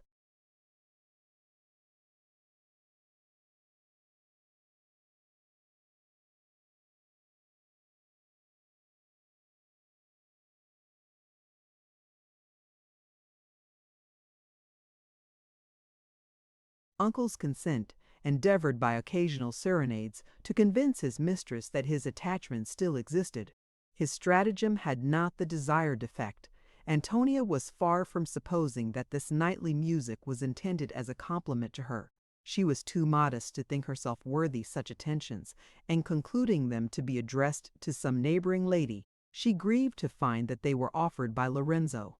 The air which was played was plaintive and melodious. It accorded with the state of Antonia's mind, and she listened with pleasure. After a symphony of some length, it was succeeded by the sound of voices, and Antonia distinguished the following words: Serenade Chorus.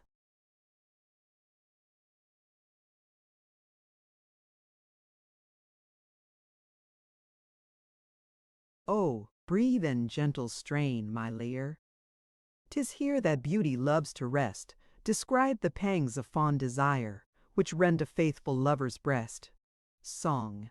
In every heart to find a slave, in every soul to fix his reign, in bonds to lead the wise and brave, and make the captives kiss his chain. Such is the power of love, and oh, I grieve so well, love's power to know. In sighs to pass the livelong day, to taste a short and broken sleep, for one dear object far away, all others scorned, to watch and weep. Such are the pains of love, and oh, I grieve so well, love's pains to know. To read consent in virgin eyes, to press the lip near pressed, till then to hear the sigh of transport rise, and kiss and kiss and kiss and kiss again. Such are thy pleasures, love. But oh, when shall my heart thy pleasures know?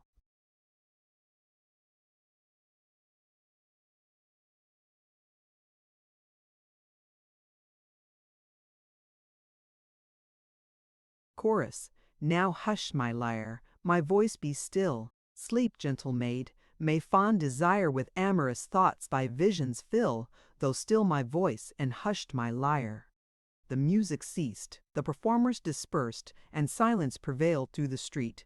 Antonia quitted the window with regret. She, as usual, recommended herself to the protection of Saint Rosolia, said her accustomed prayers, and retired to bed. Sleep was not long absent, and his presence relieved her from her terrors and inquietude. It was almost 2 o'clock before the lustful monk ventured to bend his steps towards Antonia's dwelling. It has been already mentioned that the abbey was at no great distance from the Strada di San Iago. He reached the house unobserved.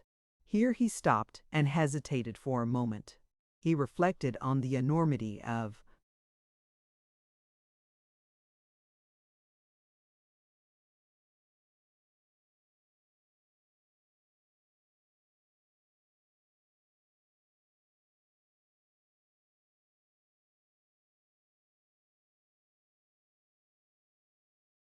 the crime, the consequences of a discovery, and the probability, after what had passed, of Elvira suspecting him to be her daughter's ravisher. On the other hand, it was suggested that she could do no more than suspect, that no proofs of his guilt could be produced, that it would seem impossible for the rape to have been committed without Antonia's knowing when, where, or by whom.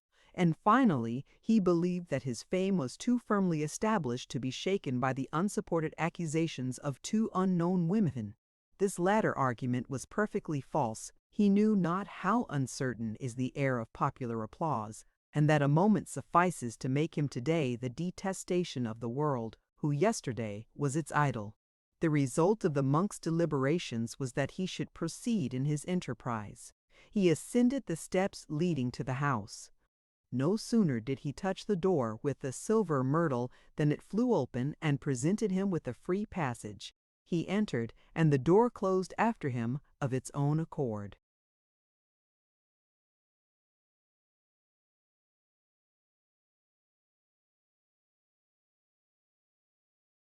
Guided by the moonbeams, he proceeded up the staircase with slow and cautious steps. He looked round him every moment with apprehension and anxiety. He saw a spy in every shadow and heard a voice in every murmur of the night breeze. Consciousness of the guilty business on which he was employed appalled his heart and rendered it more timid than a woman's. Yet still he proceeded. He reached the door of Antonia's chamber. He stopped and listened. All was hushed within. The total silence persuaded him that his intended victim was retired to rest, and he ventured to lift up the latch. The door was fastened and resisted his efforts, but no sooner was it touched by the talisman than the bolt flew back. The ravisher stepped on, and found himself in the chamber, where slept the innocent girl, unconscious how dangerous a visitor was drawing near her couch. The door closed after him, and the bolt shot again into its fastening. Ambrosio advanced with precaution. He took care that not a board should creak under his foot, and held in his breath as he approached the bed. His first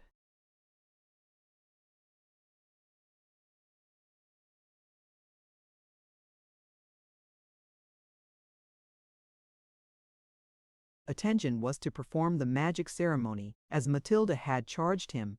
He breathed thrice upon the silver myrtle, pronounced over it Antonia's name, and laid it upon her pillow. The effects which it had already produced permitted not his doubting its success in prolonging the slumbers of his devoted mistress. No sooner was the enchantment performed than he considered her to be absolutely in his power, and his eyes flamed with lust and impatience. He now ventured to cast a glance upon the sleeping beauty. A single lamp, burning before the statue of Saint Rosalia, shed a faint light through the room, and permitted him to examine all the charms of the lovely object before him. The heat of the weather had obliged her to throw off part of the bedclothes, those which still covered her. Ambrosio's insolent hand hastened to remove. She lay with her cheek reclining upon one ivory arm. The other rested on the side of the bed with graceful indolence. A few tresses of her hair had escaped from beneath the muslin, which confined the rest, and fell carelessly over her bosom, as it heaved.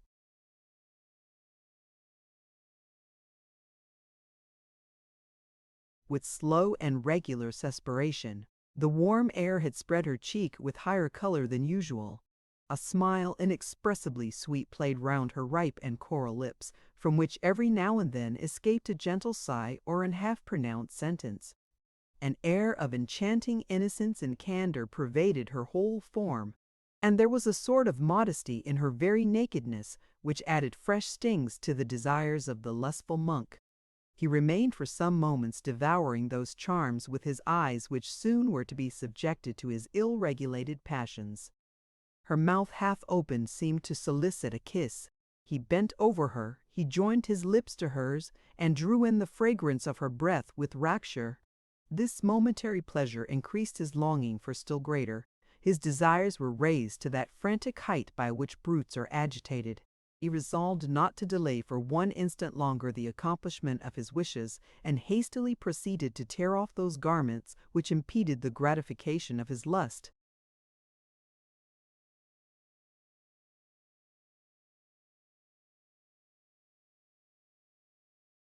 "Gracious God!" exclaimed a voice behind him. "Am I not deceived? Is not this an illusion?"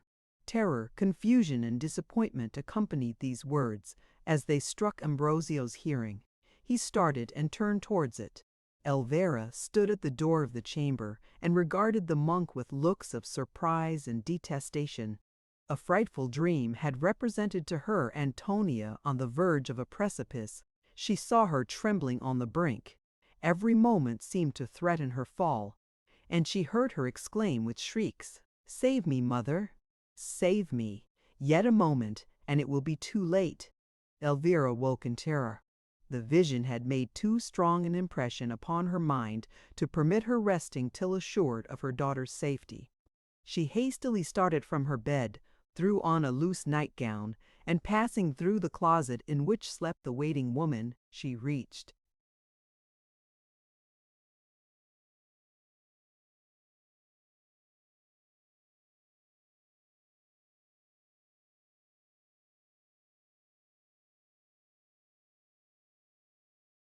Antonia's chamber just in time to rescue her from the grasp of the ravisher. His shame and her amazement seemed to have petrified into statues both Elvira and the monk. They remained gazing upon each other in silence. The lady was the first to recover herself. "It is no dream," she cried. "It is really Ambrosio who stands before me. It is the man whom Madrid esteems a saint that I find at this late hour near the couch of my unhappy child. Monster of hypocrisy! I already suspected your designs, but forbore your accusation in pity to human frailty. Silence would now be criminal. The whole city shall be informed of your incontinence. I will unmask you, villain, and convince the church what a viper she cherishes in her bosom." Pale and confused, the baffled culprit stood trembling before her.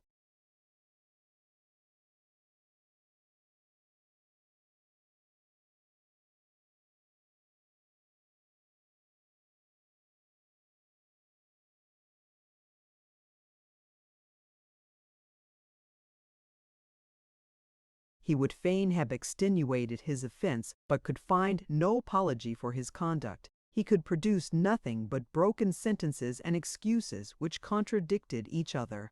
Elvira was too justly incensed to grant the pardon which he requested. She protested that she would raise the neighborhood and make him an example to all future hypocrites. Then, hastening to the bed, she called to Antonia to wake, and finding that her voice had no effect, she took her arm and raised her forcibly from the pillow. The charm operated too powerfully. Antonia remained insensible, and on being released by her mother, sank back upon the pillow. "This slumber cannot be natural," cried the amazed Elvira, whose indignation increased with every moment. "Some mystery is concealed in it. But tremble, Hippocrate, all your villainy shall soon be unravelled. Help! Help!" she exclaimed aloud. "Within there, Flora!"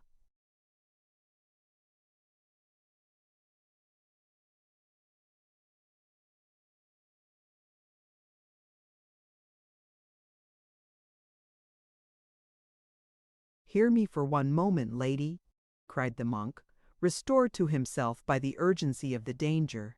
"By all that is sacred and holy, I swear that your daughter's honor is still unviolated. Forgive my transgression. Spare me the shame of a discovery, and permit me to regain the abbey undisturbed. Grant me this request in mercy.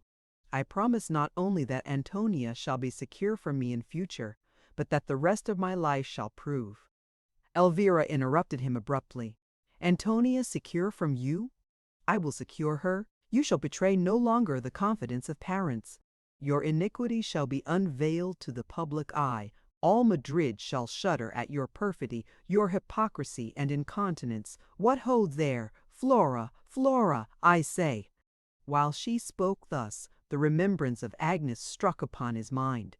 Thus had she sued to him for mercy, and thus had he refused her prayer. It was now.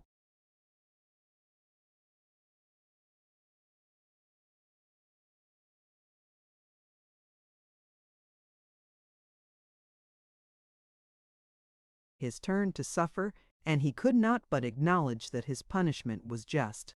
In the meanwhile, Elvira continued to call Flora to her assistance, but her voice was so choked with passion that the servant, who was buried in profound slumber, was insensible to all her cries. Elvira dared not go towards the closet in which Flora slept, lest the monk should take that opportunity to escape. Such indeed was his intention. He trusted that could he reach the abbey unobserved by any other than Elvira, her single testimony would not suffice to ruin a reputation so well established as his was in Madrid. With this idea, he gathered up such garments as he had already thrown off and hastened towards the door. Elvira was aware of his design. She followed him, and ere he could draw back the bolt, seized him by the arm and detained him. "Attempt not to fly," said she. "You quit not this room without witnesses of your guilt."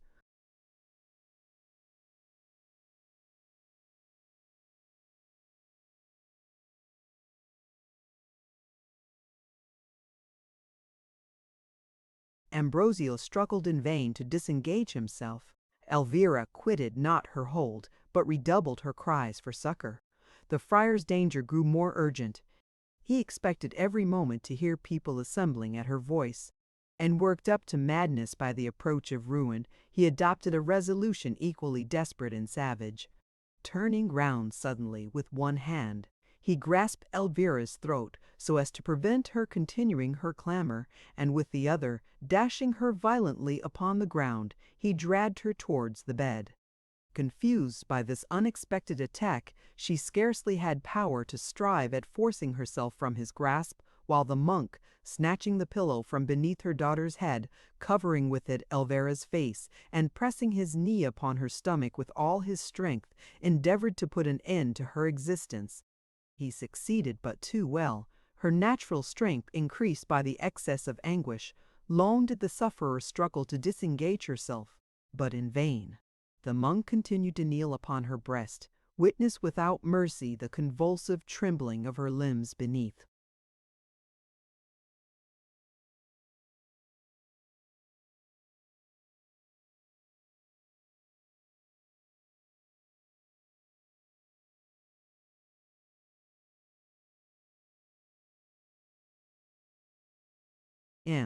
And sustained with inhuman firmness the spectacle of her agonies when soul and body were on the point of separating.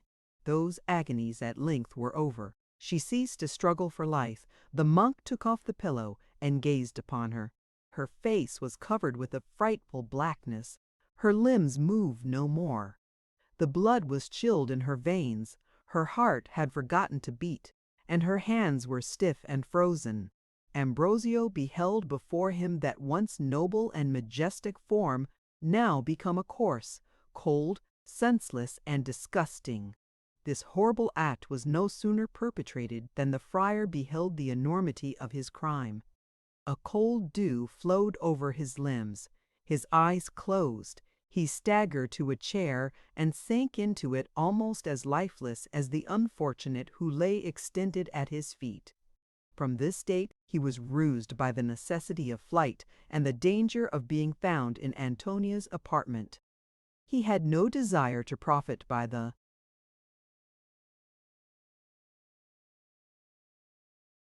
execution of his crime. Antonia now appeared to him an object of disgust. A deadly cold had usurped the place of that warmth which glowed in his bosom.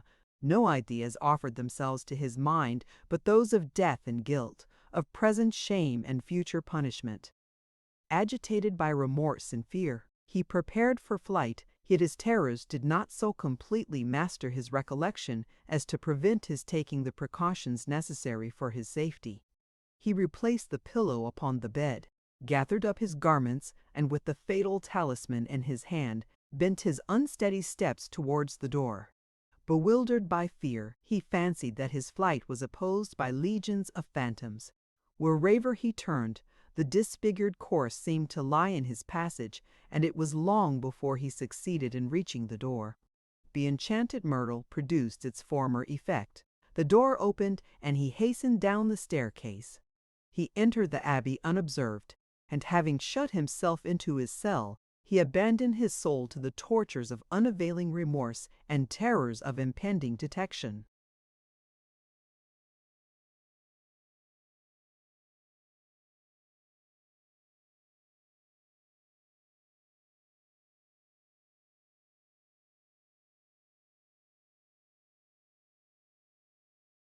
Chapter 9.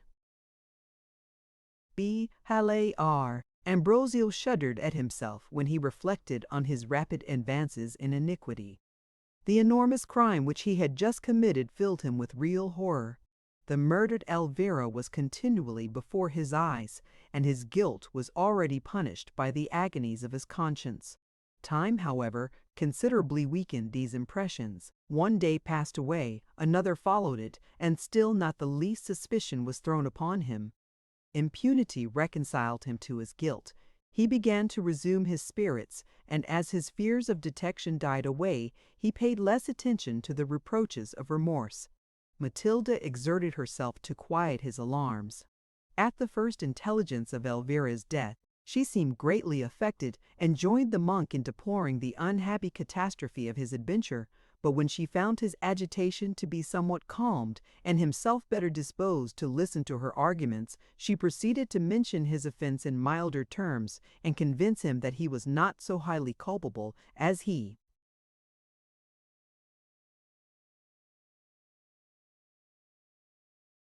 appeared to consider himself. She represented that he had only availed himself of the rights which nature allows to everyone, those of self-preservation, that either Elvira or himself must have perished, and that her inflexibility and resolution to ruin him had deservedly marked her out for the victim. She next stated that as he had before rendered himself suspected to Elvira, it was a fortunate event for him that her lips were closed by death, since without this last adventure her suspicions, if made public, might have produced very disagreeable consequences. He had therefore freed himself from an enemy to whom the errors of his conduct were sufficiently known to make her dangerous, and who was the greatest obstacle to his designs upon Antonia. Those designs she encouraged him not to abandon. She assured him that, no longer protected by her mother's watchful eye, the daughter would fall an easy conquest, and by praising and enumerating Antonia's charms, she strove to rekindle the desires of the monk. In this endeavor she succeeded but too well.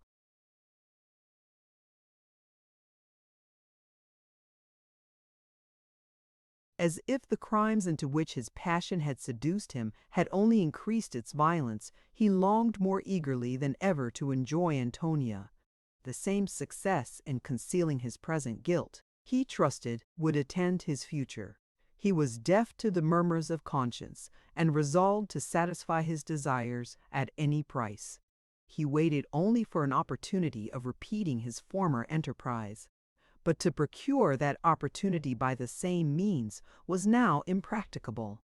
In the first transports of despair, he had dashed the enchanted myrtle into 1,000 pieces. Matilda told him plainly that he must expect no further assistance from the infernal powers unless he was willing to subscribe to their established conditions. This Ambrosio was determined not to do. He persuaded himself that however great might be his iniquity, so long as he preserved his claim to salvation, he need not despair of pardon. He therefore resolutely refused to enter into any bond or compact with the fiends, and Matilda, finding him obstinate upon this point, forbore to press him further. She exerted her invention to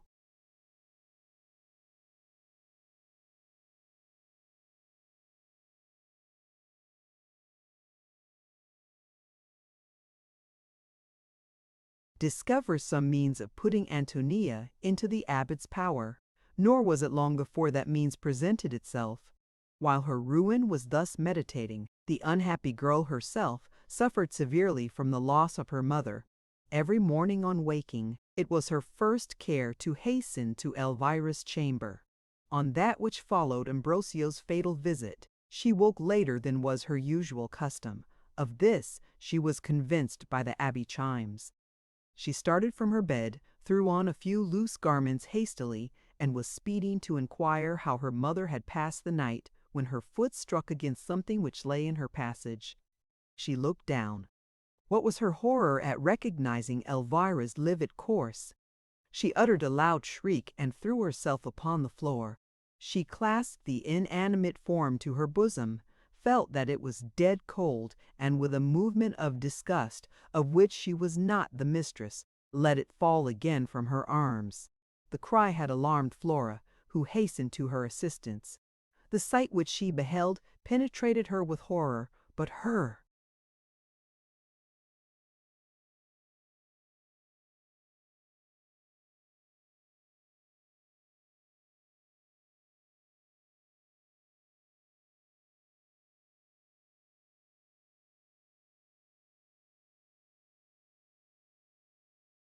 alarm was more audible than Antonia's. She made the house ring with her lamentations, while her mistress, almost suffocated with grief, could only mark her distress by sobs and groans. Flora's shrieks soon reached the ears of the hostess, whose terror and surprise were excessive on learning the cause of this disturbance. A physician was immediately sent for, but on the first moment of beholding the corse, he declared that Elvira's recovery was beyond the power of art. He proceeded, therefore, to give his assistance to Antonia, who by this time was truly in need of it. She was conveyed to bed, while the landlady busied herself in giving orders for Elvira's burial. Dame Jacintha was a plain, good kind of woman, charitable, generous, and devout, but her intellects were weak, and she was a miserable slave to fear and superstition. She shuddered at the idea of passing the night in the same house with a dead body. She was persuaded that Elvira's ghost would appear to her, and no less certain that such a visit would kill her with fright. From this persuasion, she resolved to pass the night at a neighbor's, and insisted that the funeral should take place the next day. St. Clair's Cemetery being the nearest, it was determined that Elvira should be buried there. Dame Jacintha engaged to defray every expense attending the burial. She knew not in what circumstances Antonia was left, but from the sparing manner in which the family had lived, she concluded them to be indifferent. Consequently, she entertained very little hope of ever being recompensed.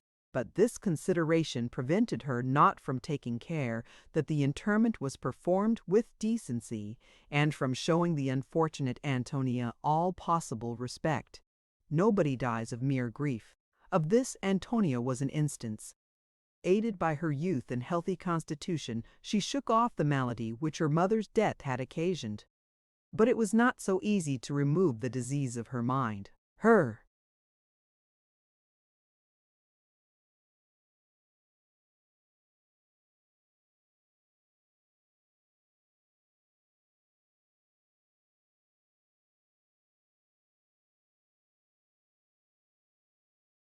eyes were constantly filled with tears. Every trifle affected her, and she evidently nourished in her bosom a profound and rooted melancholy.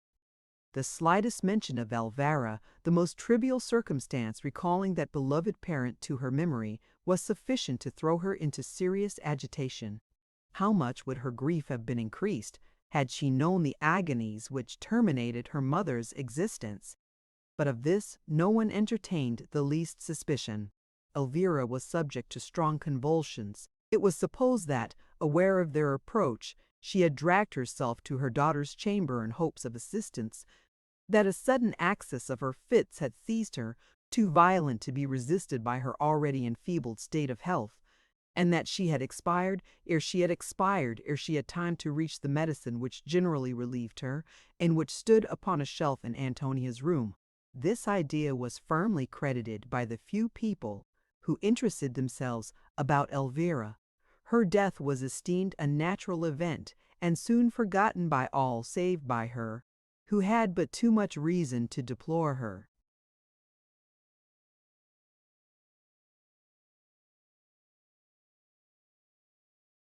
Loss. In truth, Antonia's situation was sufficiently embarrassing and unpleasant.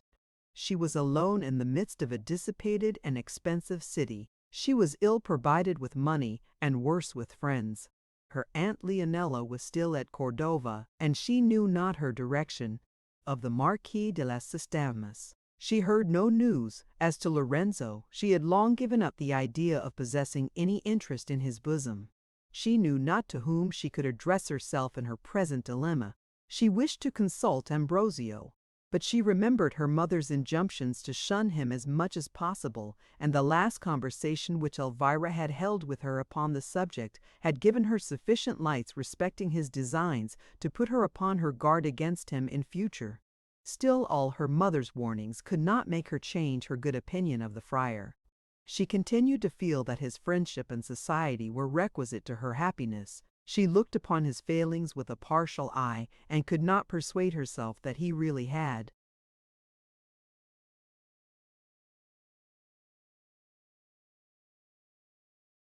intended her ruin. However, Elvira had positively commanded her to drop his acquaintance, and she had too much respect for her orders to disobey them.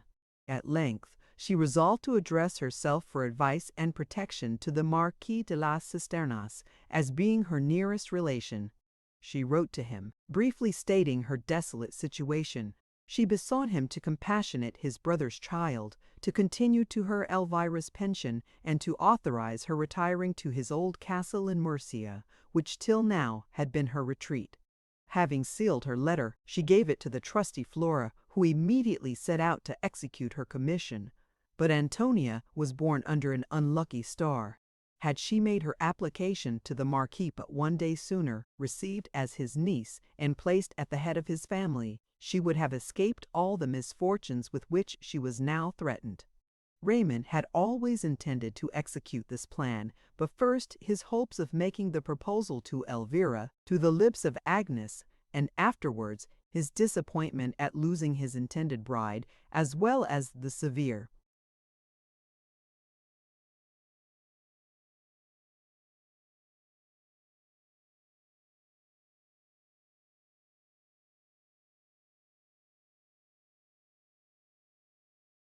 illness which for some time had confined him to his bed, made him defer from day to day the giving an asylum in his house to his brother's widow. He had commissioned Lorenzo to supply her liberally with money, but Elvira, unwilling to receive obligations from that nobleman, had assured him that she needed no immediate pecuniary assistance.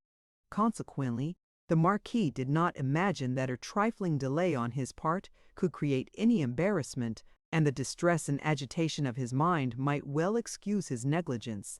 Had he been informed that Elvira's death had left her daughter friendless and unprotected, he would doubtless have taken such measures as would have ensured her from every danger, but Antonia was not destined to be so fortunate. The day on which she sent her letter to the Palace de las Tiseranas was that following Lorenzo's departure from Madrid. The Marquis was in the first paroxysms of despair at the conviction that Agnes was indeed no more. He was delirious, and his life being in danger, no one was suffered to approach him.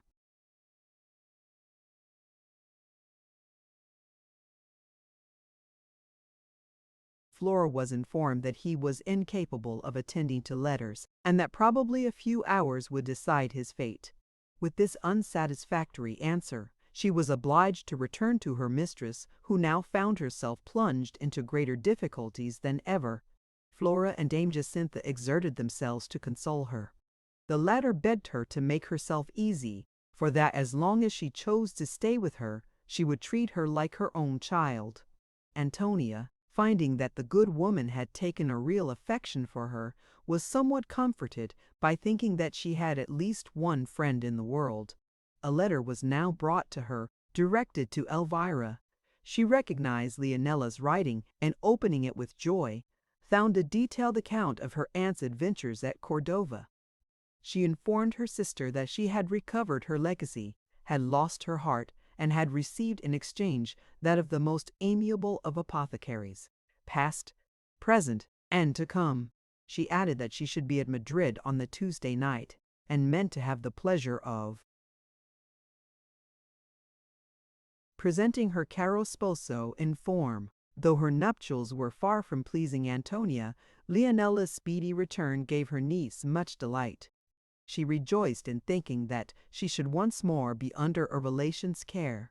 She could not but judge it to be highly improper for a young woman to be living among absolute strangers, with no one to regulate her conduct or protect her from the insults to which, in her defenseless situation, she was exposed. She therefore looked forward with impatience to the Tuesday night. It arrived. Antonia listened anxiously to the carriages as they rolled along the street. None of them stopped, and it grew late without Leonella's appearing. Still, Antonia resolved to sit up till her aunt's arrival, and in spite of all her remonstrances, Dame Jacintha and Flora insisted upon doing the same. The hours passed on slow and tediously. Lorenzo's departure from Madrid had put a stop to the nightly serenades. She hoped in vain to hear the usual sound of giddos beneath her window. She took up her own and struck a few chords, but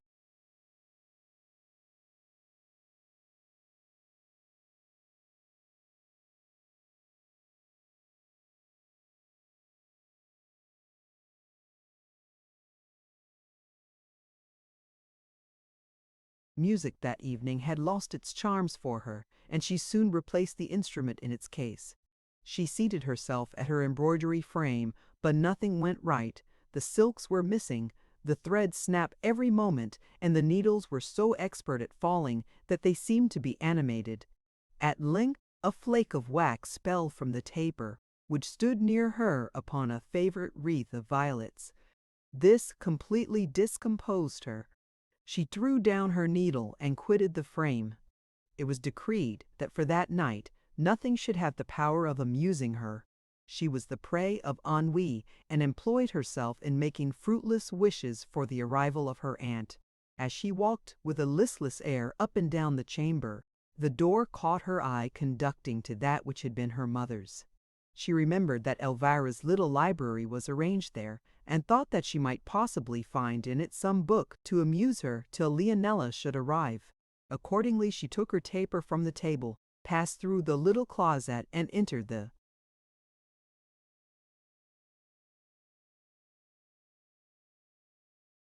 adjoining apartment. As she looked around her, the sight of this room brought to her recollection 1,000 painful ideas. It was the first time of her entering it since her mother's death. The total silence prevailing through the chamber, the bed despoiled of its furniture, the cheerless hearth where stood an extinguished lamp, and a few dying plants in the window which, since Elvira's loss, had been neglected, inspired Antonia with a melancholy awe. The gloom of night gave strength to this sensation. She placed her light upon the table and sank into a large chair in which she had seen her mother seated 1,000 times. She was never to see her seated there again. Tears unbidden streamed down her cheek, and she abandoned herself to the sadness which grew deeper with every moment. Ashamed of her weakness, she at length rose from her seat. She proceeded to seek for what had brought her to this melancholy scene. The small collection of books was arranged upon several shelves in order. Antonia examined them.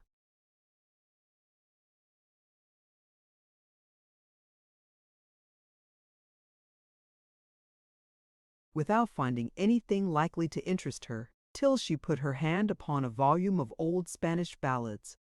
She read a few stanzas of one of them. They excited her curiosity. She took down the book and seated herself to peruse it with more ease. She trimmed the taper, which now drew towards its end, and then read the following ballad: Alonso, the brave and fair Imogen, a warrior so bold, and a virgin so bright, conversed, as they sat on the green, they gazed on each other with tender delight. Alonso the brave was the name of the knight, the maid's was the fair Imogen. And oh, said the youth, since tomorrow I go to fight in a far distant land, your tears for my absence soon leaving to flow, some other will court you, and you will bestow on a wealthier suitor your hand.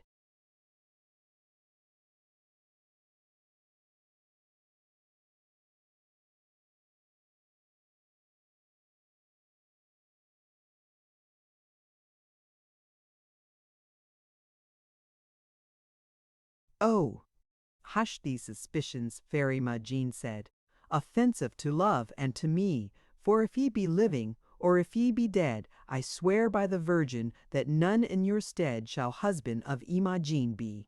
If e'er I by lust or by wealth led aside forget my Alonso the brave, God grant that to punish my falsehood and pride your ghost at the marriage may sit by my side, may tax me with perjury, claim me as bride, and bear me away to the grave.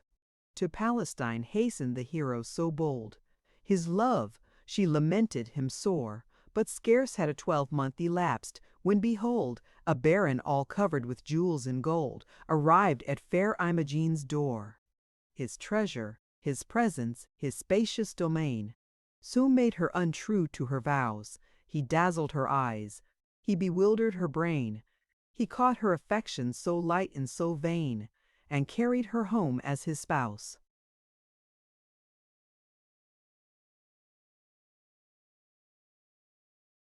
And now had the marriage been blessed by the priest, the revelry now was begun, the tables they groaned with the weight of the feast, nor yet had the laughter and merriment ceased, when the bell of the castle told 1. Then first with amazement, fair Imogen found that a stranger was placed by her side. His air was terrific. He uttered no sound, he spoke not, he moved not, he looked not around, but earnestly gazed on the bride. His visor was closed, and gigantic his height. His armor was sable to view. All pleasure and laughter were hushed at his sight. The dogs as they eyed him drew back in affright. The lights in the chamber burned blue. His presence all bosoms appeared to dismay. The guests sat in silence and fear. At length spoke the bride, while she trembled. "I pray, Sir Knight, that your helmet aside you would lay, and deign to partake of our cheer."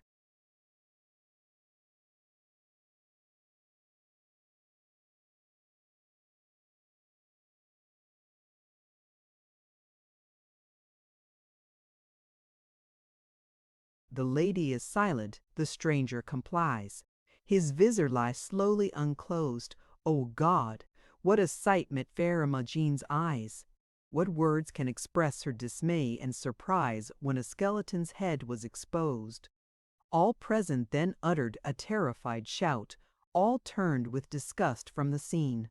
The worms, they crept in, and the worms, they crept out, and sported his eyes and his temples about, while the spectre addressed Imogen, "Behold me, thou false one! Behold me, thou false!" he cried. "Remember Alonso the brave!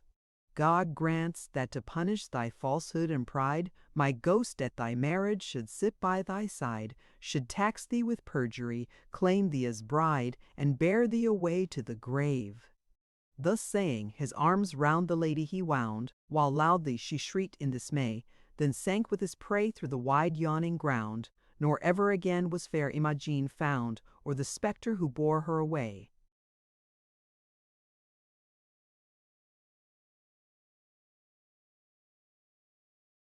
Not long lived the Baron, and none since that time, to inhabit the castle presume, for chronicles tell, that by order sublime, there Imogen suffers the pain of her crime, and mourns her deplorable doom.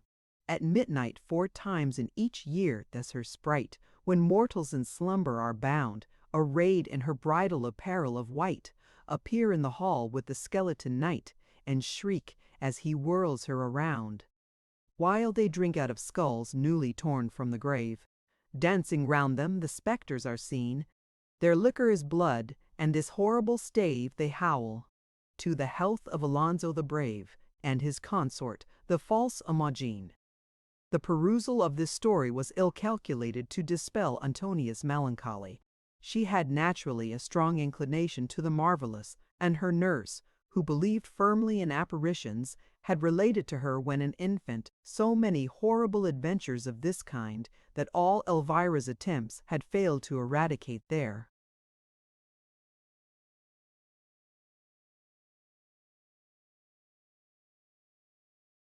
Impressions from her daughter's mind. Antonia still nourished a superstitious prejudice in her bosom. She was often susceptible of terrors which, when she discovered their natural and insignificant cause, made her blush at her own weakness. With such a turn of mind, the adventure which she had just been reading sufficed to give her apprehensions the alarm. The hour and the scene combined to authorize them. It was the dead of night. She was alone, and in the chamber once occupied by her deceased mother. The weather was comfortless and stormy.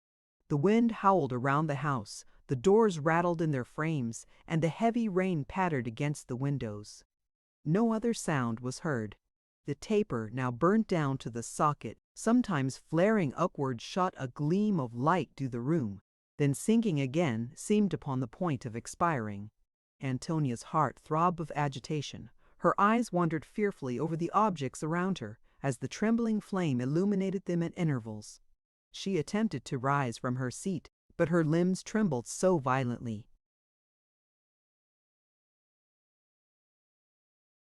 that she was unable to proceed. She then called Flora, who was in a room at no great distance, but agitation choked her voice, and her cries died away in hollow murmurs. She passed some minutes in this situation, after which her terrors began to diminish. She strove to recover herself and acquire strength enough to quit the room. Suddenly she fancied that she heard a low sigh drawn near her. This idea brought back her former weakness. She had already raised herself from her seat, and was on the point of taking the lamp from the table. The imaginary noise stopped her. She drew back her hand, and supported herself upon the back of a chair. She listened anxiously, but nothing more was heard. "Gracious God!" she said to herself. "What could be that sound? Was I deceived, or did I really hear it?" Her reflections were interrupted by a noise at the door scarcely audible. It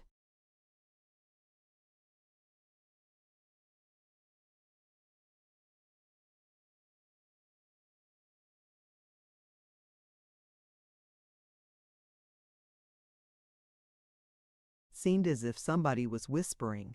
Antonia's alarm increased, yet the bolt she knew to be fastened, and this idea in some degree reassured her.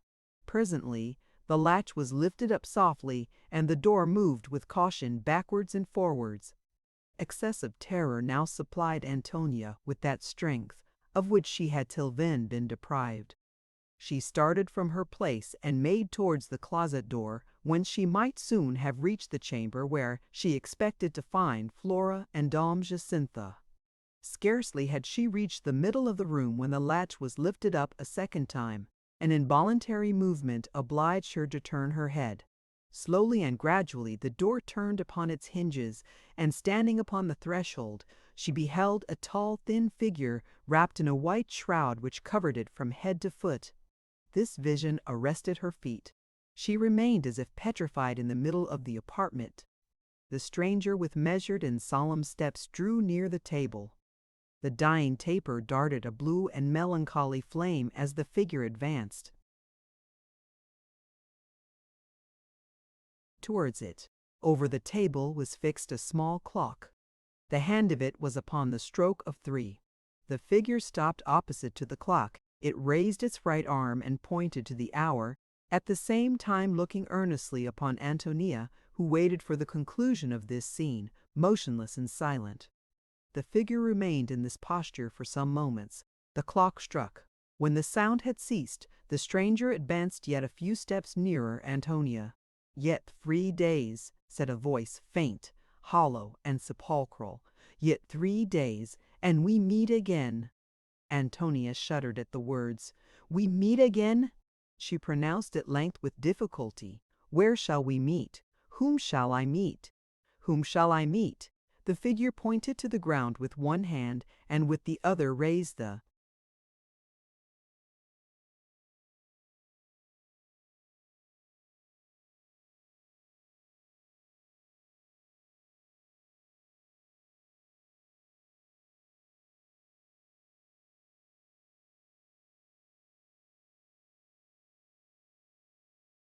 linen which covered its base. "Almighty God! My mother!" Antonia shrieked and fell lifeless upon the floor.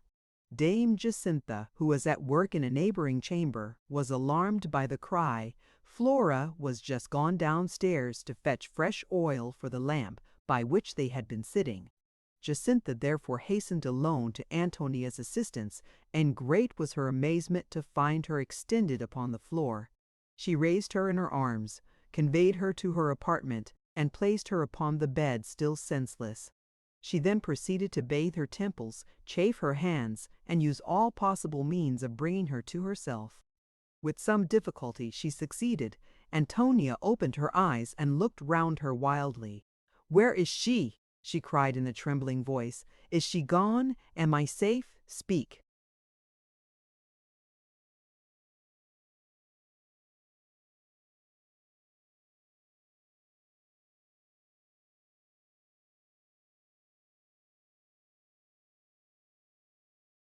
"To me, comfort me.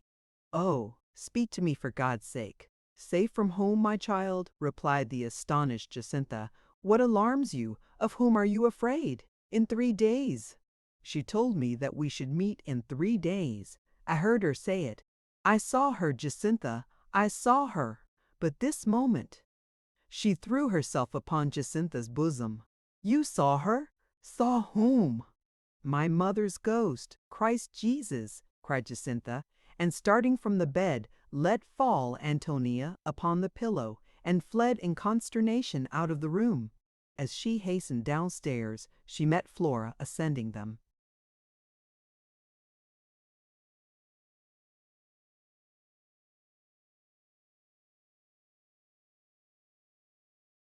"Go to your mistress, Flora," said she. "Here are rare doings.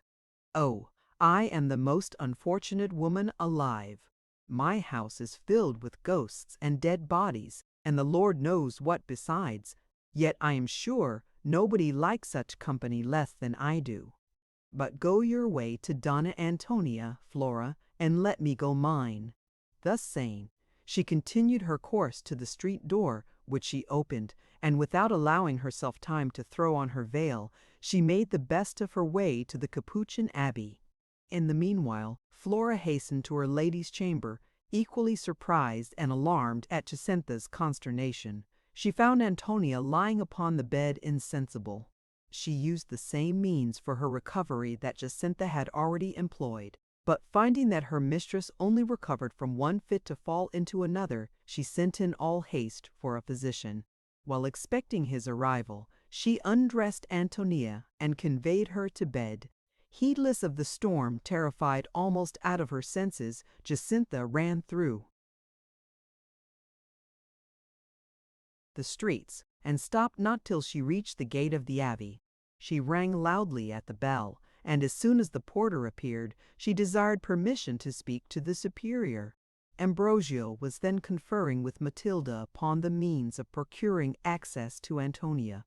The cause of Elvira's death remaining unknown, he was convinced that crimes were not so swiftly followed by punishment as his instructors the monks had taught him, and as till then he had himself believed.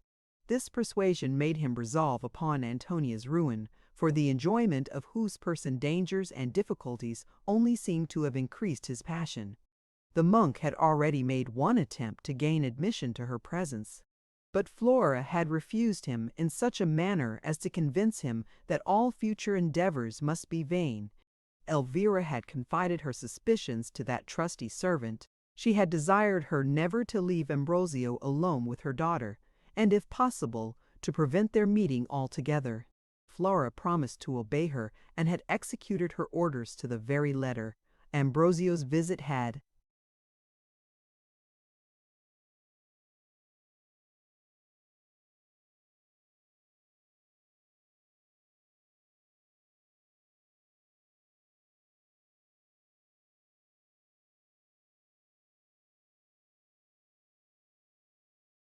been rejected that morning, though Antonia was ignorant of it.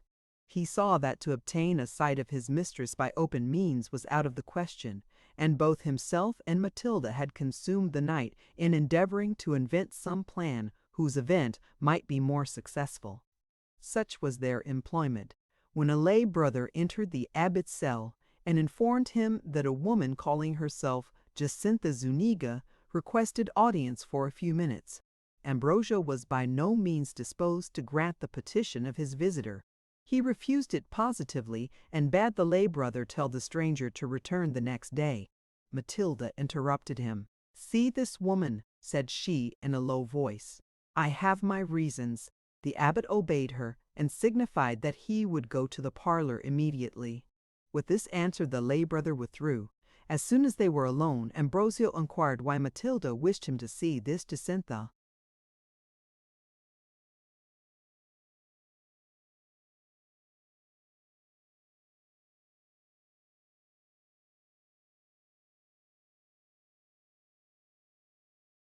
"She is Antonia's hostess," replied Matilda. "She may possibly be of use to you, but let us examine her and learn what brings her hither." They proceeded together to the parlor, where Jacintha was already waiting for the abbot. She had conceived a great opinion of his piety and virtue, and supposing him to have much influence over the devil, thought that it must be an easy matter for him to lay Elvira's ghost in the Red Sea. Filled with this persuasion, she had hastened to the abbey. As soon as she saw the monk enter the parlor, she dropped upon her knees and began her story as follows. "Oh, Reverend Father, such an accident, such an adventure! I know not what course to take, and unless you can help me, I shall certainly go distracted. Well, to be sure, never was woman so unfortunate as myself. All in my power to keep clear of such abomination have I done, and yet that all is too little. What signifies my telling my beads 4 times a day, and observing every fast prescribed by the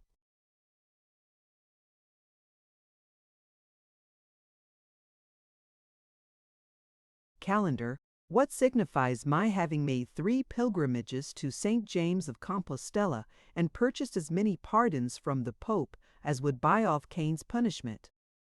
Nothing prospers with me. All goes wrong, and God only knows whether anything will ever go right again. Why now, be your holiness the judge. My lodger dies in convulsions. Out of pure kindness I bury her at my own expense. Not that she is any relation of mine, or that I shall be benefited a single pistole by her death.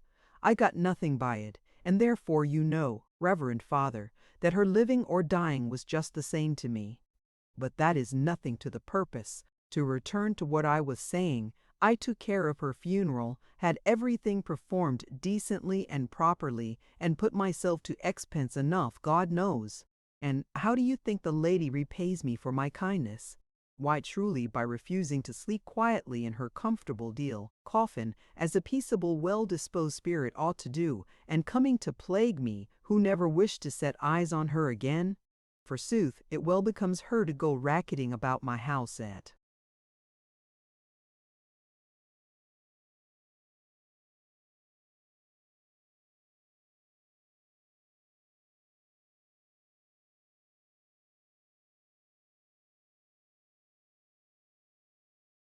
midnight, popping into her daughter's room through the keyhole, and frightening the poor child out of her wits. Though she be a ghost, she might be more civil than to bolt into a person's house, who likes her company so little. But as for me, Reverend Father, the plain state of the case is this: if she walks into my house, I must walk out of it, for I cannot abide such visitors, not I. Thus you see, your sanctity, that without your assistance I am ruined and undone forever. I shall be obliged to quit my house. Nobody will take it, when 'tis known that she haunts it, and then I shall find myself in a fine situation. Miserable woman that I am! What shall I do? What will become of me? Here she wept bitterly, wrung her hands, and begged to know the abbot's opinion of her case. In truth, good woman, replied he, it will be difficult for me to relieve you without knowing what is the matter with you. You have forgotten to tell me.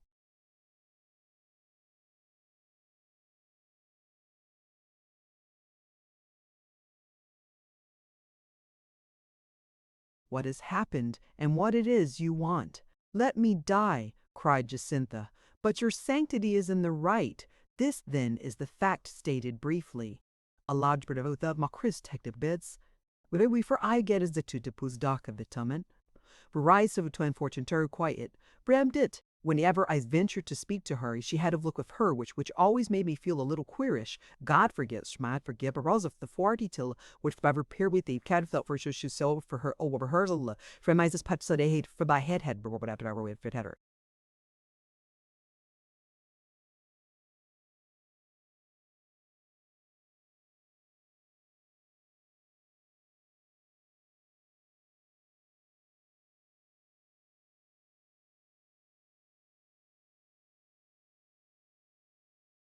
Better lodger. This makes me wonder the more at her not sleeping quietly in her grave, but there is no trusting to people in this world. For my part, I never saw her do amiss, except on the Friday before her death. To be sure, I was then much scandalized by seeing her eat the wing of a chicken. How, Madonna Flora? Quoth I. Flora, may it please your reverence, is the name of the waiting maid how Madonna Flora? Quoth I. Does your mistress eat flesh upon Fridays? Well, see the event, and then remember that Dame Jacintha warned you of it. These were my very words, but alas, I might as well have held my tongue. Nobody minded me, and Flora, who is somewhat pert and snappish, more is the pity, I told me that there was no more harm in eating a chicken than the egg from which it came. Nay, she even declared that if her lady added a slice of bacon, she would not be an inch nearer damnation. God protect us, a poor, ignorant, sinful soul. I protest to your holiness, I trembled to hear her utter such blasphemies, and expected every moment to see the ground open and swallow her up, chicken.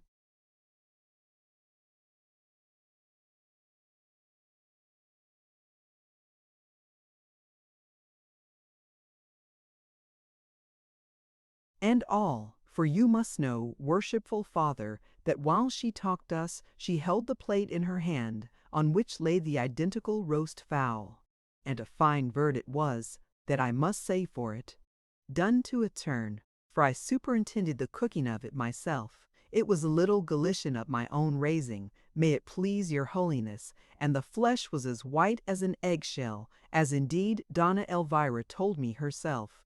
Dame Jacintha, said she, very good-humoredly, though to say the truth, she was always very polite to me. Here Ambrosio's patience failed him. Eager to know Jacintha's business in which Antonia seemed to be concerned, he was almost distracted while listening to the rambling of this prosing old woman. He interrupted her and protested that if she did not immediately tell her story and have done with it, he should quit the parlor and leave her to get out of her difficulties by herself. This threat had the desired effect. Jacintha related her business in as few words as she could manage, but her account was still so prolix that Ambrosio had need of his patience to bear him to the conclusion. And so, your reverence, said she, after relating Elvira's death and burial with all their circumstances, and so, your reverence, upon hearing the shriek, I put away my work, and away posted I to Donna Antonia's chamber. Finding nobody there, I passed on to the next, but I must own, I was a little timorous at going in, for this was the very room where Donna Elvira used to sleep. However, in I went, and sure enough, there lay the young lady at full length upon the floor, as cold as a stone and as white as a sheet. I was surprised at this, as your holiness may well suppose. But, oh me, how I shook when I saw a great tall figure at my elbow, whose head touched the ceiling. The face was Donna Elvira's, I must confess, but out of its mouth came clouds of fire. Its arms were loaded with heavy chains which it rattled piteously, and every hair on its head was a serpent as big as my arm. At this I was frightened enough, and began to say my Ave Maria, but the ghost interrupting me uttered 3 loud groans, and roared out in a terrible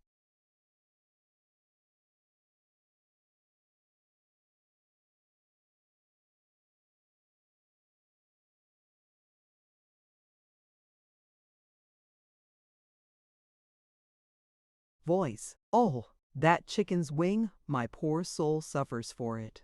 As soon as she had said this, the ground opened, the spectre sank down, I heard a clap of thunder, and the room was filled with a smell of brimstone.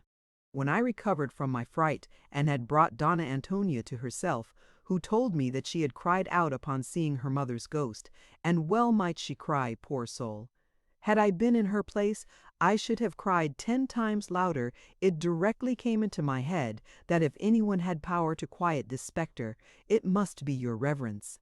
So hither I came in all diligence, to beg that you will sprinkle my house with holy water, and lay the apparition in the Red Sea. Ambrosio stared at this strange story which he could not credit.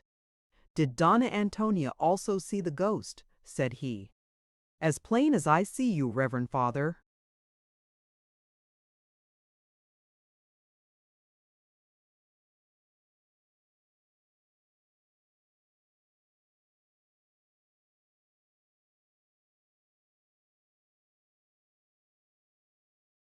Ambrosio paused for a moment.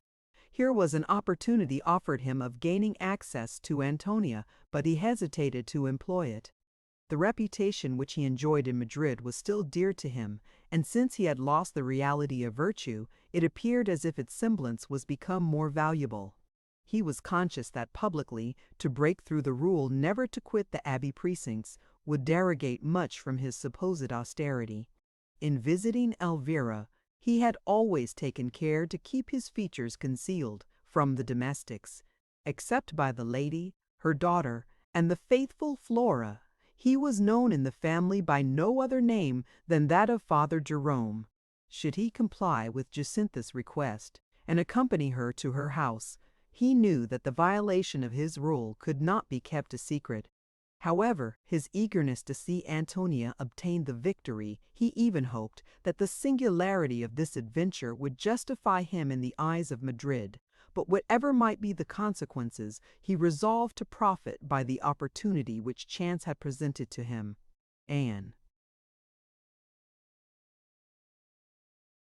expressive look from Matilda confirmed him in this resolution. "Good woman," said he to Jacintha, "what you tell me is so extraordinary that I can scarcely credit your assertions.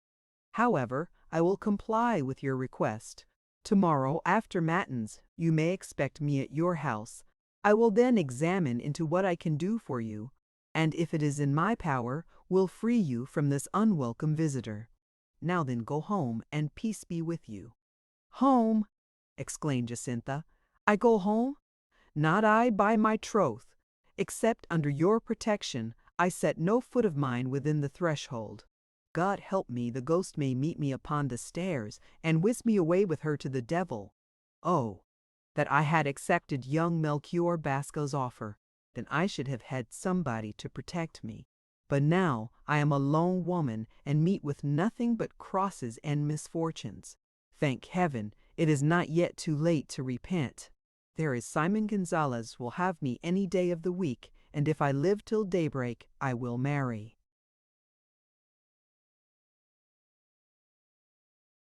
"Him out of hand, an husband I will have. That is determined, for now this ghost is once in my house, I shall be frightened out of my wits to sleep alone. But for God's sake, Reverend Father, come with me now. I shall have no rest till the house is purified, or the poor young lady either. The dear girl, she is in a piteous taking. I left her in strong convulsions, and I doubt she will not easily recover her fright." The friar started and interrupted her hastily. "In convulsions, say you? Antonia in convulsions? Lead on, good woman. I follow you this moment." Jacintha insisted upon his stopping to furnish himself with a vessel of holy water. With this request he complied. Thinking herself safe under his protection should a legion of ghosts attack her, the old woman returned the monk a profusion of thanks, and they departed together for the Strada di San Iago.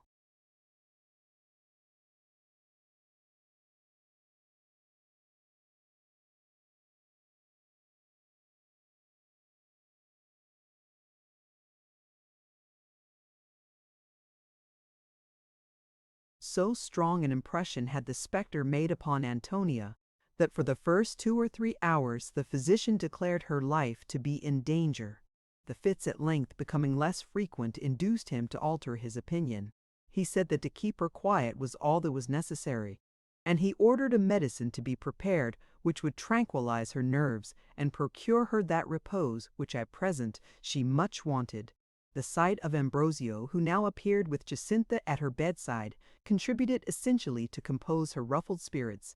Elvira had not sufficiently explained herself upon the nature of his designs to make a girl so ignorant of the world as her daughter aware how dangerous was his acquaintance. At this moment, when penetrated with horror at the scene which had just passed, and dreading to contemplate the ghost's prediction, her mind had need of all the succours of friendship and religion. Antonia regarded the abbot with an eye doubly partial. That strong prepossession in his favour still existed, which she had felt for him at first sight, she fancied, yet knew not.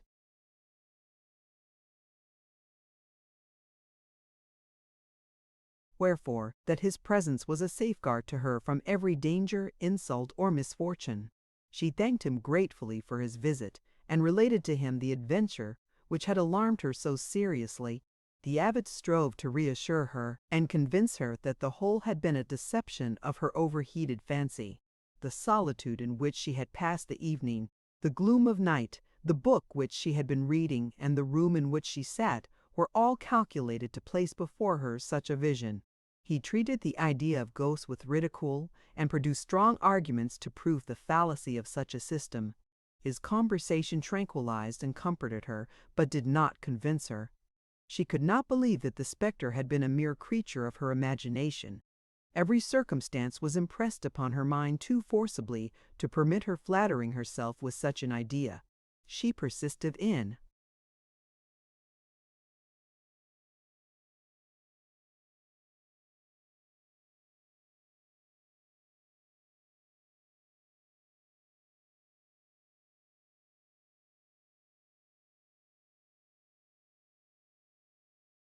asserting that she had really seen her mother's ghost, had heard the period of her dissolution announced, and declared that she never should quit her bed alive. Ambrosio advised her against encouraging these sentiments, and then quitted her chamber, having promised to repeat his visit on the morrow. Antonia received this assurance with every mark of joy, but the monk easily perceived that he was not equally acceptable to her attendant. Flora obeyed Elvira's injunctions with the most scrupulous observance.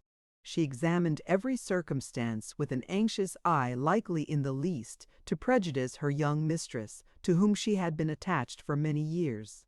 She was a native of Cuba, had followed Elvira to Spain, and loved the young Antonia with a mother's affection. Flora quitted not the room for a moment. While the abbot remained there, she watched his every word, his every look, his every action. He saw that her suspicious eye was always fixed upon him, and conscious that his designs would not bear inspection so minute, he felt frequently confused and disconcerted. He was aware that she doubted the purity of his intentions, that she would never leave him alone with Antonia, and his mistress defended by the presence of this vigilant observer. He despaired of finding the means to gratify his passion. As he quitted the house, Jacinta met him and begged that some masses might be sung for the repose of Elvira's soul, which she doubted not was suffering in purgatory. He promised not to forget her request, but he perfectly gained the old woman's heart by engaging to watch, during the whole of the approaching night, in the haunted chamber. Jacinta could find no terms sufficiently strong to express her gratitude, and the monk departed loaded with her benedictions. It was broad day when he returned to the abbey. His first care was to communicate what had passed to his confidant. He felt too sincere a passion for Antonia to have heard unmoved the prediction of her speedy death, and he shuddered at the idea of losing an object so dear to him. Upon this head Matilda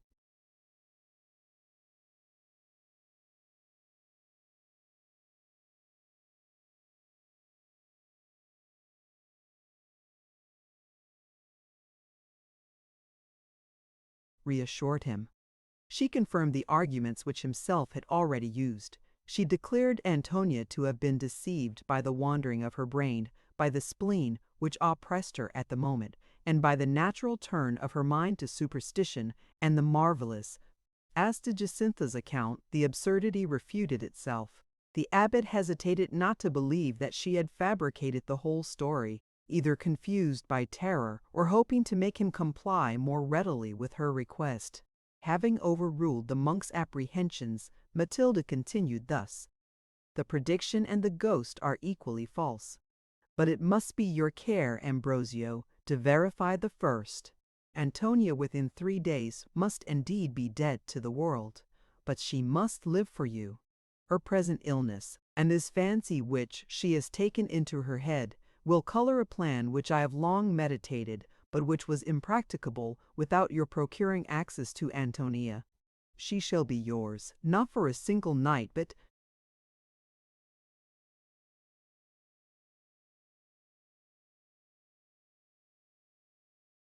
forever. All the vigilance of her duenna shall not avail her. You shall ride unrestrained in the charms of your mistress. This very day must the scheme be put in execution, for you have no time to lose. The nephew of the Duke of Medina Kelly prepares to demand Antonia for his bride. In a few days she will be removed to the palace of her relation, the Marquis de las Cisternas, and there she will be secure from your attempts. Thus during your absence have I been informed by my spies, who are ever employed in bringing me intelligence for your service. Now then listen to me. There is a juice extracted from certain herbs, known but to few, which brings on the person who drinks it the exact image of death. Let this be administered to Antonia. You may easily find means to pour a few drops into her medicine. The effect will be throwing her into strong convulsions for an hour, after which her blood will gradually cease to flow and heart to beat. A mortal paleness will spread itself over her features, and she will appear a corpse to every eye.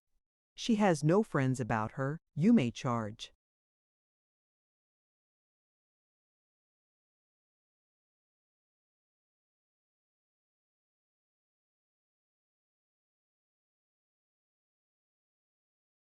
yourself unsuspected with the superintendence of her funeral, and cause her to be buried in the vaults of St. Clare. Their solitude and easy access render these caverns favorable to your designs. Give Antonia the soporific draught this evening.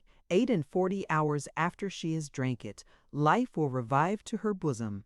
She will then be absolutely in your power. She will find all resistance unavailing, and necessity will compel her to receive you in her arms. Antonia will be in my power," exclaimed the monk. "Matilda, you transport me. At length, then, happiness will be mine, and that happiness will be Matilda's gift, will be the gift of friendship. I shall clasp Antonia in my arms, far from every prying eye, from every tormenting intruder. I shall sigh out my soul upon her bosom, shall teach her young heart the first rudiments of pleasure, and revel uncontrolled in the endless variety of her charms. And shall this delight indeed by mine, shall I give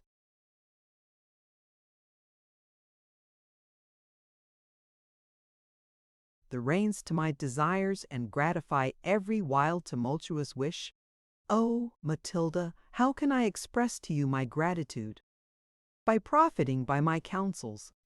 Ambrosio, I live but to serve you. Your interest and happiness are equally mine. Be your person Antonia's, but to your friendship and your heart I still assert my claim. Contributing to yours forms now my only pleasure. Should my exertions procure the gratification of your wishes, I shall consider my trouble to be amply repaid. But let us lose no time. The liquor of which I spoke is only to be found in St. Clare's laboratory. Hasten then to the prioress. Request of her admission to the lavatory, and it will not be denied. There is a closet at the lower end of the great room, filled with liquids of different colors and qualities. The bottle in question stands by itself upon the third shelf on the left. It contains a greenish liquor. Fill a small phial with it when you are unobserved, and Antonia is your own.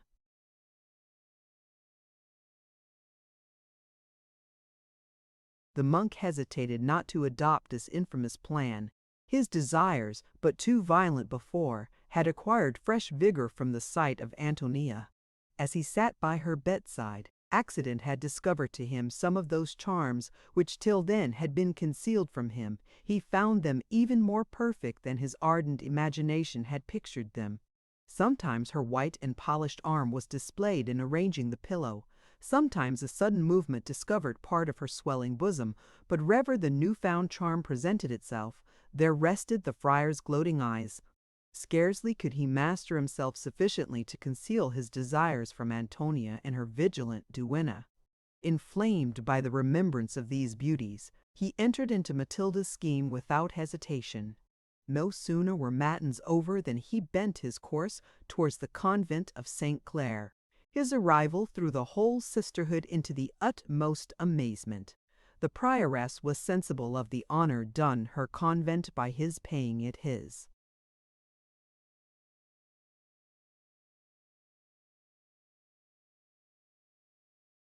First visit, and strove to express her gratitude by every possible attention.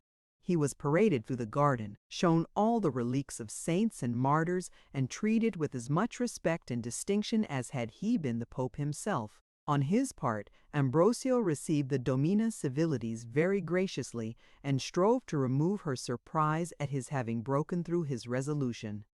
He stated that among his penitents, illness prevented many from quitting their houses. These were exactly the people who most needed his advice and the comforts of religion. Many representations had been made to him upon this account, and though highly repugnant to his own wishes, he had found it absolutely necessary for the service of heaven to change his determination and quit his beloved retirement. The prioress applauded his zeal in his profession and his charity towards mankind. She declared that Madrid was happy in possessing a man so perfect and irreproachable. In such discourse, the friar at length reached the laboratory. He found the closet. The bottle stood in the place which Matilda had described, and the monk seized an opportunity to fill his spiel unobserved with the soporific liquor. Then, having partaken of a collation in the refectory, he retired from the convent, pleased with the success of his visit, and leaving the nuns delighted by the honor conferred upon them. He waited till evening before he took the road to Antonia's dwelling. Jacintha welcomed him with transport and besought him not to forget his promise to pass the night in the haunted chamber. That promise he now repeated. He found Antonia tolerably well, but still harping upon the ghost's prediction. Flora moved not from her lady's bed, and by symptoms yet stronger than on the former night, testified her dislike to the abbot's presence. Still Ambrosio affected not to observe them. The physician arrived while he was conversing with Antonia. It was dark already. Lights were called for, and Flora was compelled to descend for them herself. However, as she left a third person in the room, and expected to be absent but a few minutes, she believed that she risked nothing in.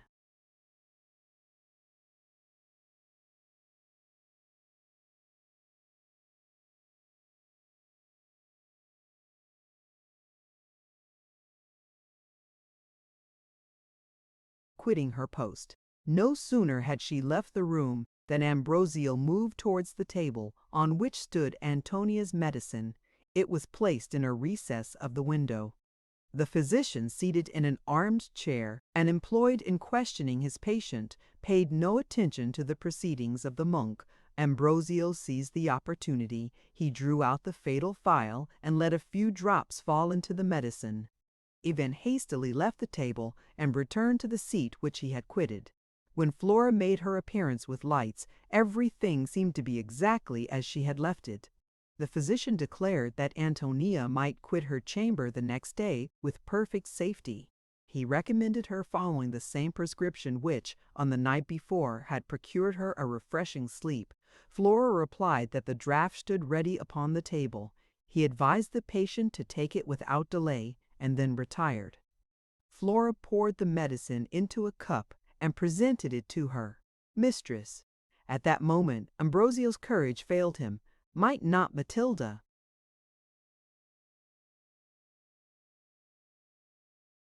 have deceived him? Might not jealousy have persuaded her to destroy her rival and substitute poison in the room of an opiate? This idea appeared so reasonable that he was on the point of preventing her from swallowing the medicine. His resolution was adopted too late. The cup was already emptied, and Antonia restored it into Flora's hands. No remedy was now to be found. Ambrosio could only expect the moment impatiently, destined to decide upon Antonia's life or death, upon his own happiness or despair. Dreading to create suspicion by his stay, or betray himself by his mind's agitation, he took leave of his victim and withdrew from the room. Antonia parted from him with less cordiality than on the former night.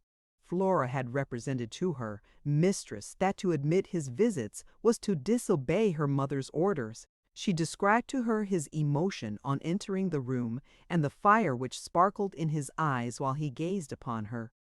This had escaped Antonia's observation, but not her attendants, who, explaining the monk's designs and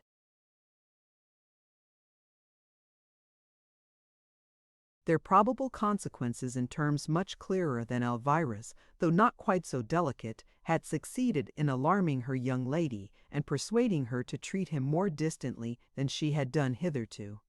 The idea of obeying her mother's will at once determined Antonia. Though she grieved at losing his society, she conquered herself sufficiently to receive the monk with some degree of reserve and coldness. She thanked him with respect and gratitude for his former visits, but did not invite his repeating them in future. It now was not the friar's interest to solicit admission to her presence, and he took leave of her as if not designing to return. Fully persuaded that the acquaintance which she dreaded was now at an end, Flora was so much worked upon by his easy compliance that she began to doubt the justice of her suspicions. As she lighted him downstairs, she thanked him for having endeavored to root out from Antonia's mind her superstitious terrors of the spectre's prediction. She added that as he seemed interested in Donna Antonia's welfare, should any change take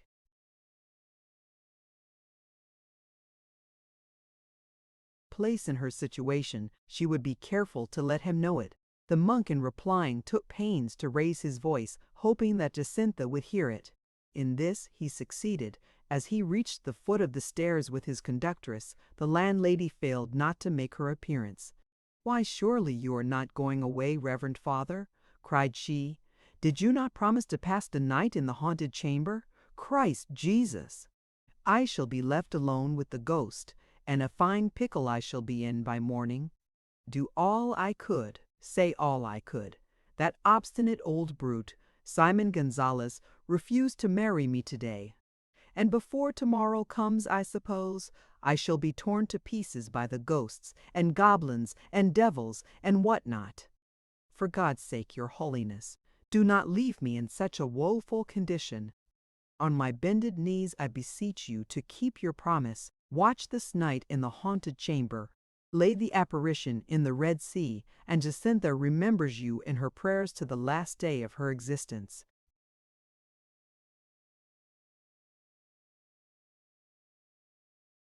This request Ambrosio expected and desired, yet he affected to raise objections and to seem unwilling to keep his word. He told Jacinta that the ghost existed nowhere but in her own brain, and that her insisting upon his staying all night in the house was ridiculous and useless. Jacinta was obstinate. She was not to be convinced, and pressed him so urgently not to leave her a prey to the devil, that at length he granted her request. All this show of resistance imposed not upon Flora, who was naturally of a suspicious temper. She suspected the monk to be acting a part very contrary to his own inclinations, and that he wished for no better than to remain where he was. She even went so far as to believe that Jacinta was in his interest, and the poor old woman was immediately set down as no better than a procuress. While she applauded herself for having penetrated into this plot against her lady's honor, she resolved in secret to render it fruitless. "So then," said she to the abbot, with a look half satirical and half indignant,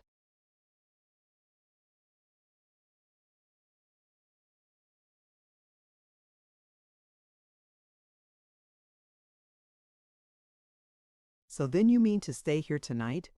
Do so in God's name. Nobody will prevent you. Sit up to watch for the ghost's arrival. I shall sit up too, and the Lord grant that I may see nothing worse than a ghost. I quit not Donna Antonia's bedside during this blessed night. Let me see anyone dare to enter the room, and be he mortal or immortal, be he ghost, devil, or man, I warrant his repenting that ever he crossed the threshold." This hint was sufficiently strong, and Ambrosio understood its meaning, but instead of showing that he perceived her suspicions, he replied mildly that he approved the duenna's precautions and advised her to persevere in her intention. This she assured him faithfully that he might depend upon her doing. Jacinta then conducted him into the chamber where the ghost had appeared, and Flora returned to her ladies. Jacinta opened the door of the haunted room with a trembling hand. She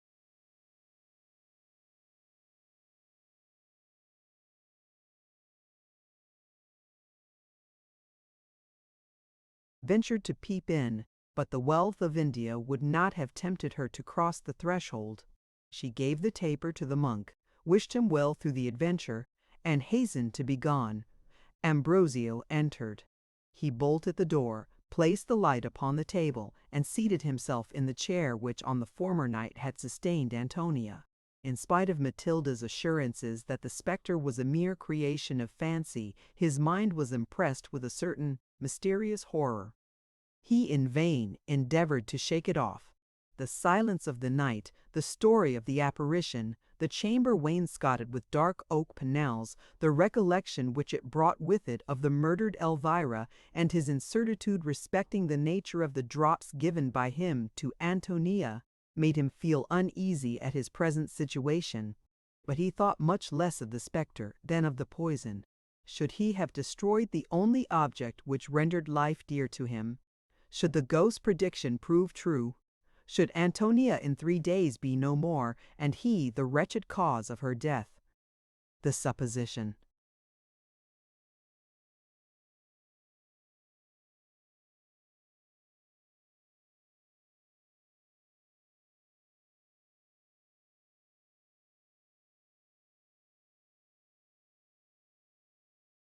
was too horrible to dwell upon. He drove away these dreadful images, and as often they presented themselves again before him. Matilda had assured him that the effects of the opiate would be speedy. He listened with fear, yet with eagerness, expecting to hear some disturbance in the adjoining chamber. All was still silent. He concluded that the drops had not begun to operate. Great was the stake for which he now played. A moment would suffice to decide upon his misery or happiness. Matilda had taught him the means of ascertaining that life was not extinct forever. Upon this assay depended all his hopes. With every instant his impatience redoubled, his terrors grew more lively, his anxiety more awake. Unable to bear this state of incertitude, he endeavored to divert it by substituting the thoughts of others to his own. The books, as was before mentioned, were ranged upon shelves near the table. This stood exactly opposite to the bed, which was placed in an alcove near the closet door. Ambrosio took down a volume and seated himself by the table, but his attention wandered.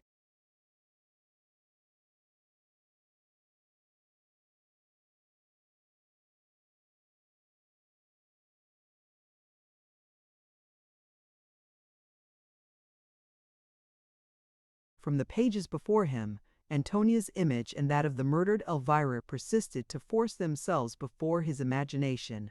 Still, he continued to read, though his eyes ran over the characters without his mind being conscious of their import.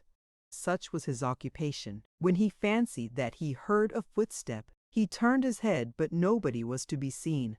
He resumed his book, but in a few minutes after the same sound was repeated and followed by a rustling noise close behind him.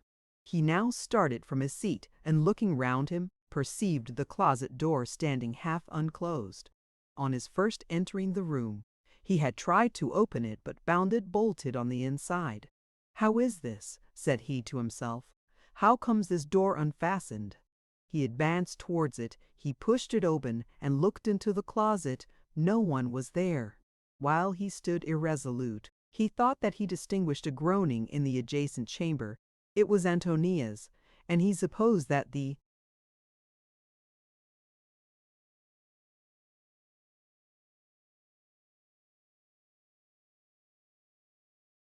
drops began to take effect, but upon listening more attentively, he found the noise to be caused by Jacintha, who had fallen asleep by the lady's bedside and was snoring most lustily.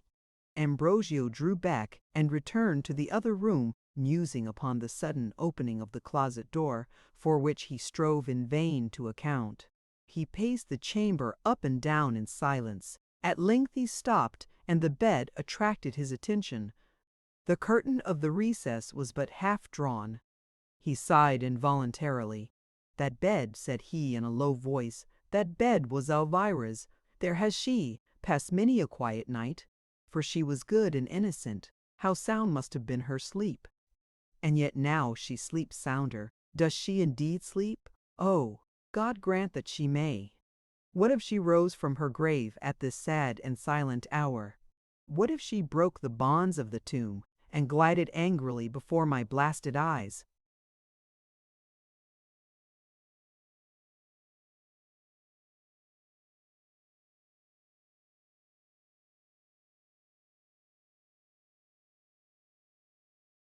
Oh, I never could support the sight.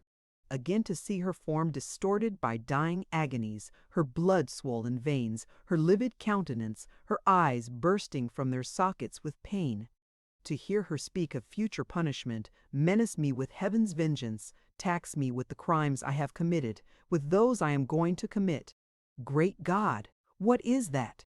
As he uttered these words, his eyes, which were fixed upon the bed, saw the curtain shaken gently backwards and forwards. The apparition was recalled to his mind, and he almost fancied that he beheld Elvira's visionary form reclining upon the bed. A few moments' consideration sufficed to reassure him.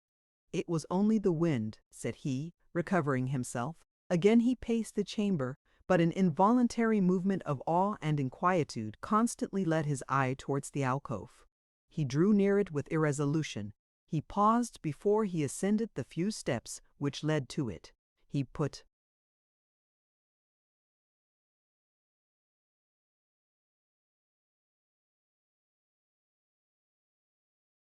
out his hand thrice to remove the curtain, and as often drew it back. Absurd terrors! He cried at length, ashamed of his own weakness. Hastily he mounted the steps, when a figure dressed in white started from the alcove, and gliding by him made with precipitation towards the closet. Madness and despair now supplied the monk with that courage of which he had till then been destitute. He flew down the steps, pursued the apparition, and attempted to grasp it. "Ghost, or devil, I hold you!" he exclaimed, and seized the spectre by the arm. "Oh, Christ Jesus!" cried a shrill voice. "Holy Father, how you gripe me! I protest that I meant no harm." This address, as well as the arm which he held, convinced the abbot that the supposed ghost was substantial flesh and blood. He drew the intruder towards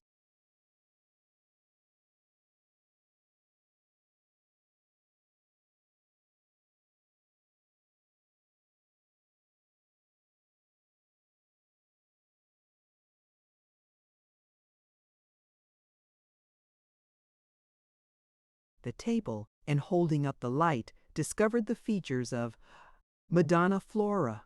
Incensed at having been betrayed by this trifling cause into fears so ridiculous, he asked her sternly what business had brought her to that chamber. Flora, ashamed at being found out and terrified at the severity of Ambrosio's looks, fell upon her knees and promised to make a full confession. "I protest, Reverend Father," said she, "that I am quite grieved at having disturbed you. Nothing was further from my intention.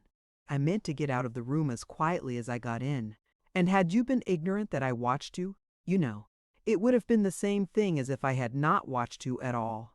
To be sure, I did very wrong in being a spy upon you, that I cannot deny. But Lord, your reverence, how can a poor weak woman resist curiosity? Mine was so strong to know what you were doing, that I could not but try to get a little peep, without anybody knowing anything about it. So with that I left old Dame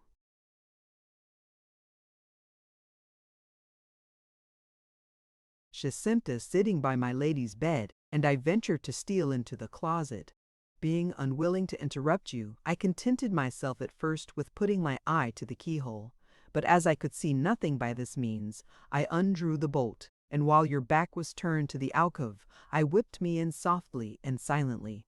Here I lay snug behind the curtain, till your reverence found me out and seized me ere I had time to regain the closet door. This is the whole truth, I assure you, Holy Father, and I beg your pardon 1,000 times for my impertinence." During this speech the abbot had time to recollect himself. He was satisfied with reading the penitent spy a lecture upon the dangers of curiosity and the meanness of the action in which she had been just discovered. Flora declared herself fully persuaded that she had done wrong.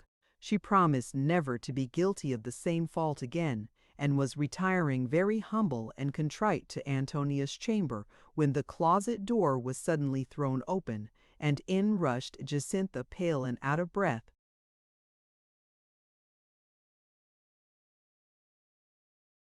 "Oh, Father, Father," she cried in a voice almost choked with terror, "what shall I do? What shall I do? Here is a fine piece of work, nothing but misfortunes, nothing but dead people and dying people. Oh, I shall go distracted, I shall go distracted. Speak, speak," cried Flora and the monk at the same time. "What has happened? What is the matter? Oh, I shall have another course in my house. Some witch has certainly cast a spell upon it, upon me, and upon all about me. Poor Donna Antonia! There she lies in just such convulsions as killed her mother. The ghost told her true. I am sure the ghost has told her true." Flora ran, or rather flew, to her lady's chamber. Ambrosio followed her, his bosom trembling with hope and apprehension. They found Antonia as Jacinta had described, torn by racking convulsions from which they in vain endeavored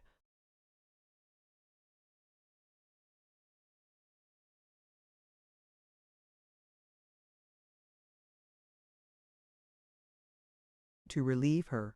The monk dispatched Jacinta to the abbey in all haste, and commissioned her to bring Father Pablos back with her without losing a moment. "I will go for him," replied Jacinta, "and tell him to come hither, but as to bringing him myself, I shall do no such thing. I am sure that the house is bewitched, and burn me if ever I set foot in it again." With this resolution, she set out for the monastery and delivered to Father Pablo's the abbot's orders. She then betook herself to the house of old Simon Gonzalez, whom she resolved never to quit till she had made him her husband and his dwelling her own. Father Pablo's had no sooner beheld Antonia than he pronounced her incurable. The convulsions continued for an hour. During that time her agonies were much milder than those which her groans created in the abbot's heart. Her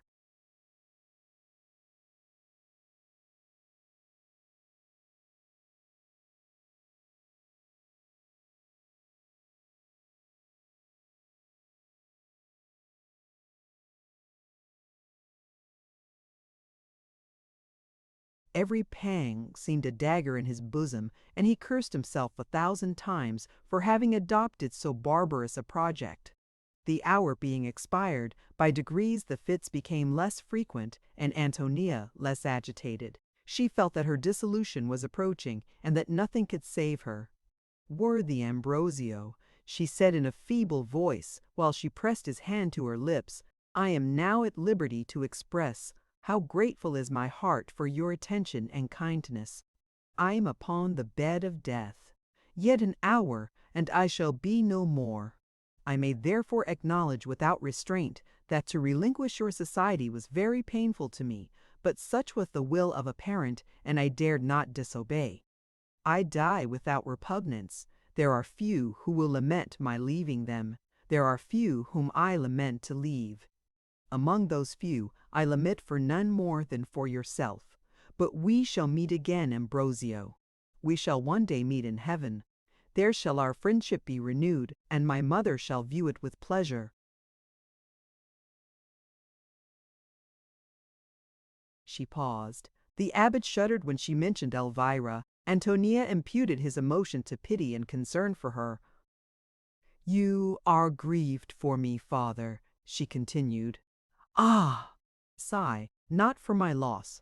I have no crimes to repent, at least none of which I am conscious, and I restore my soul without fear to him from whom I received it. I have but few requests to make, yet let me hope that what few I have shall be granted. Let a solemn mass be said for my soul's repose, and another for that of my beloved mother. Not that I doubt her resting in her grave. I am now convinced that my reason wandered, and the falsehood of the ghost's prediction is sufficient to prove my error. But every one has some failing. My mother may have had hers, though I knew them not. I therefore wish a mass to be celebrated for her repose, and the expense may be defrayed by the little wealth of which I am possessed. Whatever may then remain, I bequeath to my Aunt Leonela. When I am dead, let the Marquis de la Cisternas know that his brother's unhappy family can no longer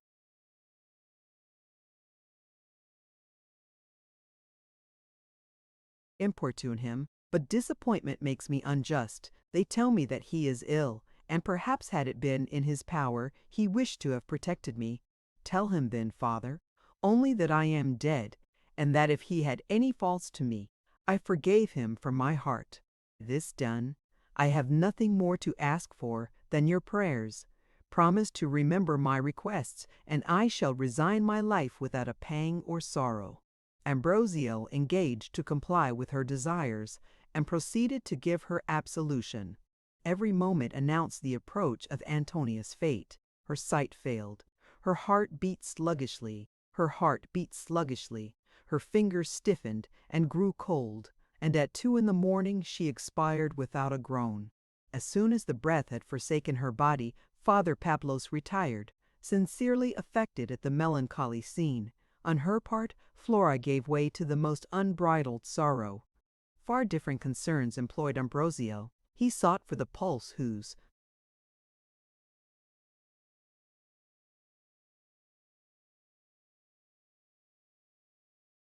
throbbing, so Matilda had assured him, would prove Antonia's death but temporal. He found it, he pressed it. It palpitated beneath his hand, and his heart was filled with ecstasy. However, he carefully concealed his satisfaction at the success of his plan. He assumed a melancholy air, and addressing himself to Flora, warned her against abandoning herself to fruitless sorrow. Her tears were too sincere to permit her listening to his counsels, and she continued to weep unceasingly. The friar withdrew, first promising to give orders himself about the funeral, which, out of consideration for Jacinta, as he pretended, should take place with all expedition. Plunged in grief for the loss of her beloved mistress, Flora scarcely attended to what he said. Ambrosio hastened to command the burial. He obtained permission from the prioress that the corpse should be deposited in St. Clare's sepulchre, and on the Friday morning, every proper and needful ceremony being performed, Antonia's body was committed to the tomb.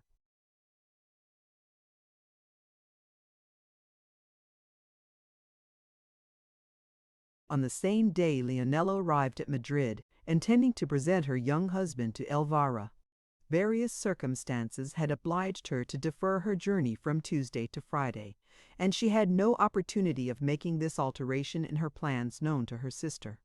As her heart was truly affectionate, and as she had ever entertained a sincere regard for Elvira and her daughter, her surprise at hearing of their sudden and melancholy fate was fully equaled by her sorrow and disappointment.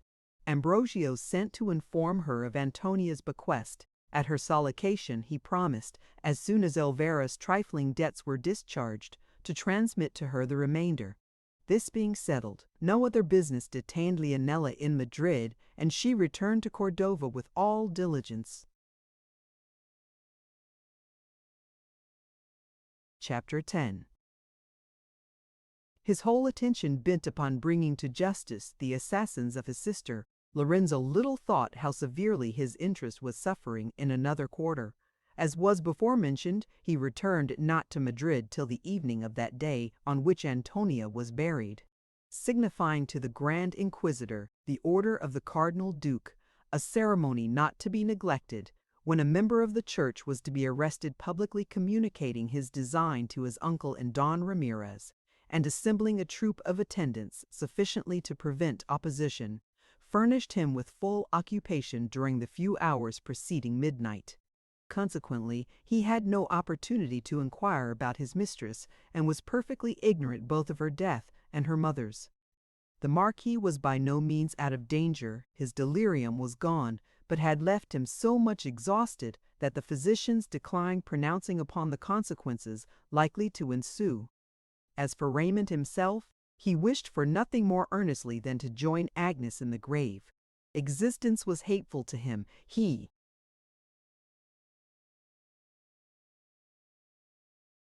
saw nothing in the world deserving his attention, and he hoped to hear that Agnes was revenged and himself given over in the same moment. Followed by Raymond's ardent prayers for success, Lorenzo was at the gates of St. Clare a full hour before the time appointed by the Mother St. Ursula. He was accompanied by his uncle, by Don Ramirez de Mello, and a party of chosen archers. Though in considerable numbers, their appearance created no surprise. A great crowd was already assembled before the convent doors in order to witness the procession. It was naturally supposed that Lorenzo and his attendants were conducted thither by the same design.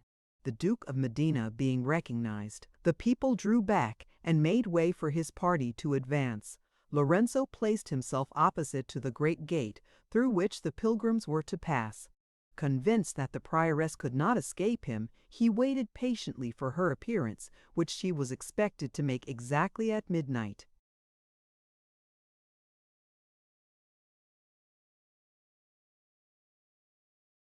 The nuns were employed in religious duties established in honor of St. Clare, and to which no profane was ever admitted. The chapel windows were illuminated. As they stood on the outside, the auditors heard the full swell of the organ, accompanied by a chorus of female voices, rise upon the stillness of the night.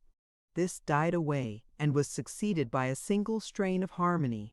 It was the voice of her who was destined to sustain in the procession the character of St. Clare. For this office the most beautiful Virgin of Madrid was always selected, and she upon whom the choice fell esteemed it as the highest of honors.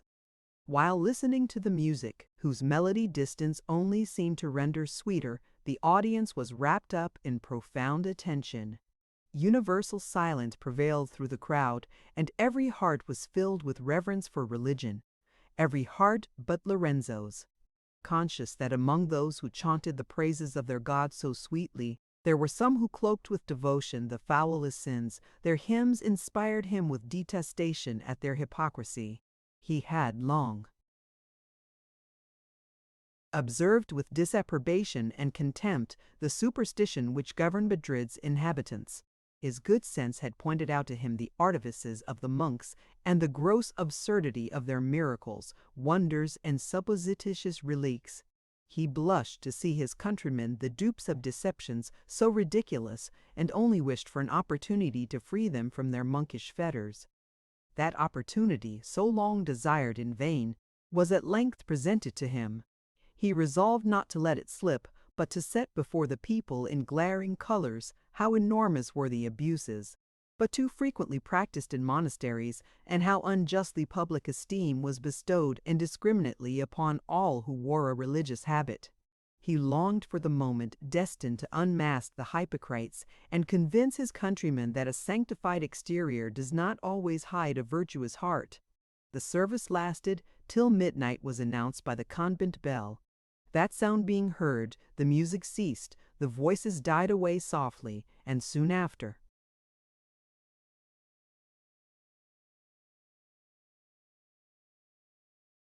the lights disappeared from the chapel windows. Lorenzo's heart beat high when he found the execution of his plan to be at hand. From the natural superstition of the people he had prepared himself for some resistance, but he trusted that the Mother Saint Ursula would bring good reasons to justify his proceeding. He had force with him to repel the first impulse of the populace till his argument should be heard. His only fear was lest the domina, suspecting his design, should have spirited away the nun on whose deposition everything depended. Unless the Mother Saint Ursula should be present, he could only accuse the prioress upon suspicion, and this reflection gave him some little apprehension for the success of his enterprise. The tranquillity which seemed to reign through the convent in some degree reassured him. Still, he expected the moment eagerly, when the presence of his ally should deprive him of the power of doubting. The abbey of Capuchins was only separated from the convent by the garden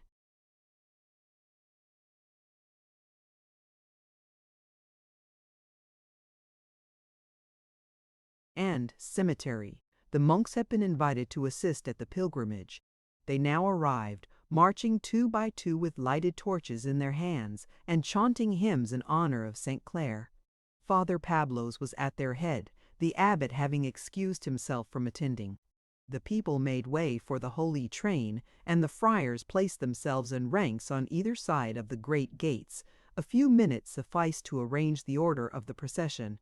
This being settled, the convent doors were thrown open, and again the female chorus sounded in full melody. First appeared a band of choristers. As soon as they had passed, the monks fell in 2 by 2, and followed with steps slow and measured.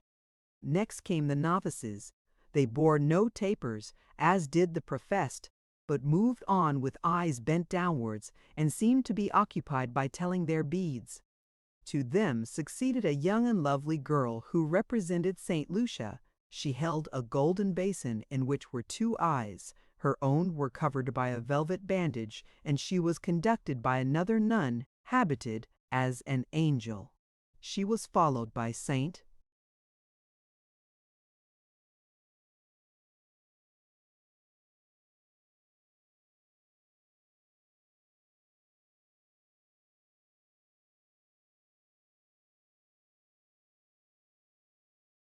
Catherine, a palm branch in one hand, a flaming sword in the other. She was robed in white, and her brow was ornamented with a sparkling diadem.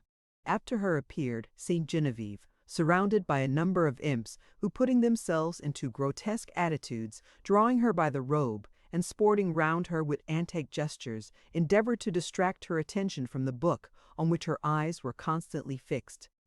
These merry devils greatly entertained the spectators, who testified their pleasure by repeated bursts of laughter.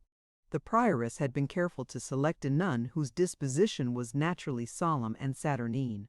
She had every reason to be satisfied with her choice. The drolleries of the imps were entirely thrown away, and Saint Genevieve moved on without discomposing a muscle. Each of these saints was separated from the other by a band of choristers, exalting her praise in their hymns, but declaring her to be very much inferior to Saint Clare, the convent's avowed patroness. These having passed, a long train of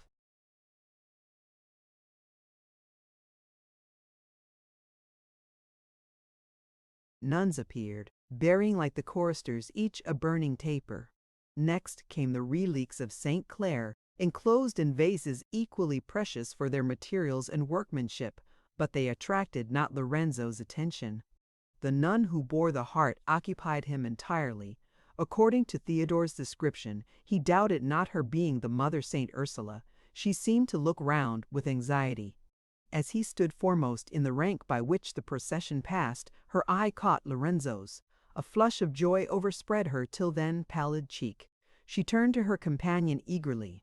"We are safe," he heard her whisper. "'Tis her brother." His heart being now at ease, Lorenzo gazed with tranquillity upon the remainder of the show. Now appeared its most brilliant ornament. It was a machine fashioned like a throne, rich with jewels and dazzling with light. It rolled onwards upon concealed wheels and was guided by several lovely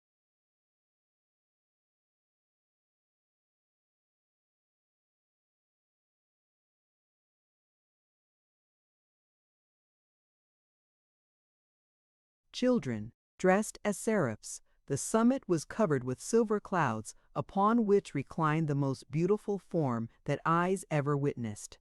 It was a damsel, representing Saint Clare. Her dress was of inestimable price, and round her head a wreath of diamonds formed an artificial glory, but all these ornaments yielded to the luster of her charms. As she advanced, a murmur of delight ran through the crowd. Even Lorenzo confessed secretly that he never beheld more perfect beauty, and had not his heart been Antonia's, it must have fallen a sacrifice to this enchanting girl. As it was, he considered her only as a fine statue. She obtained from him no tribute save cold admiration, and when she had passed him, he thought of her no more. "Who is she?" asked a bystander in Lorenzo's hearing. "One whose beauty you must often have heard celebrated." "Her name is Virginia de Villafranca. She is a pensioner of St. Clare's convent, a relation of the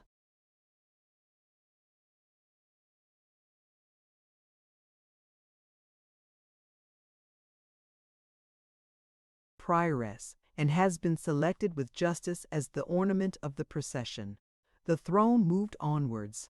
It was followed by the prioress herself. She marched at the head of the remaining nuns with a devout and sanctified air, and closed the procession.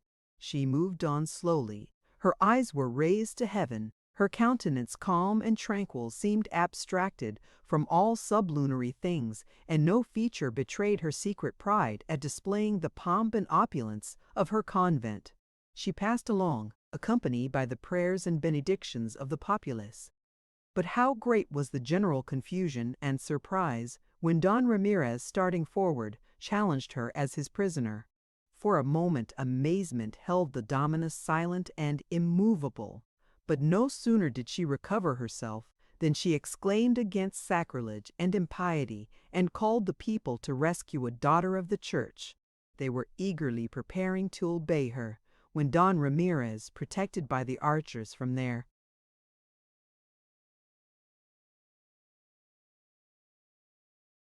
rage, commanded them to forbear and threatened them with the severest vengeance of the Inquisition.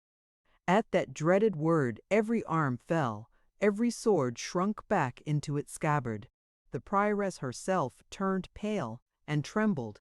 The general silence convinced her that she had nothing to hope but from innocence, and she besought Don Ramirez in a faltering voice to inform her of what crime she was accused. "That you shall know in time," replied he, "but first I must secure the Mother Saint Ursula." "The Mother Saint Ursula," repeated the domina faintly. At this moment, casting her eyes round, she saw near her Lorenzo and the Duke, who had followed Don Ramirez. "Ah, great God!"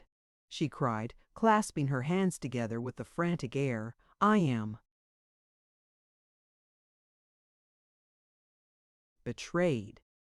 "Betrayed," replied Saint Ursula, who now arrived, conducted by some of the archers, and followed by the nun her companion in the procession. "Not betrayed, but discovered. In me recognize your accuser. You know not how well I am instructed in your guilt. Signor," she continued, turning to Don Ramirez, "I commit myself to your custody. I charge the prioress of St. Clare with murder, and state my life for the justice of my accusation." A general cry of surprise was uttered by the whole audience, and an explanation was demanded loudly. The trembling nuns, terrified at the noise and universal confusion, had dispersed and fled different ways.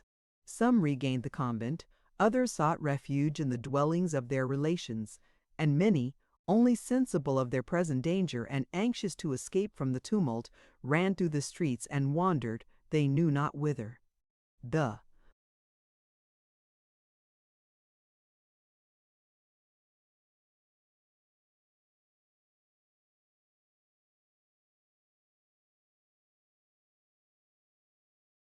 lovely Virginia was one of the first to fly, and in order that she might be better seen and heard, the people desired that Saint Ursula should harangue them from the vacant throne. The nun complied. She ascended the glittering machine, and then addressed the surrounding multitude as follows: "However strange and unseemly may appear my conduct, when considered to be adopted by a female and a nun, necessity will justify it most fully. A secret, an horrible secret, weighs heavy upon my soul. No rest can be mine till I have revealed it to the world, and satisfied that innocent blood which calls from the grave for vengeance. Much have I dared to gain this opportunity of lightening my conscience. Had I failed in my attempt to reveal the crime, had the domina but suspected that the mystery was none to me, my ruin was inevitable. Angels who watch unceasingly over those who deserve their favor have enabled me to escape detection. I am now at liberty to relate a tale, whose circumstances will freeze every honest soul with horror.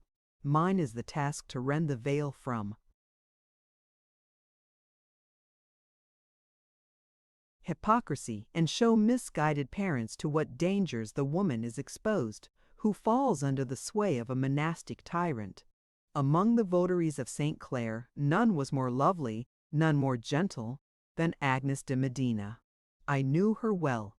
She entrusted to me every secret of her heart. I was her friend and confidant, and I loved her with sincere affection. Nor was I singular in my attachment. Her piety unfeigned, her willingness to oblige, and her angelic disposition rendered her the darling of all that was estimable in the convent. The prioress herself, proud, scrupulous, and forbidding, could not refuse Agnes that tribute of approbation which she bestowed upon no one else. Everyone has some fault, alas. Agnes had her weakness. She violated the laws of our order and incurred the inveterate hate of the unforgiving domina. St. Clare's rules are severe, but grown antiquated and neglected, many of late years had either been forgotten or changed by universal consent into milder punishments. The penance, adjudged to the crime of Agnes, was most cruel, most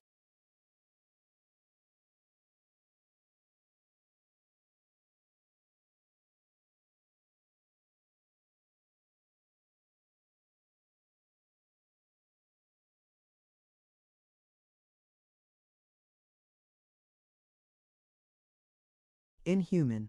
The law had been long exploded, alas, it still existed, and the revengeful prioress now determined to revive it. This law decreed that the offender should be plunged into a private dungeon, expressly constituted to hide from the world forever the victim of cruelty and tyrannic superstition. In this dreadful abode she was to lead a perpetual solitude, deprived of all society, and believed to be dead by those whom affection might have prompted to attempt her rescue. Thus was she to languish out the remainder of her days with no other food than bread and water, and no other comfort than the free indulgence of her tears. The indignation created by this account was so violent as for some moments to interrupt St. Ursula's narrative. When the disturbance ceased and silence again prevailed through the assembly, she continued her discourse, while at every word the domina's countenance betrayed her increasing terrors.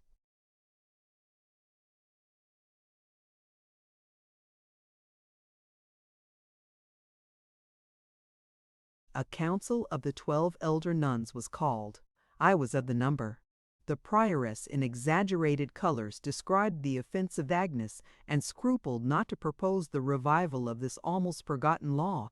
To the shame of our sex be it spoken, that either so absolute was the domina's will in the convent, or so much had disappointment, solitude, and self-denial hardened their hearts and soured their tempers, that this barbarous proposal was assented to by 9 voices out of the 12.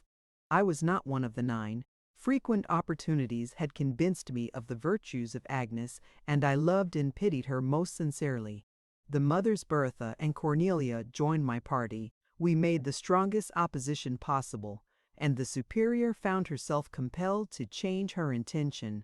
In spite of the majority in her favor, she feared to break with us openly.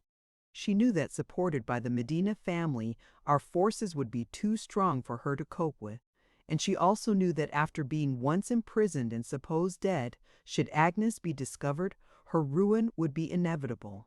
She therefore gave up.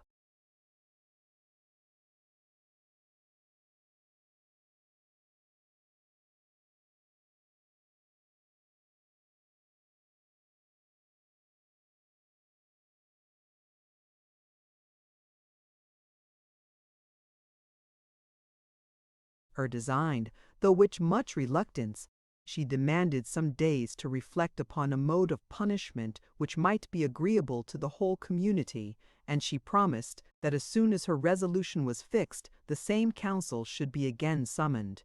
2 days passed away. On the evening of the 3rd it was announced that on the next day Agnes should be examined, and that according to her behavior on that occasion, her punishment should be either strengthened or mitigated. On the night preceding this examination, I stole to the cell of Agnes at an hour when I supposed the other nuns to be buried in sleep.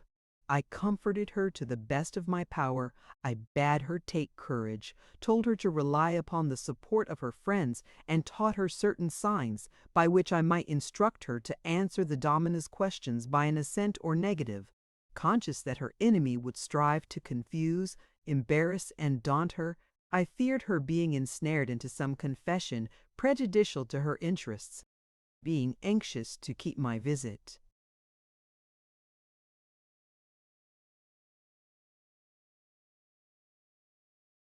Secret. I stay with Agnes but a short time.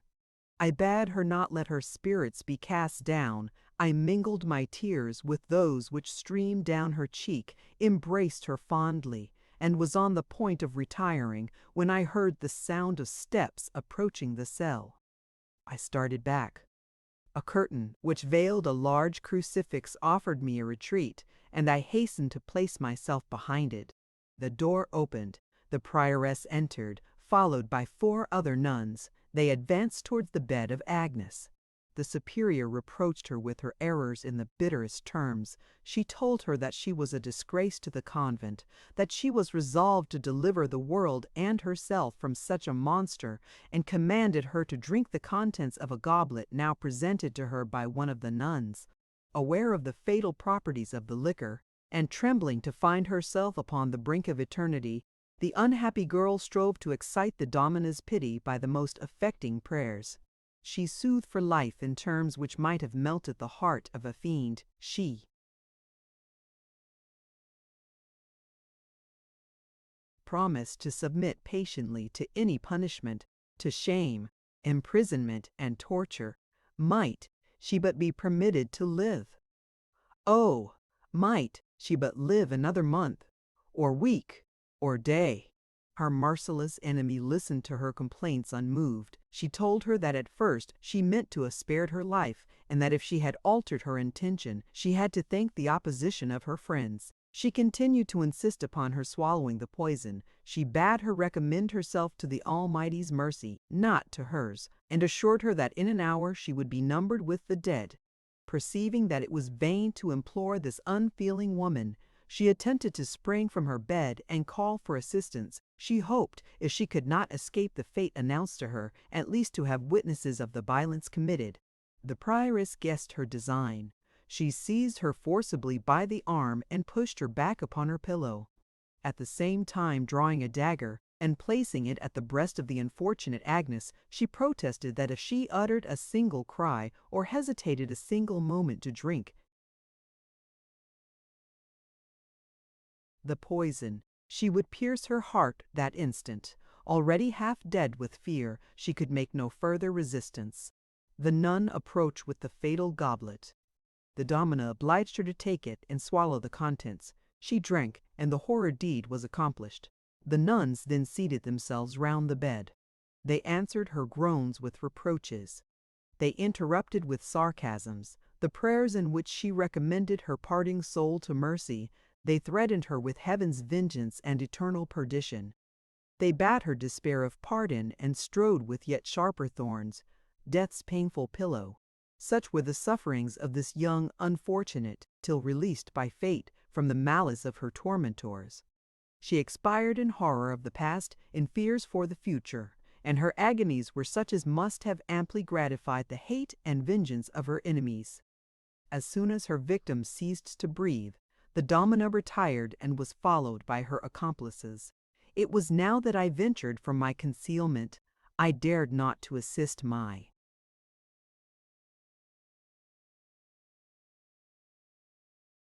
unhappy friend, aware that without preserving her, I should only have brought on myself the same destruction. Shocked and terrified beyond expression at this horrid scene, scarcely had I sufficient strength to regain my cell. As I reached the door of that of Agnes, I ventured to look towards the bed on which lay her lifeless body, once so lovely and so sweet. I breathed the prayer for her departed spirit, and vowed to revenge her death by the shame and punishment of her assassins. With danger and difficulty have I kept my oath. I unwarily dropped some words at the funeral of Agnes, while thrown off my guard by excessive grief, which alarmed the guilty conscience of the prioress. My every action was observed, my every step was traced. I was constantly surrounded by the superior's spies.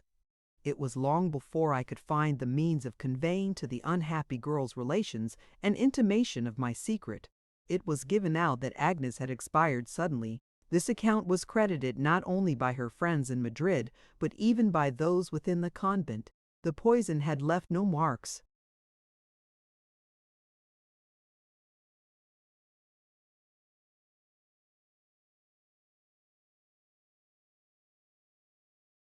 Upon her body, no one suspected the true cause of her death, and it remained unknown to all save the assassins and myself. I have no more to say.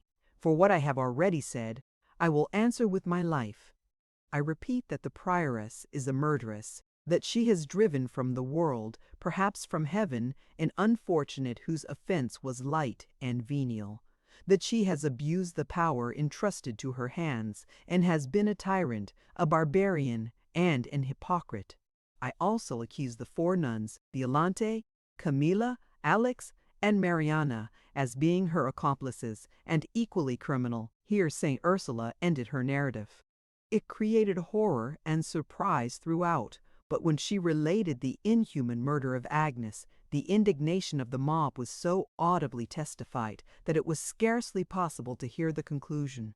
This confusion increased with every moment. At length a multitude of voices exclaimed that the prioress should be given up to their fury.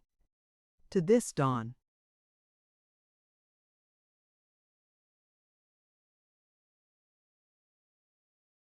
Ramirez refused to consent positively. Even Lorenzo bade the people remember that she had undergone no trial, and advised them to leave her punishment to the Inquisition. All representations were fruitless. The disturbance grew still more violent, and the populace more exasperated. In vain did Ramirez attempt to convey his prisoner out of the throng. Wherever he turned, a band of rioters barred his passage and demanded her being delivered over to them more loudly than before. Ramirez ordered his attendants to cut their way through the multitude. Oppressed by numbers, it was impossible for them to draw their swords. He threatened the mob with the vengeance of the Inquisition, but in this moment of popular frenzy, even this dreadful name had lost its effect. Though regret for his sister made him look upon the prioress with abhorrence, Lorenzo could not help pitying a woman in a situation so terrible. But in spite of all his exertions, and those of the Duke, of Don Ramirez, and the archers, the people continued to press onwards. They forced a passage through the guards,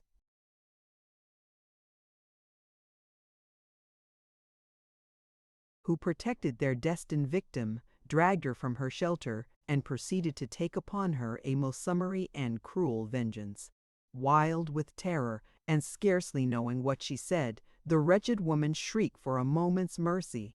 She protested that she was innocent of the death of Agnes, and could clear herself from the suspicion, beyond the power of doubt. The rioters heeded nothing but the gratification of their barbarous vengeance. They refused to listen to her. They showed her every sort of insult, loaded her with mud and filth, and called her by the most opprobrious appellations. They tore her one from another, and each new tormentor was more savage than the former. They stifled with howls and execrations her shrill cries for mercy, and dragged her through the streets, spurning her, trampling her, and treating her with every species of cruelty which hate or vindictive fury could invent. At length a flint, aimed by some well-directing hand, struck her full upon the temple. She sank upon the ground bathed in blood, and in a few minutes terminated her miserable existence. Yet though she no longer felt their insults, the rioters still exercised their impotent rage upon her lifeless body. They beat it, trod upon it, and ill-used it, till it became no more than a mass of flesh, unsightly, shapeless, and disgusting. Unable to prevent this shocking event, Lorenzo and his friends had beheld it with the utmost horror. But they were roused from their compelled inactivity on hearing that the mob was attacking the convent of St. Clare. The incensed populace, confounding the innocent with the guilty, had resolved to sacrifice all the nuns of that order to their rage, and not to leave one stone of the building upon another. Alarmed at this intelligence, they hastened to the convent, resolved to defend it if possible, or at least to rescue the inhabitants from the fury of the rioters. Most of the nuns had fled, but a few still remained in their habitation. Their situation was truly dangerous. However, as they had taken the precaution of fastening the inner gates, with this assistance Lorenzo hoped to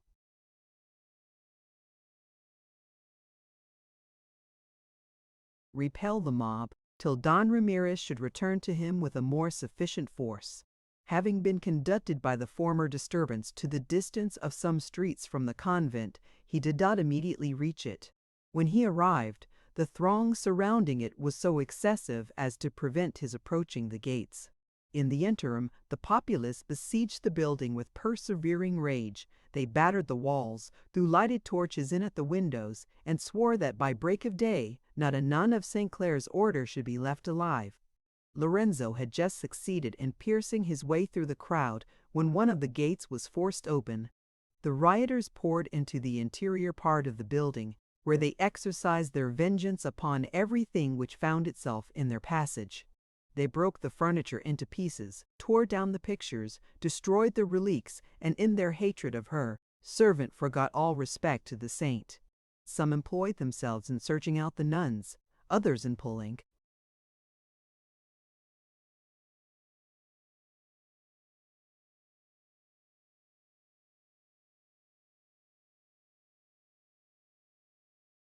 down parts of the convent, and others again in setting fire to the pictures and valuable furniture which it contained.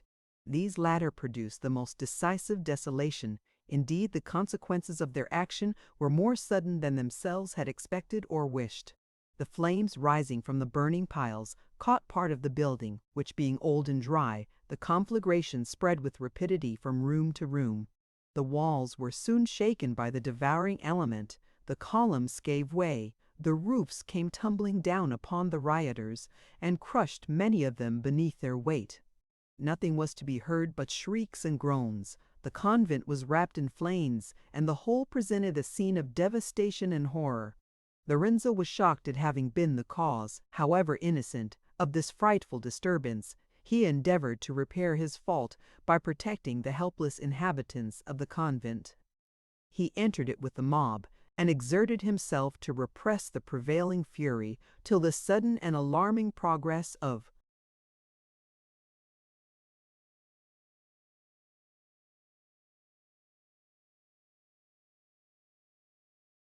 the flames compelled him to provide for his own safety.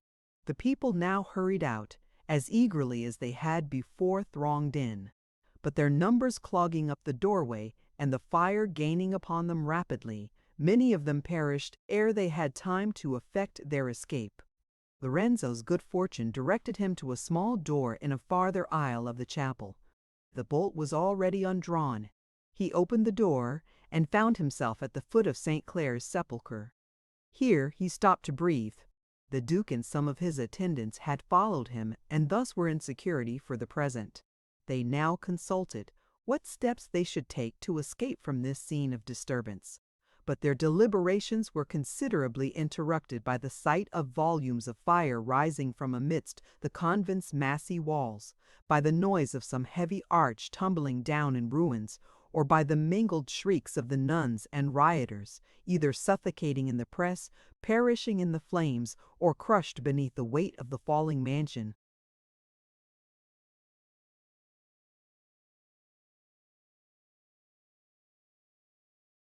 Lorenzo inquired whither the wicket led.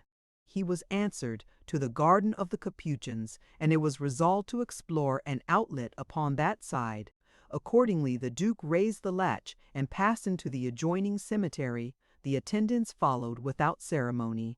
Lorenzo, being the last, was also on the point of quitting the colonnade, when he saw the door of the sepulchre open softly. Someone looked out, but on perceiving strangers uttered a loud shriek, started back again, and flew down the marble stairs. "What can this mean?" cried Lorenzo. "Here is some mystery concealed. Follow me without delay." Thus saying, he hastened into the sepulchre and pursued the person who continued to fly before him. The Duke knew not the cause of his exclamation, but supposing that he had good reasons for it, he followed him without hesitation.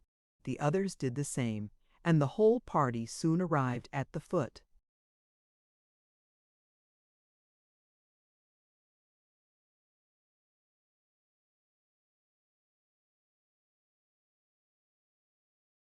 Of the stairs.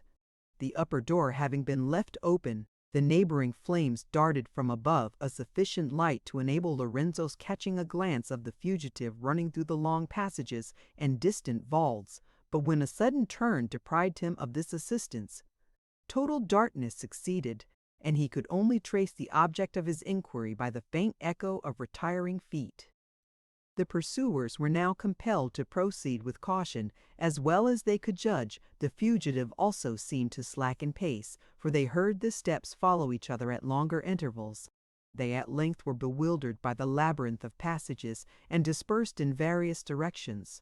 Carried away by his eagerness to clear up this mystery, and to penetrate into which he was impelled by a movement secret and unaccountable, Lorenzo heeded not this circumstance till he found himself in total solitude. The noise of footsteps had ceased. All was silent around, and no clue offered itself to guide him to the flying person. He stopped to reflect on the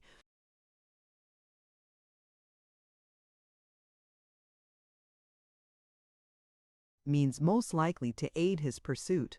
He was persuaded that no common cause would have induced the fugitive to seek that dreary place at an hour so unusual. The cry which he had heard seemed uttered in a voice of terror, and he was convinced that some mystery was attached to this event.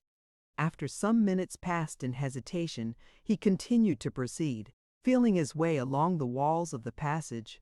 He had already passed some time in this slow progress when he descried a spark of light glimmering at a distance. Guided by this observation, and having drawn his sword, he bent his steps towards the place whence the beam seemed to be emitted. It proceeded from the lamp which flamed before St. Clare's statue.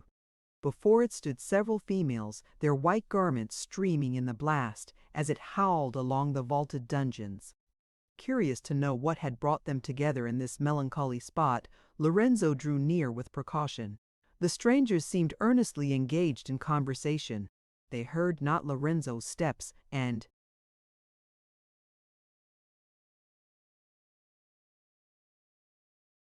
he approached unobserved till he could hear their voices distinctly. "I protest," continued she who was speaking when he arrived, and to whom the rest were listening with great attention, "I protest that I saw them with my own eyes. I flew down the steps, they pursued me, and I escaped falling into their hands with difficulty. Had it not been for the lamp, I should never have found you." "And what could bring them hither?" said another in a trembling voice. "Do you think that they were looking for us?" "God grant that my fears may be false," rejoined the first, "but I doubt they are murderers. If they discover us, we are lost. As for me, my fate is certain. My affinity to the prioress will be a sufficient crime to condemn me, and though till now these vaults have afforded me a retreat,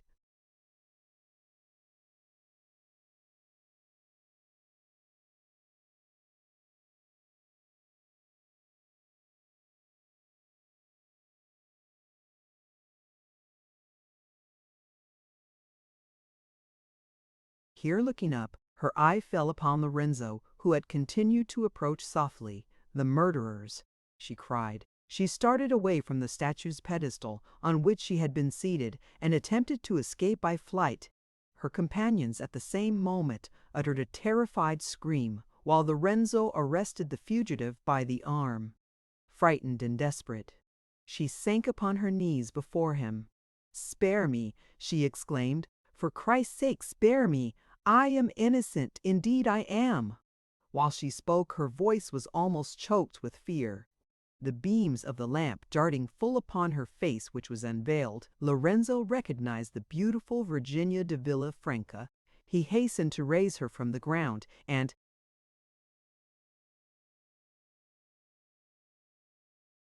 besought her to take courage. He promised to protect her from the rioters, assured her that her retreat was still a secret, and that she might depend upon his readiness to defend her to the last drop of his blood. During this conversation, the nuns had thrown themselves into various attitudes. One knelt and addressed herself to heaven. Another hid her face in the lap of her neighbor. Some listened motionless with fear to the discourse of the supposed assassin, while others embraced the statue of St. Clare and implored her protection with frantic cries.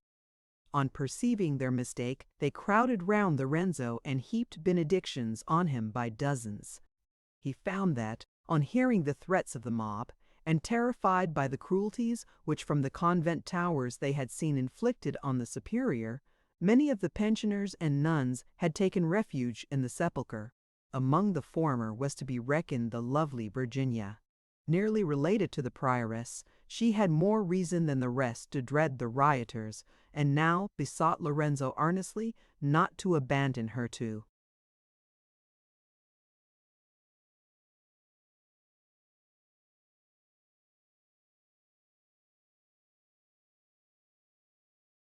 their rage. Her companions, most of whom were women of noble family, made the same request, which he readily granted.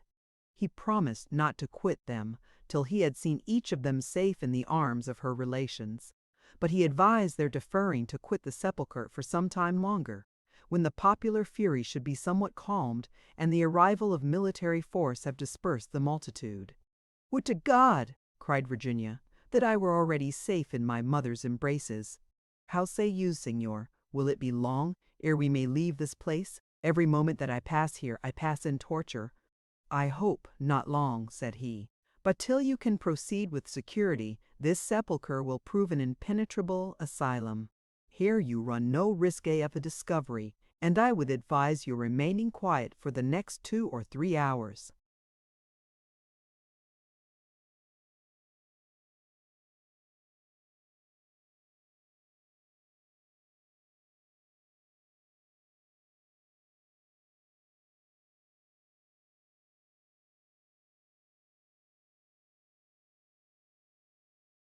2 or 3 hours," exclaimed Sister Helena. "If I stay another hour in these vaults, I shall expire with fear. Not the wealth of worlds should bribe me to undergo again what I have suffered since my coming hither. Blessed Virgin, to be in this melancholy place in the middle of night, surrounded by the mouldering bodies of my deceased companions, and expecting every moment to be torn in pieces by their ghosts who wander about me, and complain, and groan, and wail in accents that make my blood run cold. Traxt Jesus. It is enough to drive me to madness." "Excuse me," replied Lorenzo, "if I am surprised that while menaced by real woes, you are capable of yielding to imaginary dangers. These terrors are puerile and groundless. Combat them, holy sister. I have promised to guard you from the rioters, but against the attacks of superstition you must depend for protection upon yourself. The idea of ghosts is ridiculous in the extreme, and if you continue to be swayed by ideal terrors—" "Ideal!" exclaimed the nuns with one voice. "Why, we heard it ourselves, Signor. Every one of us heard it. It was frequently repeated, and it sounded every time more melancholy and deep. You will never persuade me that we could all have been deceived. Not we, indeed. No, no. Had the noise been merely created by fancy—" "Hark, hark!" interrupted Virginia in a voice of terror. "God preserve us! There it is again!" The nuns clasped their hands together and sank upon their knees. Lorenzo looked round him eagerly, and was on the point of yielding to the fears which already had possessed the women. Universal silence prevailed. He examined the vault, but nothing was to be seen. He now prepared to address the nuns and ridicule their childish apprehensions, when his attention was arrested by a deep and long-drawn groan.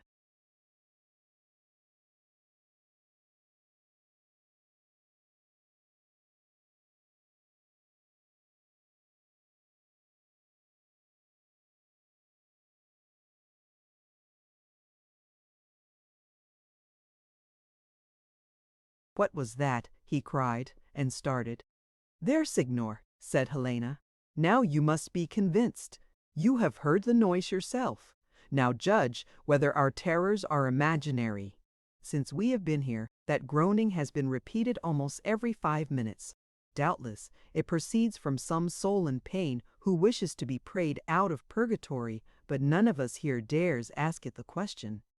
As for me, were I to see an apparition, the fright, I am very certain, would kill me out of hand."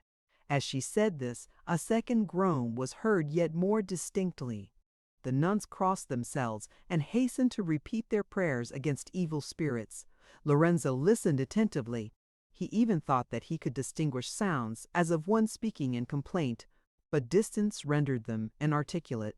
The noise seemed to come from the midst of the small vault in which he and the nuns then were, and which a multitude of passages branching out in various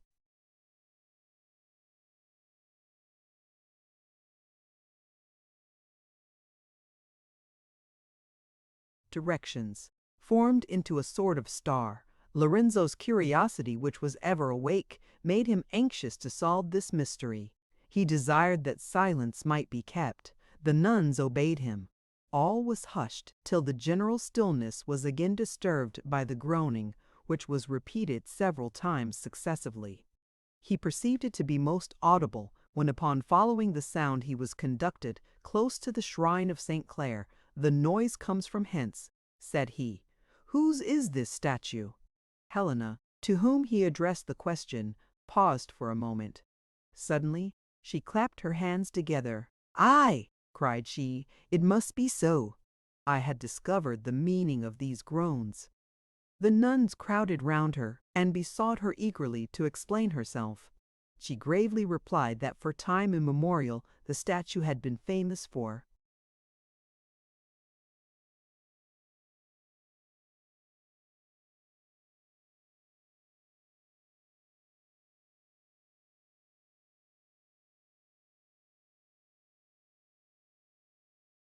performing miracles. From this she inferred that the saint was concerned at the conflagration of a convent which she protected, and expressed her grief by audible lamentations.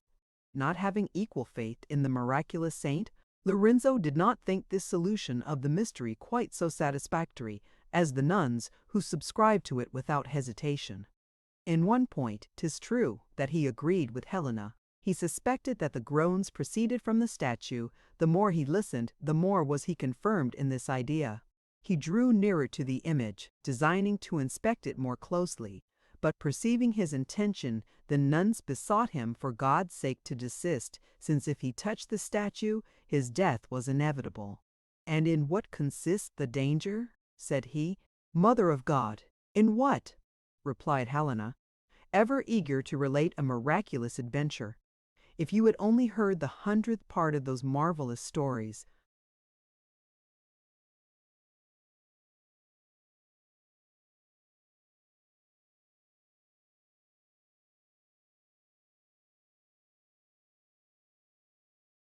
About this statue which the Domina used to recount, she assured us often and often that if we only dared to lay a finger upon it, we might expect the most fatal consequences.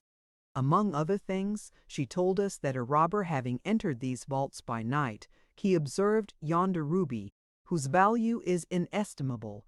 Do you see it, Señor? It sparkles upon the third finger of the hand, in which she holds a crown of thorns.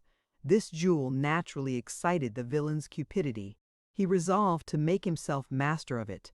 For this purpose, he ascended the pedestal. He supported himself by grasping the saint's right arm and extended his own towards the ring. What was his surprise when he saw the statue's hand raised in a posture of menace and heard her lips pronounce his eternal perdition. Penetrated with awe and consternation, he desisted from his attempt and prepared to quit the sepulchre. In this he also failed. Flight was denied him. He found it impossible to disengage the hand which rested upon the right arm of the statue. In vain did he struggle, he remained fixed to the image.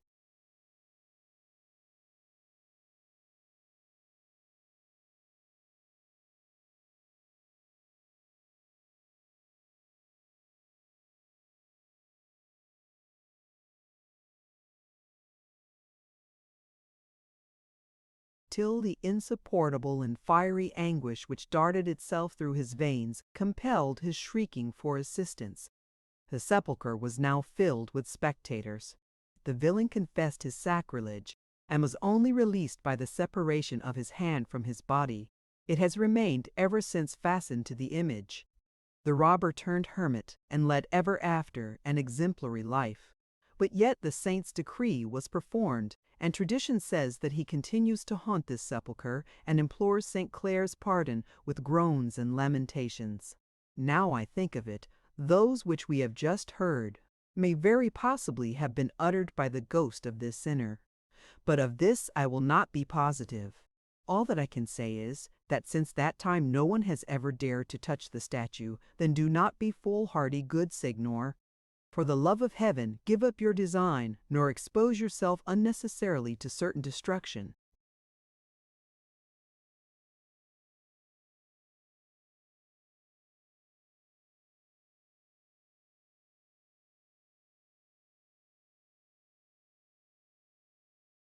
Not being convinced that his destruction would be so certain as Helena seemed to think it, Lorenzo persisted in his resolution.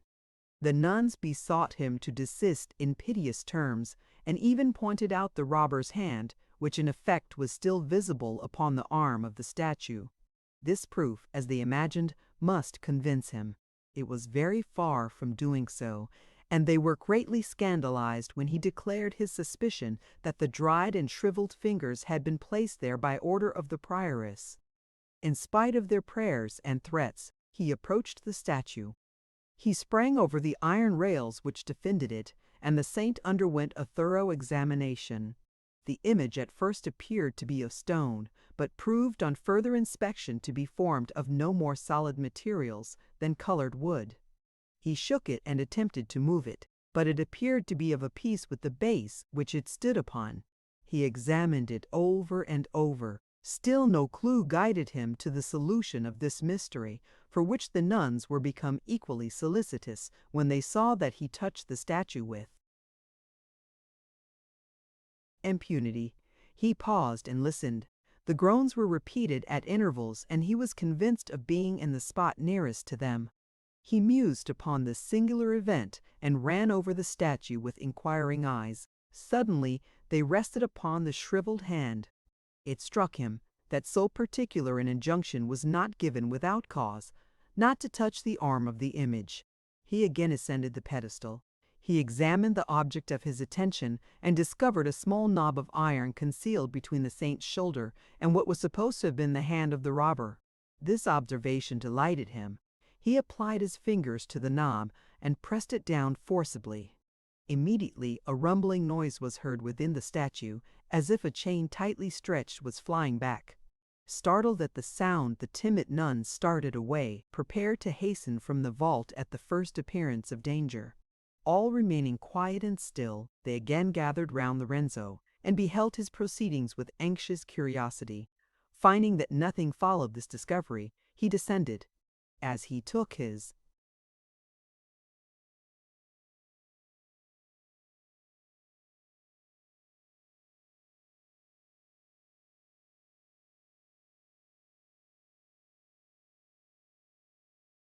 hand from the saint, she trembled beneath his touch. This created new terrors in the spectators, who believed the statue to be animated. Lorenzo's ideas upon the subject were widely different. He easily comprehended that the noise which he had heard was occasioned by his having loosened a chain which attached the image to its pedestal. He once more attempted to move it and succeeded without much exertion. He placed it upon the ground and then perceived the pedestal to be hollow and covered at the opening with an heavy iron grate. This excited such general curiosity that the sisters forgot both their real and imaginary dangers. Lorenzo proceeded to raise the grate, in which the nuns assisted him to the utmost of their strength. The attempt was accomplished with little difficulty. A deep abyss now presented itself before them, whose thick obscurity the eye strove in vain to pierce. The rays of the lamp were too feeble to be of much assistance. Nothing was discernible save a flight of rough, unshapen steps which sank into the yawning gulf and were soon lost in darkness. Groans were heard no more, but all believed them to have ascended from this cavern. As he bent over it, Lorenzo fancied that he distinguished something bright twinkling through the gloom. He gazed attentively upon the spot where it showed itself, and was convinced that he saw a small spark of light, now visible, now disappearing. He communicated this circumstance to the nuns. They also perceived the spark, but when he declared his intention to descend into the cave, they united to oppose his resolution. All their remonstrances could not prevail on him to alter it. None of them had courage enough to accompany him. Neither could he think of depriving them of the lamp. Alone, therefore, and in darkness, he prepared to pursue his design, while the nuns were contented to offer up prayers for his success and safety. The steps were so narrow and uneven that to descend them was like walking down the side of a precipice. The obscurity by which he was surrounded rendered his footing insecure. He was obliged to proceed with great caution, lest he should miss the steps and fall into the gulf below him. This he was several times on the point of doing. However, he arrived sooner upon solid ground than he had expected. He now found that the thick darkness and impenetrable mists which reigned through the cavern had deceived him into the belief of its being much more profound than it proved upon inspection. He reached the foot of the stairs unhurt. He now stopped and looked round for the spark which had before caught his attention. He sought it in vain. All was dark and gloomy. He listened for the groans, but his ear caught no sound except the distant murmur of the nuns above, as in low voices they repeated their Ave Marias. He stood irresolute to which side he should address his steps. At all events, he determined to proceed. He did so, but slowly, fearing lest instead of approaching, he should be retiring from the object of his search. The groans seemed to announce one in pain, or at least in sorrow, and he hoped to have the power of relieving the mourner's calamities. A plaintive tone, sounding at no great distance, at length reached his hearing, he bent his course joyfully towards it. It became more audible as he advanced, and he soon beheld again the spark of light, which a low projecting wall had hitherto concealed from him. It proceeded from a small lamp, which was placed upon an heap of stones, and whose faint and melancholy rays served rather to point out than dispel the horrors of a narrow, gloomy dungeon formed in one side of the cavern. It also showed several other recesses of similar construction, but whose depth was buried in obscurity. Coldly played the light upon the damp walls, whose dew-stained surface gave back a feeble reflection. A thick and pestilential fog clouded the height of the vaulted dungeon. As Lorenzo advanced, he felt a piercing chillness spread itself through his veins. The frequent groans still engaged him to move forwards. He turned towards them, and by the lamp's glimmering beams beheld in a corner of this loathsome abode a creature stretched upon a bed of straw, so wretched, so emaciated, so pale, that he doubted to think her woman.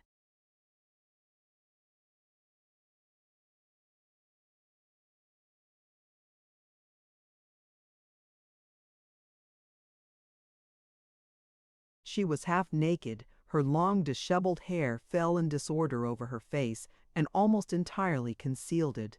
One wasted arm hung listlessly upon a tattered rug which covered her convulsed and shivering limbs. The other was wrapped round a small bundle and held it closely to her bosom. A large rosary lay near her. Opposite to her was a crucifix, on which she bent her sunk eyes fixedly, and by her side stood a basket and a small earthen pitcher. Lorenzo stopped. He was petrified with horror. He gazed upon the miserable object with disgust and pity. He trembled at the spectacle. He grew sick at heart. His strength failed him, and his limbs were unable to support his weight. He was obliged to lean against the low wall which was near him, unable to go forward or to address the sufferer. She cast her eyes towards the staircase. The wall concealed Lorenzo, and she observed him not. "No one comes," she at length murmured.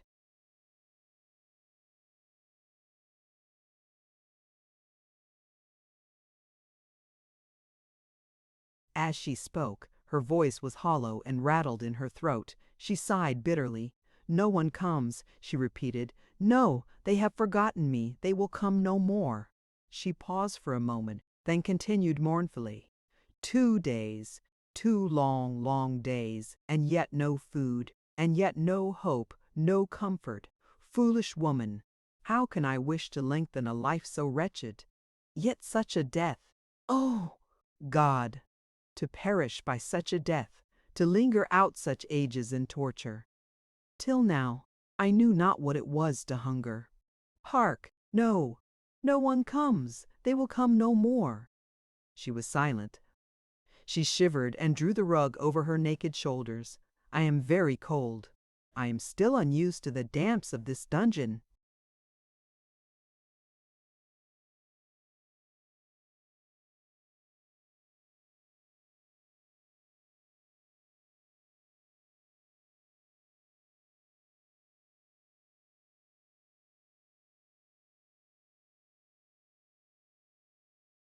"'Tis strange, but no matter.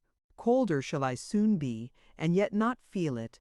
I shall be cold, cold as thou art."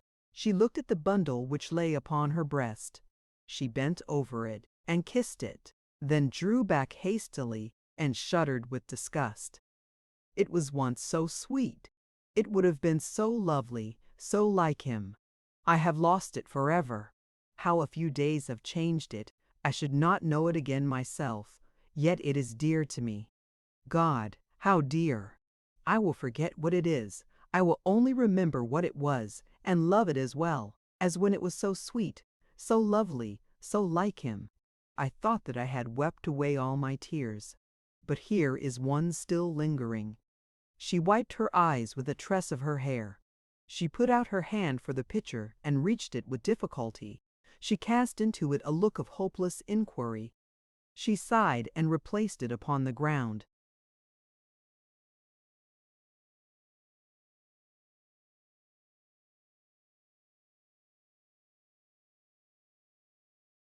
Quite a void, not a drop, not one drop left to cool my scorched-up burning palate. Now would I give treasures for a draught of water. And they are God's servants who make me suffer thus. They think themselves holy while they torture me like fiends. They are cruel and unfeeling, and 'tis they who bid me repent, and 'tis they who threaten me with eternal perdition. Savior, Savior, you think not so. She again fixed her eyes upon the crucifix, took her rosary, and while she told her beads, the quick motion of her lips declared her to be praying with fervency. While he listened to her melancholy accents, Lorenzo's sensibility became yet more violently affected. The first sight of such misery had given a sensible shock to his feelings, but that being past, he now advanced towards the captive. She heard his steps, and uttering a cry of joy, dropped the rosary. "Hark! Hark! Hark!" she cried. "Someone comes!"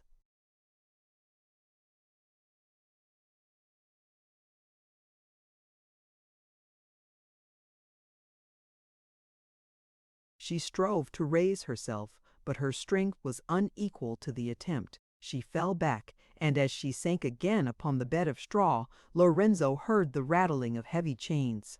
He still approached, while the prisoner thus continued, "Is it you, Camilla? You are come, then, at last? Oh, it was time! I thought that you had forsaken me, that I was doomed to perish of hunger.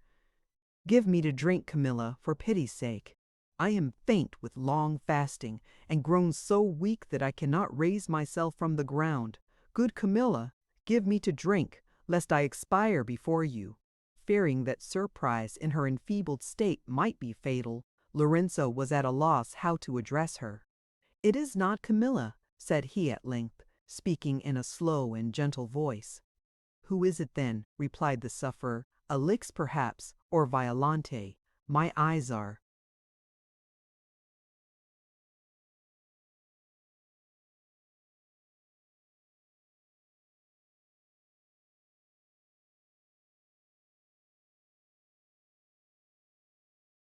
grown so dim and feeble that I cannot distinguish your features. But whichever it is, if your breast is sensible of the least compassion, if you are not more cruel than wolves and tigers, take pity on my sufferings. You know that I am dying for want of sustenance. This is the 3rd day since these lips have received nourishment. Do you bring me food, or come you only to announce my death and learn how long I have yet to exist in agony?" "You mistake my business," replied Lorenzo. "I am no emissary of the cruel prioress. I pity your sorrows, and come hither to relieve them." "To relieve them?" repeated the captive. "Said you, to relieve them?" At the same time starting from the ground and supporting herself upon her hands. She gazed upon the stranger earnestly. "Great God, it is no illusion. A man, speak. Who are you? What brings you?"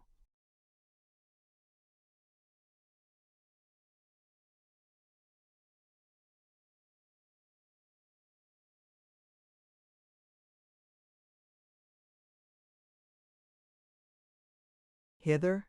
Come you to save me, to restore me to liberty, to life and light? Oh, speak, speak quickly, lest I encourage in hope whose disappointment will destroy me." "Be calm," replied Lorenzo in a voice soothing and compassionate. "The domina of whose cruelty you complain has already paid the forfeit of her offenses. You have nothing more to fear from her. A few minutes will restore you to liberty, and the embraces of your friends from whom you have been secluded. You may rely upon my protection. Give me your hand, and be not fearful. Let me conduct you where you may receive those attentions which your feeble state requires." "Oh, yes, yes, yes!" cried the prisoner with an exulting shriek. "There is a God, then, and a just one. Joy, joy! I shall once more breathe the fresh air and view the light of the glorious sunbeams. I will go with you, stranger, I will go with you."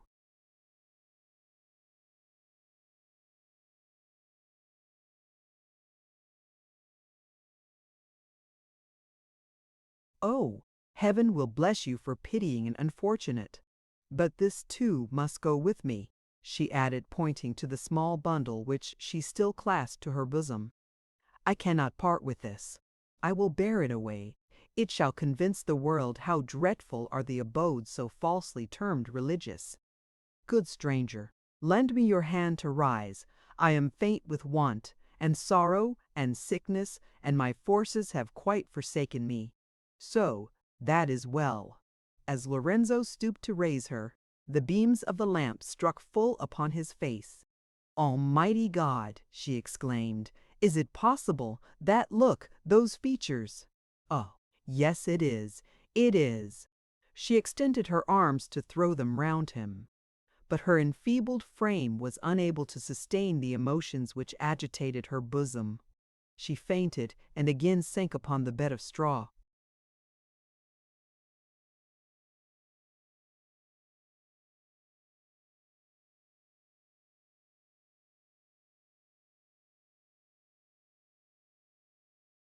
Lorenzo was surprised at her last exclamation.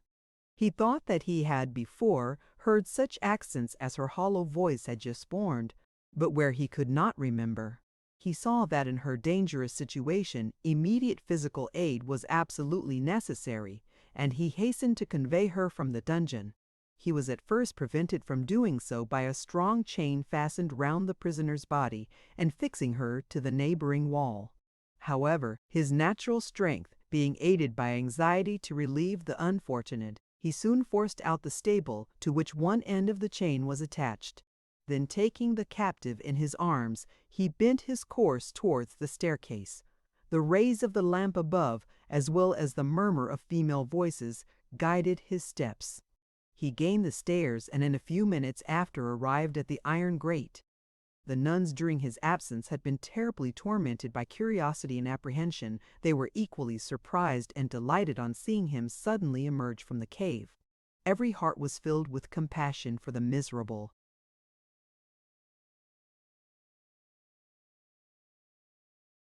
creature whom he bore in his arms, while the nuns, and Virginia in particular, employed themselves in striving to recall her to her senses. Lorenzo related in few words the manner of his finding her.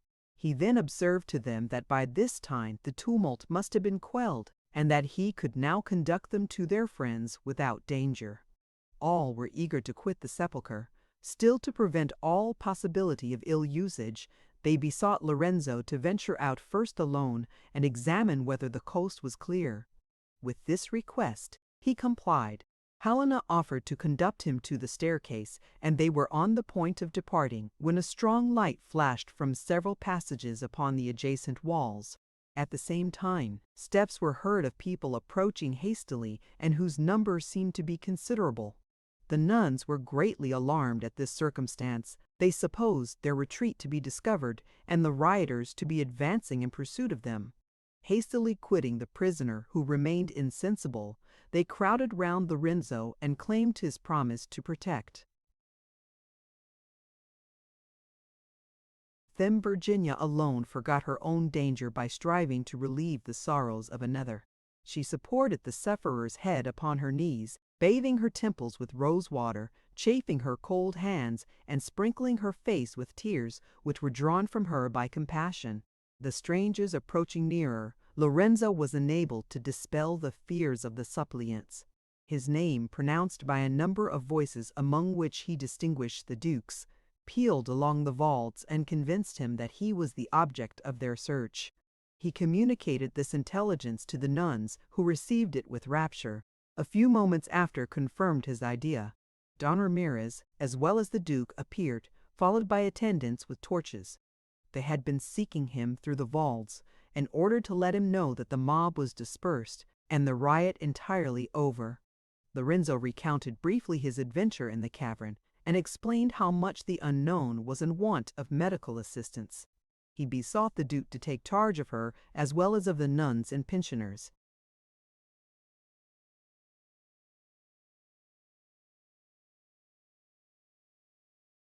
"As for me," said he, "other cares demand my attention.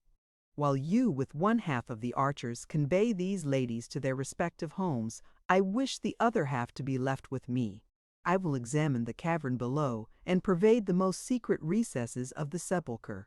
I cannot rest till convinced that yonder wretched victim was the only one confined by superstition in these vaults." The Duke applauded his intention. Don Ramirez offered to assist him in his inquiry, and his proposal was accepted with gratitude. The nuns, having made their acknowledgments to Lorenzo, committed themselves to the care of his uncle, and were conducted from the sepulchre. Virginia requested that the unknown might be given to her in charge, and promised to let Lorenzo know whenever she was sufficiently recovered to accept his visits. In truth, she made this promise more from consideration for herself than for either Lorenzo or the captive. She had witnessed his politeness.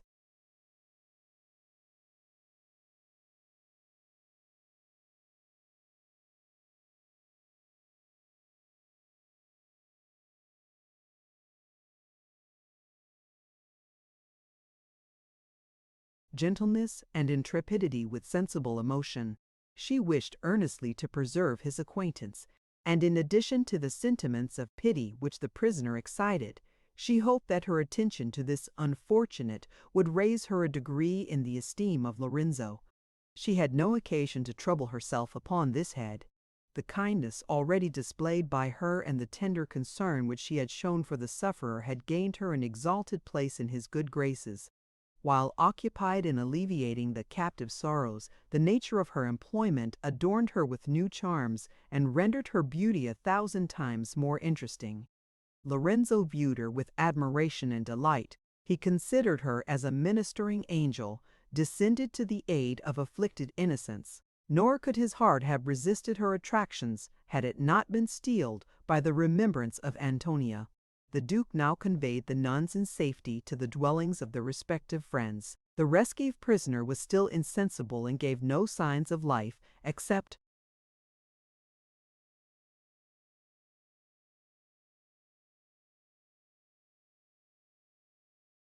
by occasional groans.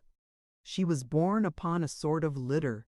Virginia, who was constantly by the side of it, was apprehensive that, exhausted by long abstinence and shaken by the sudden change from bonds and darkness to liberty and light, her frame would never get the better of the shock. Lorenzo and Don Ramirez still remained in the sepulchre. After deliberating upon their proceedings, it was resolved that, to prevent losing time, the archers should be divided into 2 bodies, that with one, Don Ramirez should examine the cavern, while Lorenzo with the other might penetrate into the further vaults. This being arranged, and his followers being provided with torches, Don Ramirez advanced to the cavern. He had already descended some steps when he heard people approaching hastily from the interior part of the sepulchre. This surprised him, and he quitted the cave precipitately. "Do you hear footsteps?" said Lorenzo. "Let us bend our course towards them. 'Tis from this side that they seem to proceed."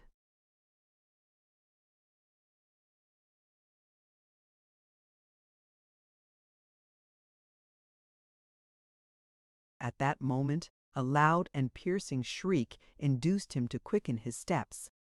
"Help! Help, for God's sake!" cried a voice whose melodious tone penetrated Lorenzo's heart with terror. He flew towards the cry with the rapidity of lightning and was followed by Don Ramirez with equal swiftness.